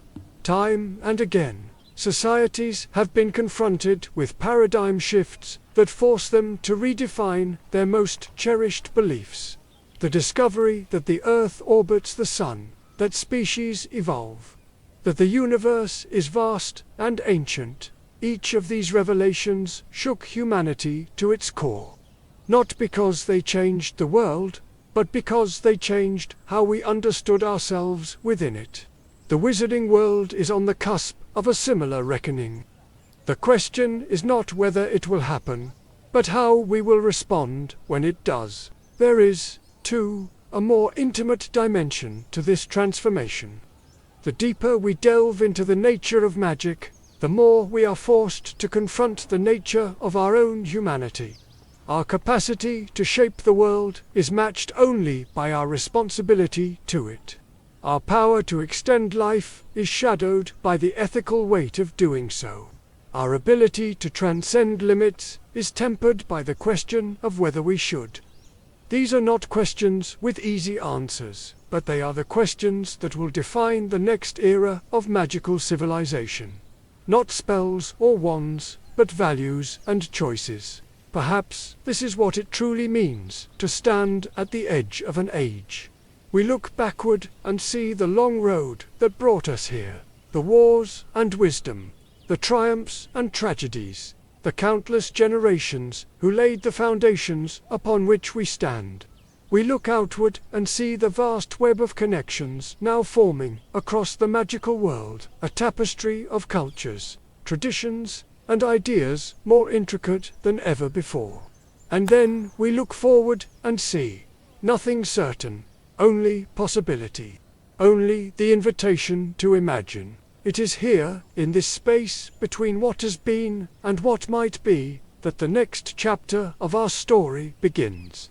It is here that we turn our gaze beyond nations and societies, beyond institutions and ideologies, and begin to ask deeper, stranger, more unsettling questions. It is here that we explore the boundaries of life, death, consciousness, and creation, and consider what it might mean for magic, and for us, to transcend them. For centuries, witches and wizards have spoken of magic as a gift, something bestowed upon them by birth, nurtured by study, and wielded through will. It has been treated as a tool, a language, an art, a science. But beneath all of these metaphors lies a deeper and far more unsettling truth. Magic is not merely something humans use, it is something that defines them. It shapes how they understand life, death, identity, and purpose. And as that understanding deepens, it inevitably leads to a question older than the first incantation, and as urgent as the beating of a heart. What does it mean to be human? It is a deceptively simple question, and yet it resists every attempt to answer it. Some have argued that humanity lies in reason, others in emotion, still others in the soul. Some define it by mortality, by the knowledge that life is finite and therefore precious. But if magic can alter the conditions of life, if it can heal wounds, prolong existence, and perhaps even transcend death, then the boundaries that once defined humanity begin to blur. What remains of our humanity when we no longer fear the end? What becomes of identity when memory can be altered, when bodies can be transformed, when souls can be split and stitched together again? This is not a theoretical exercise. Wizards have been grappling with these questions for centuries, often without realizing it. Consider the quest for immortality, one of the oldest and most dangerous pursuits in magical history. To extend life is, in one sense, a natural desire. It is the instinct of all living things to resist oblivion. Yet every attempt to defy death has come at a terrible cost. The Philosopher's Stone, that legendary fusion of alchemy and eternity, demanded both mastery and sacrifice. Horcruxes, those abominations of soul magic, required acts of murder so vile that the self was torn apart in the process. Even less sinister methods, enchanted elixirs, binding spells, temporal manipulations, raise profound ethical questions. If death is the great equalizer, what happens to a society in which some can evade it? If the fear of mortality is one of the forces that binds us together, what happens when that bond is broken? Some philosophers argue that the pursuit of immortality is not only dangerous but misguided, that death is not a flaw in the design of life but an essential part of it. They point to the ways in which mortality gives meaning to our choices, urgency to our actions, and depth to our relationships. They warn that without death, life risks becoming stagnant, its narrative robbed of resolution.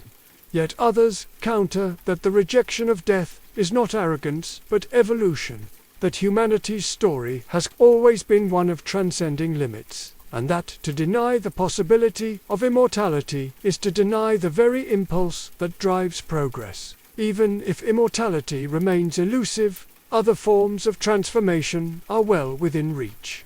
Wizards can already reshape their bodies with potions and transfigurations, alter their minds with charms, and even share thoughts and memories through legilimency and pensives.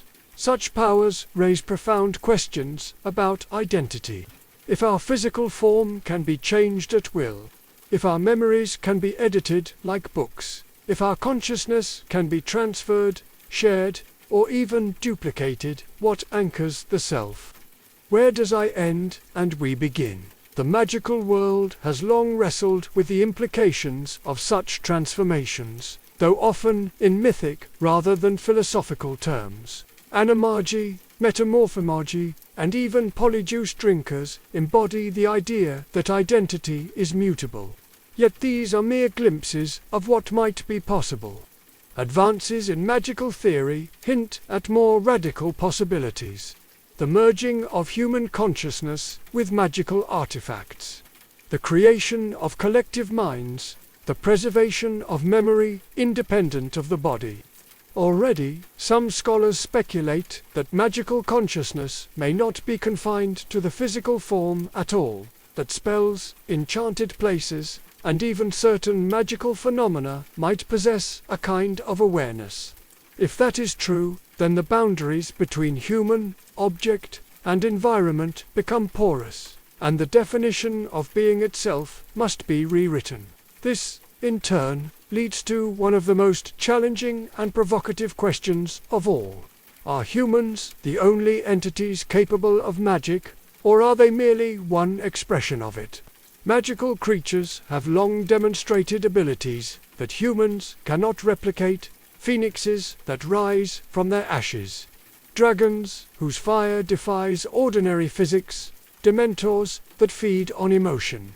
Even plants and stones sometimes exhibit magical properties that suggest a form of agency. If magic is a universal force, expressed in countless ways, then humanity's role may not be that of the sole wielder, but of one participant in a vast, interconnected web of magical life. Such a shift in perspective would have profound consequences. It would demand that humans abandon the anthropocentric worldview that has shaped magical society for millennia. It would require new ethics, a recognition that magical creatures, enchanted environments, and even seemingly inanimate entities might possess forms of consciousness worthy of respect and rights. And it would invite humanity to rethink its relationship to magic itself, not as a possession, but as a partnership. The implications stretch beyond biology and into the realm of metaphysics.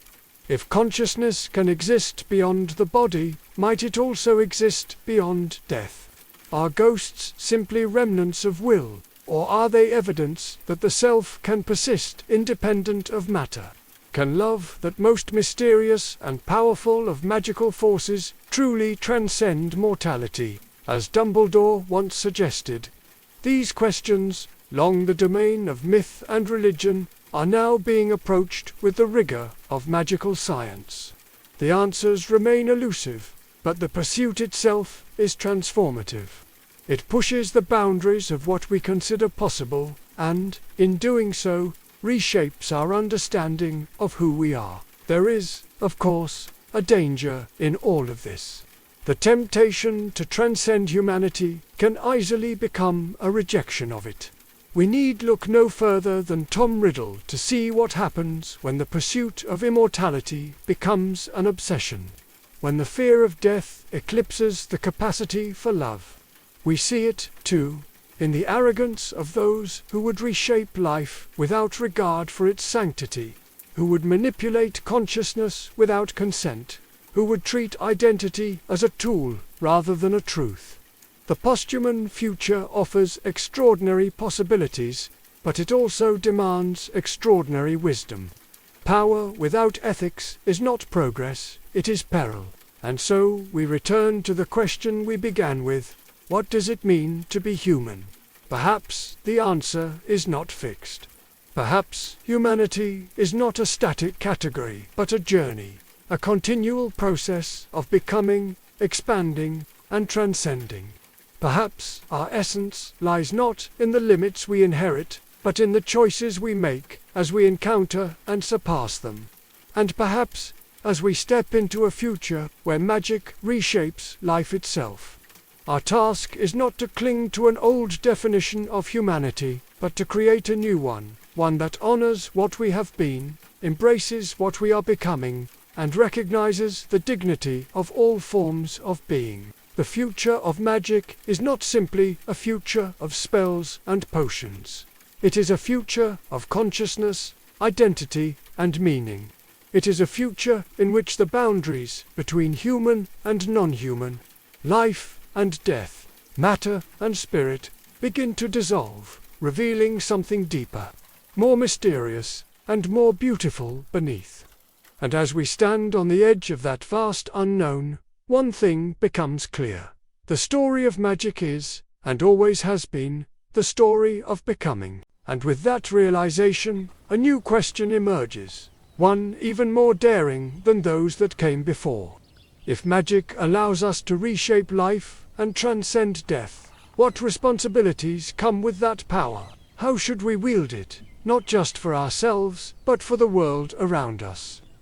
It is here that the next chapter of our journey leads into the realm of ethics, morality, and the choices that will define the destiny of magic itself. Power is not a spell, nor a wand, nor a throne. It is not the ability to hurl curses or bend laws, nor even the capacity to shape life and death themselves. At its heart, power is something far simpler and far more dangerous. It is the ability to make choices that affect the world beyond ourselves. And with that ability comes the most profound question any society, magical or otherwise, must confront. How should such power be used? The wizarding world has been asking this question, consciously or not, since its inception. It has struggled with it in every era, in the founding of Hogwarts, in the rise and fall of Dark Lords, in the passing of laws and the breaking of them. Power has built the magical world and nearly destroyed it. It has liberated and enslaved, healed and harmed, enlightened and corrupted. Its story is our story, and it is a story defined not by what magic can do, but by what we choose to do with it. It is easy to imagine power as inherently good or evil, but reality is more complex. Magic, like knowledge or technology, is neutral. A spell to heal can be turned into a weapon. A potion meant to extend life can enslave a soul. The same charm that shields a child from harm can conceal an atrocity. What matters is not the spell itself, but the intention behind it and the consequences it produces.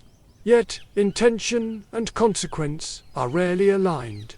Good intentions can lead to devastating outcomes, and noble ideals can justify terrible acts. This is the central paradox of power. It magnifies not only our virtues, but our flaws. The history of the wizarding world is a study in this paradox. Consider Albus Dumbledore, one of the most revered figures in magical history. His brilliance and moral conviction shaped the fight against two Dark Lords. And yet, his early idealism, his dream of magical supremacy for the greater good, nearly unleashed a tyranny worse than any before it. Consider the Unspeakables, whose pursuit of magical knowledge has yielded wonders and horrors in equal measure. Or consider the Ministry itself, which, in its quest for order, has often perpetuated injustice.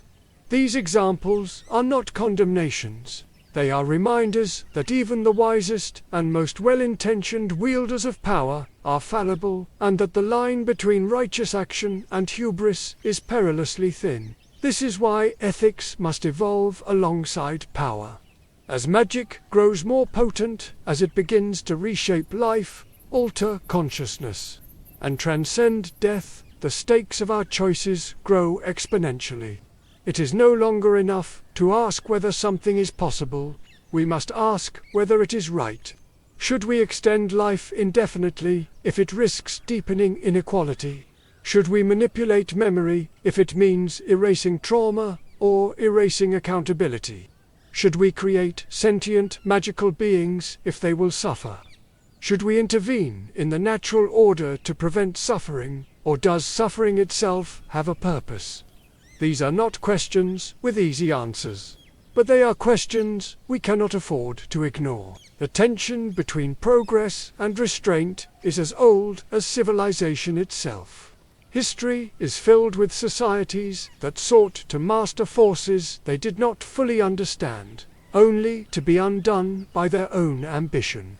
Magic, with its capacity to reshape reality itself, magnifies this risk. Yet to retreat into fear is equally dangerous. Refusing to explore the limits of magic can condemn us to stagnation, ignorance, and preventable suffering.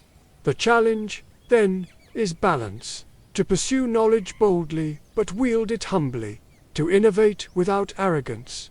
To recognize that the power to shape the world is also the power to harm it. Responsibility must extend beyond individual choices. Societies must build systems to guide, limit, and oversee the use of magic. Laws must be written not only to punish wrongdoing, but to prevent it. Ethical frameworks must evolve to address new dilemmas, frameworks that consider not only human interests, but the interests of magical creatures, enchanted entities, and even the natural world itself.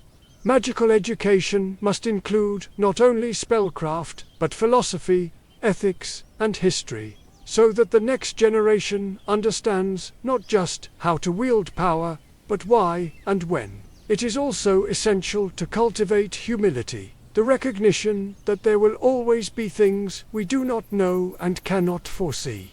Magic is, by its nature, unpredictable.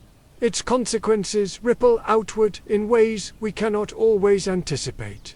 The creation of a Horcrux does not simply split a soul, it warps the fabric of life itself. A well-intentioned memory charm can erase more than a memory. It can erase identity. The use of time turners, even under strict control, risks altering the very flow of causality. These examples remind us that the exercise of power must always be accompanied by a willingness to question, to doubt, and to stop before it is too late. And yet, even with humility and restraint, the ethical landscape will remain complex. There will always be conflicts between values, security and freedom, progress and preservation, justice and mercy. There will be moments when every choice carries risk, when every decision leaves a scar.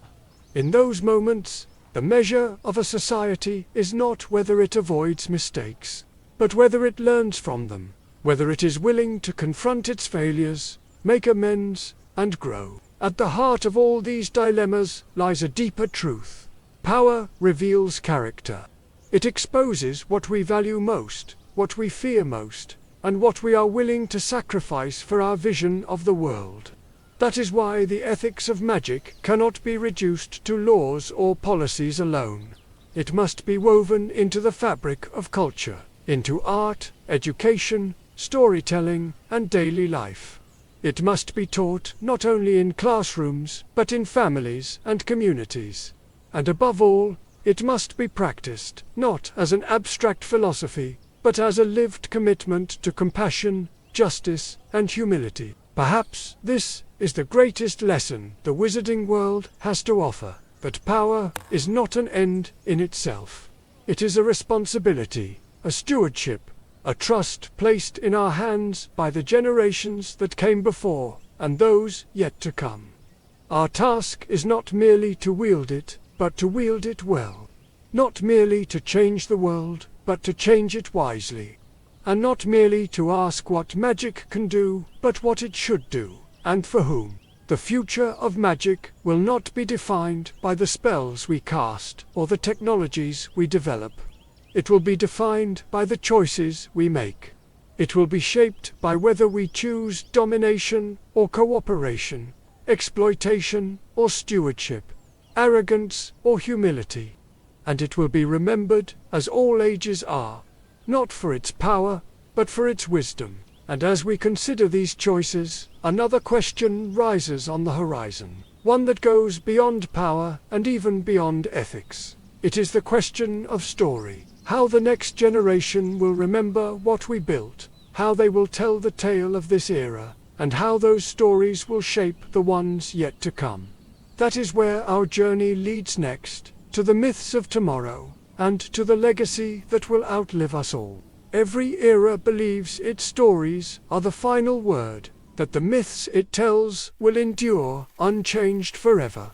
And yet, history shows us that no story ever remains as it was. Myths evolve, legends fade, and are reborn. Heroes once celebrated are reinterpreted, sometimes even criticized. Villains once reviled are understood in new light. The act of telling stories is not the preservation of the past. It is the creation of the future. And in that act, in the stories we choose to tell and the way we choose to tell them, we shape the world more profoundly than any spell could. The wizarding world has always understood the power of story, even when it has not admitted it. Its greatest institutions were built on narratives of the four founders and their vision, of Merlin and the early wizards who shaped magical lore, of the noble struggles against darkness and tyranny. Its deepest prejudices, too, were forged by story, myths of blood purity, tales of the dangerous other, histories rewritten to glorify the powerful and erase the marginalized. And its most transformative revolutions began not with battles, but with new narratives of equality, of justice, of courage that comes not from strength, but from love. We are now at the threshold of a new age, one in which the old myths no longer suffice. The story of magic as a secret, isolated force is giving way to a story of connection and collaboration. The myth of the chosen hero is being replaced by the story of collective effort, of ordinary people whose choices, woven together, change the course of history. And the idea of magic as a human birthright is yielding to a broader, more inclusive narrative, one that sees magic as a universal force, shared across species, cultures, and perhaps even forms of life we have yet to imagine. This transformation is already visible in how the events of recent decades are remembered.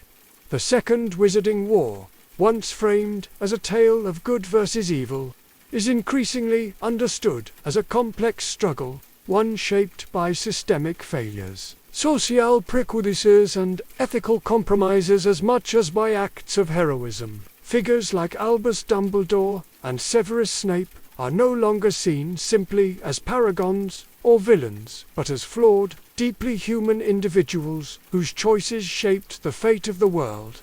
Even Voldemort, the embodiment of hatred and fear, is now studied less as a monster and more as a cautionary tale, a lesson in what happens when trauma, ideology, and unchecked power converge. And then there are the quieter stories, the ones that rarely make it into textbooks, but shape the fabric of society nonetheless. The story of Neville Longbottom, who taught a generation that courage can grow from the unlikeliest soil. The story of Hermione Granger, who challenged tradition and reshaped the laws of magical society. The story of countless unnamed witches and wizards who sheltered the hunted, defied unjust laws, and built new communities in the ashes of the old. These stories matter not because they are grand, but because they are true, and because they remind us that history is not written by heroes alone. The mythology of the future will be richer and more diverse than anything that came before it. It will include the voices of magical beings long silenced. It will celebrate the contributions of cultures once dismissed as peripheral. It will grapple with uncomfortable truths rather than smoothing them over. And it will leave room for contradiction, complexity, and nuance, because it is in those spaces that wisdom is born. Future generations will not be content with simple tales of light and dark, good and evil. They will demand stories that reflect the messy, beautiful reality of life itself. This evolution of myth is not just an intellectual exercise, it has real consequences. The stories a society tells about its past shape the choices it makes about its future. If the story of magic remains one of secrecy and superiority, then the future will be defined by division. If the story becomes one of openness and collaboration, then the future will be defined by unity. If we teach children that power belongs to the few, they will accept inequality.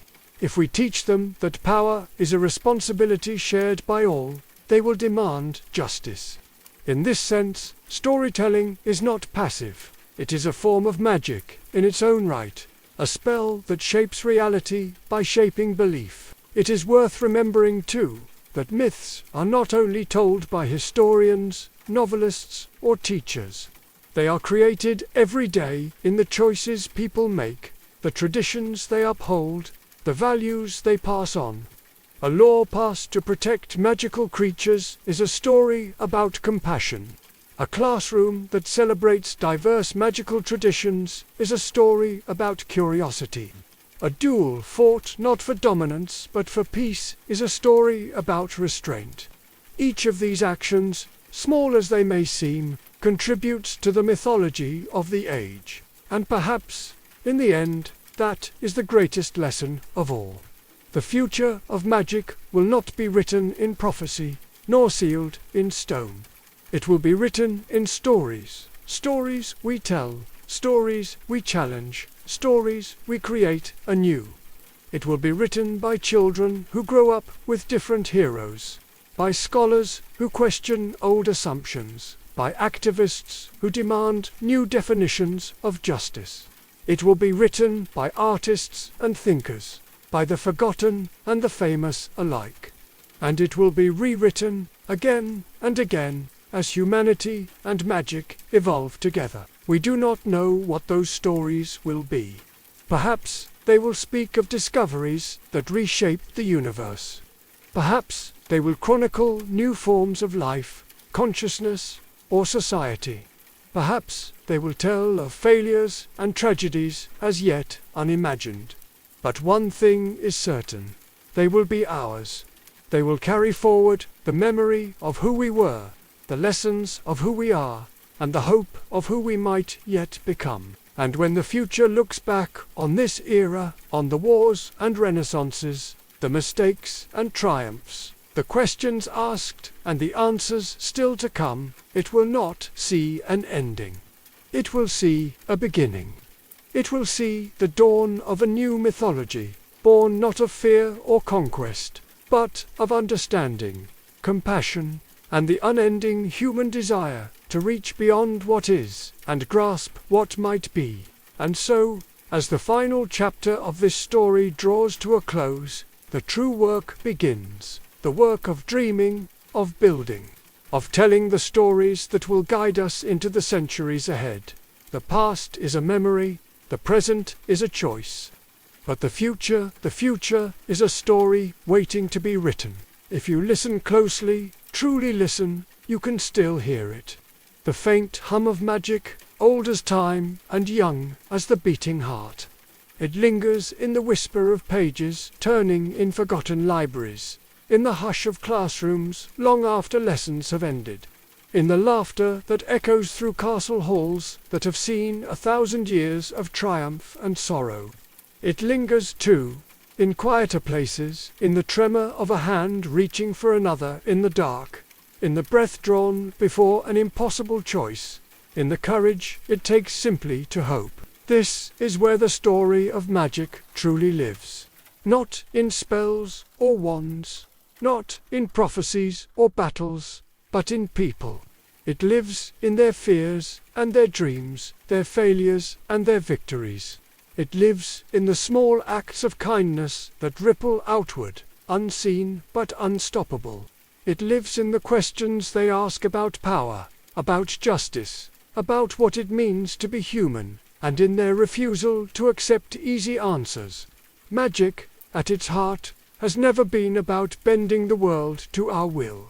It has always been about understanding the world and ourselves more deeply. We began this journey by peering into a hidden world, one that had existed alongside our own, unseen and unspoken.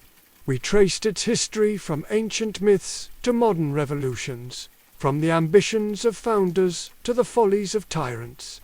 We walked its streets, studied its schools, and wrestled with its contradictions. We saw how it built its walls, and how, brick by brick, it began to tear them down. And along the way, we discovered that the story of the wizarding world is not so different from our own. A story of fear and hope, prejudice and progress, tradition and transformation. But we also learned something deeper.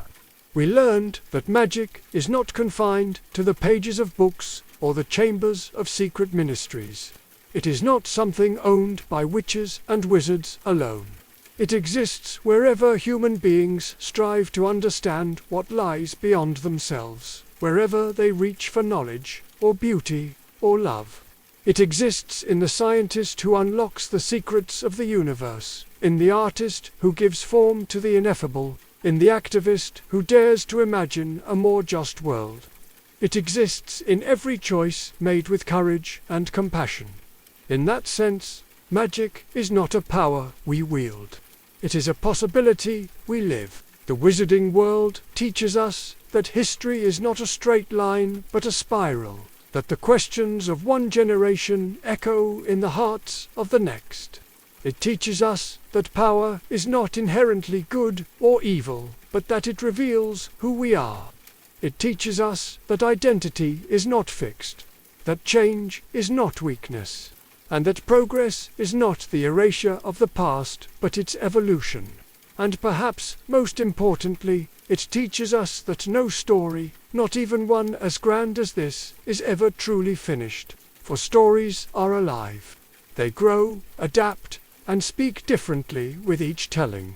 They remind us where we have been, but they also light the path ahead. The story of the wizarding world, of its magic, its struggles, its humanity, is not an ending, but a beginning. It belongs not just to those who have lived it, but to those who will inherit it. It belongs to the dreamers, who will write new spells and new laws, who will build new bridges and break new barriers. It belongs to the storytellers, who will reshape its myths, and to the listeners, who will find their own reflections in them. And it belongs, most of all, to us, to anyone who has ever believed that the world could be more than it is, that courage could overcome fear, that love could outlast death. Because, in the end, that is what magic truly is, the stubborn belief in possibility, even when the odds are impossible. It is the light that flickers even in the darkest places. It is the spark that keeps us searching, striving, dreaming. So let the wands rest. Let the battles fade into memory. The true legacy of the wizarding world does not live in its spells or its heroes. It lives in every person who chooses curiosity over complacency, kindness over cruelty, hope over despair. It lives in every story yet to be written, including yours. And if, one day, centuries from now, someone should stumble upon this tale, if they should read of Hogwarts and Hogsmeade, of bravery and betrayal, of death and rebirth, I hope they will understand that what they are holding is not just a history of magic. It is a testament to the enduring human spirit, to our capacity to dream beyond the limits of what is known. For, in the end, magic is not the wand we hold. It is the light we carry forward. If you made it to the end of this video, thank you so much. Check out my channel for more sleep videos and story content.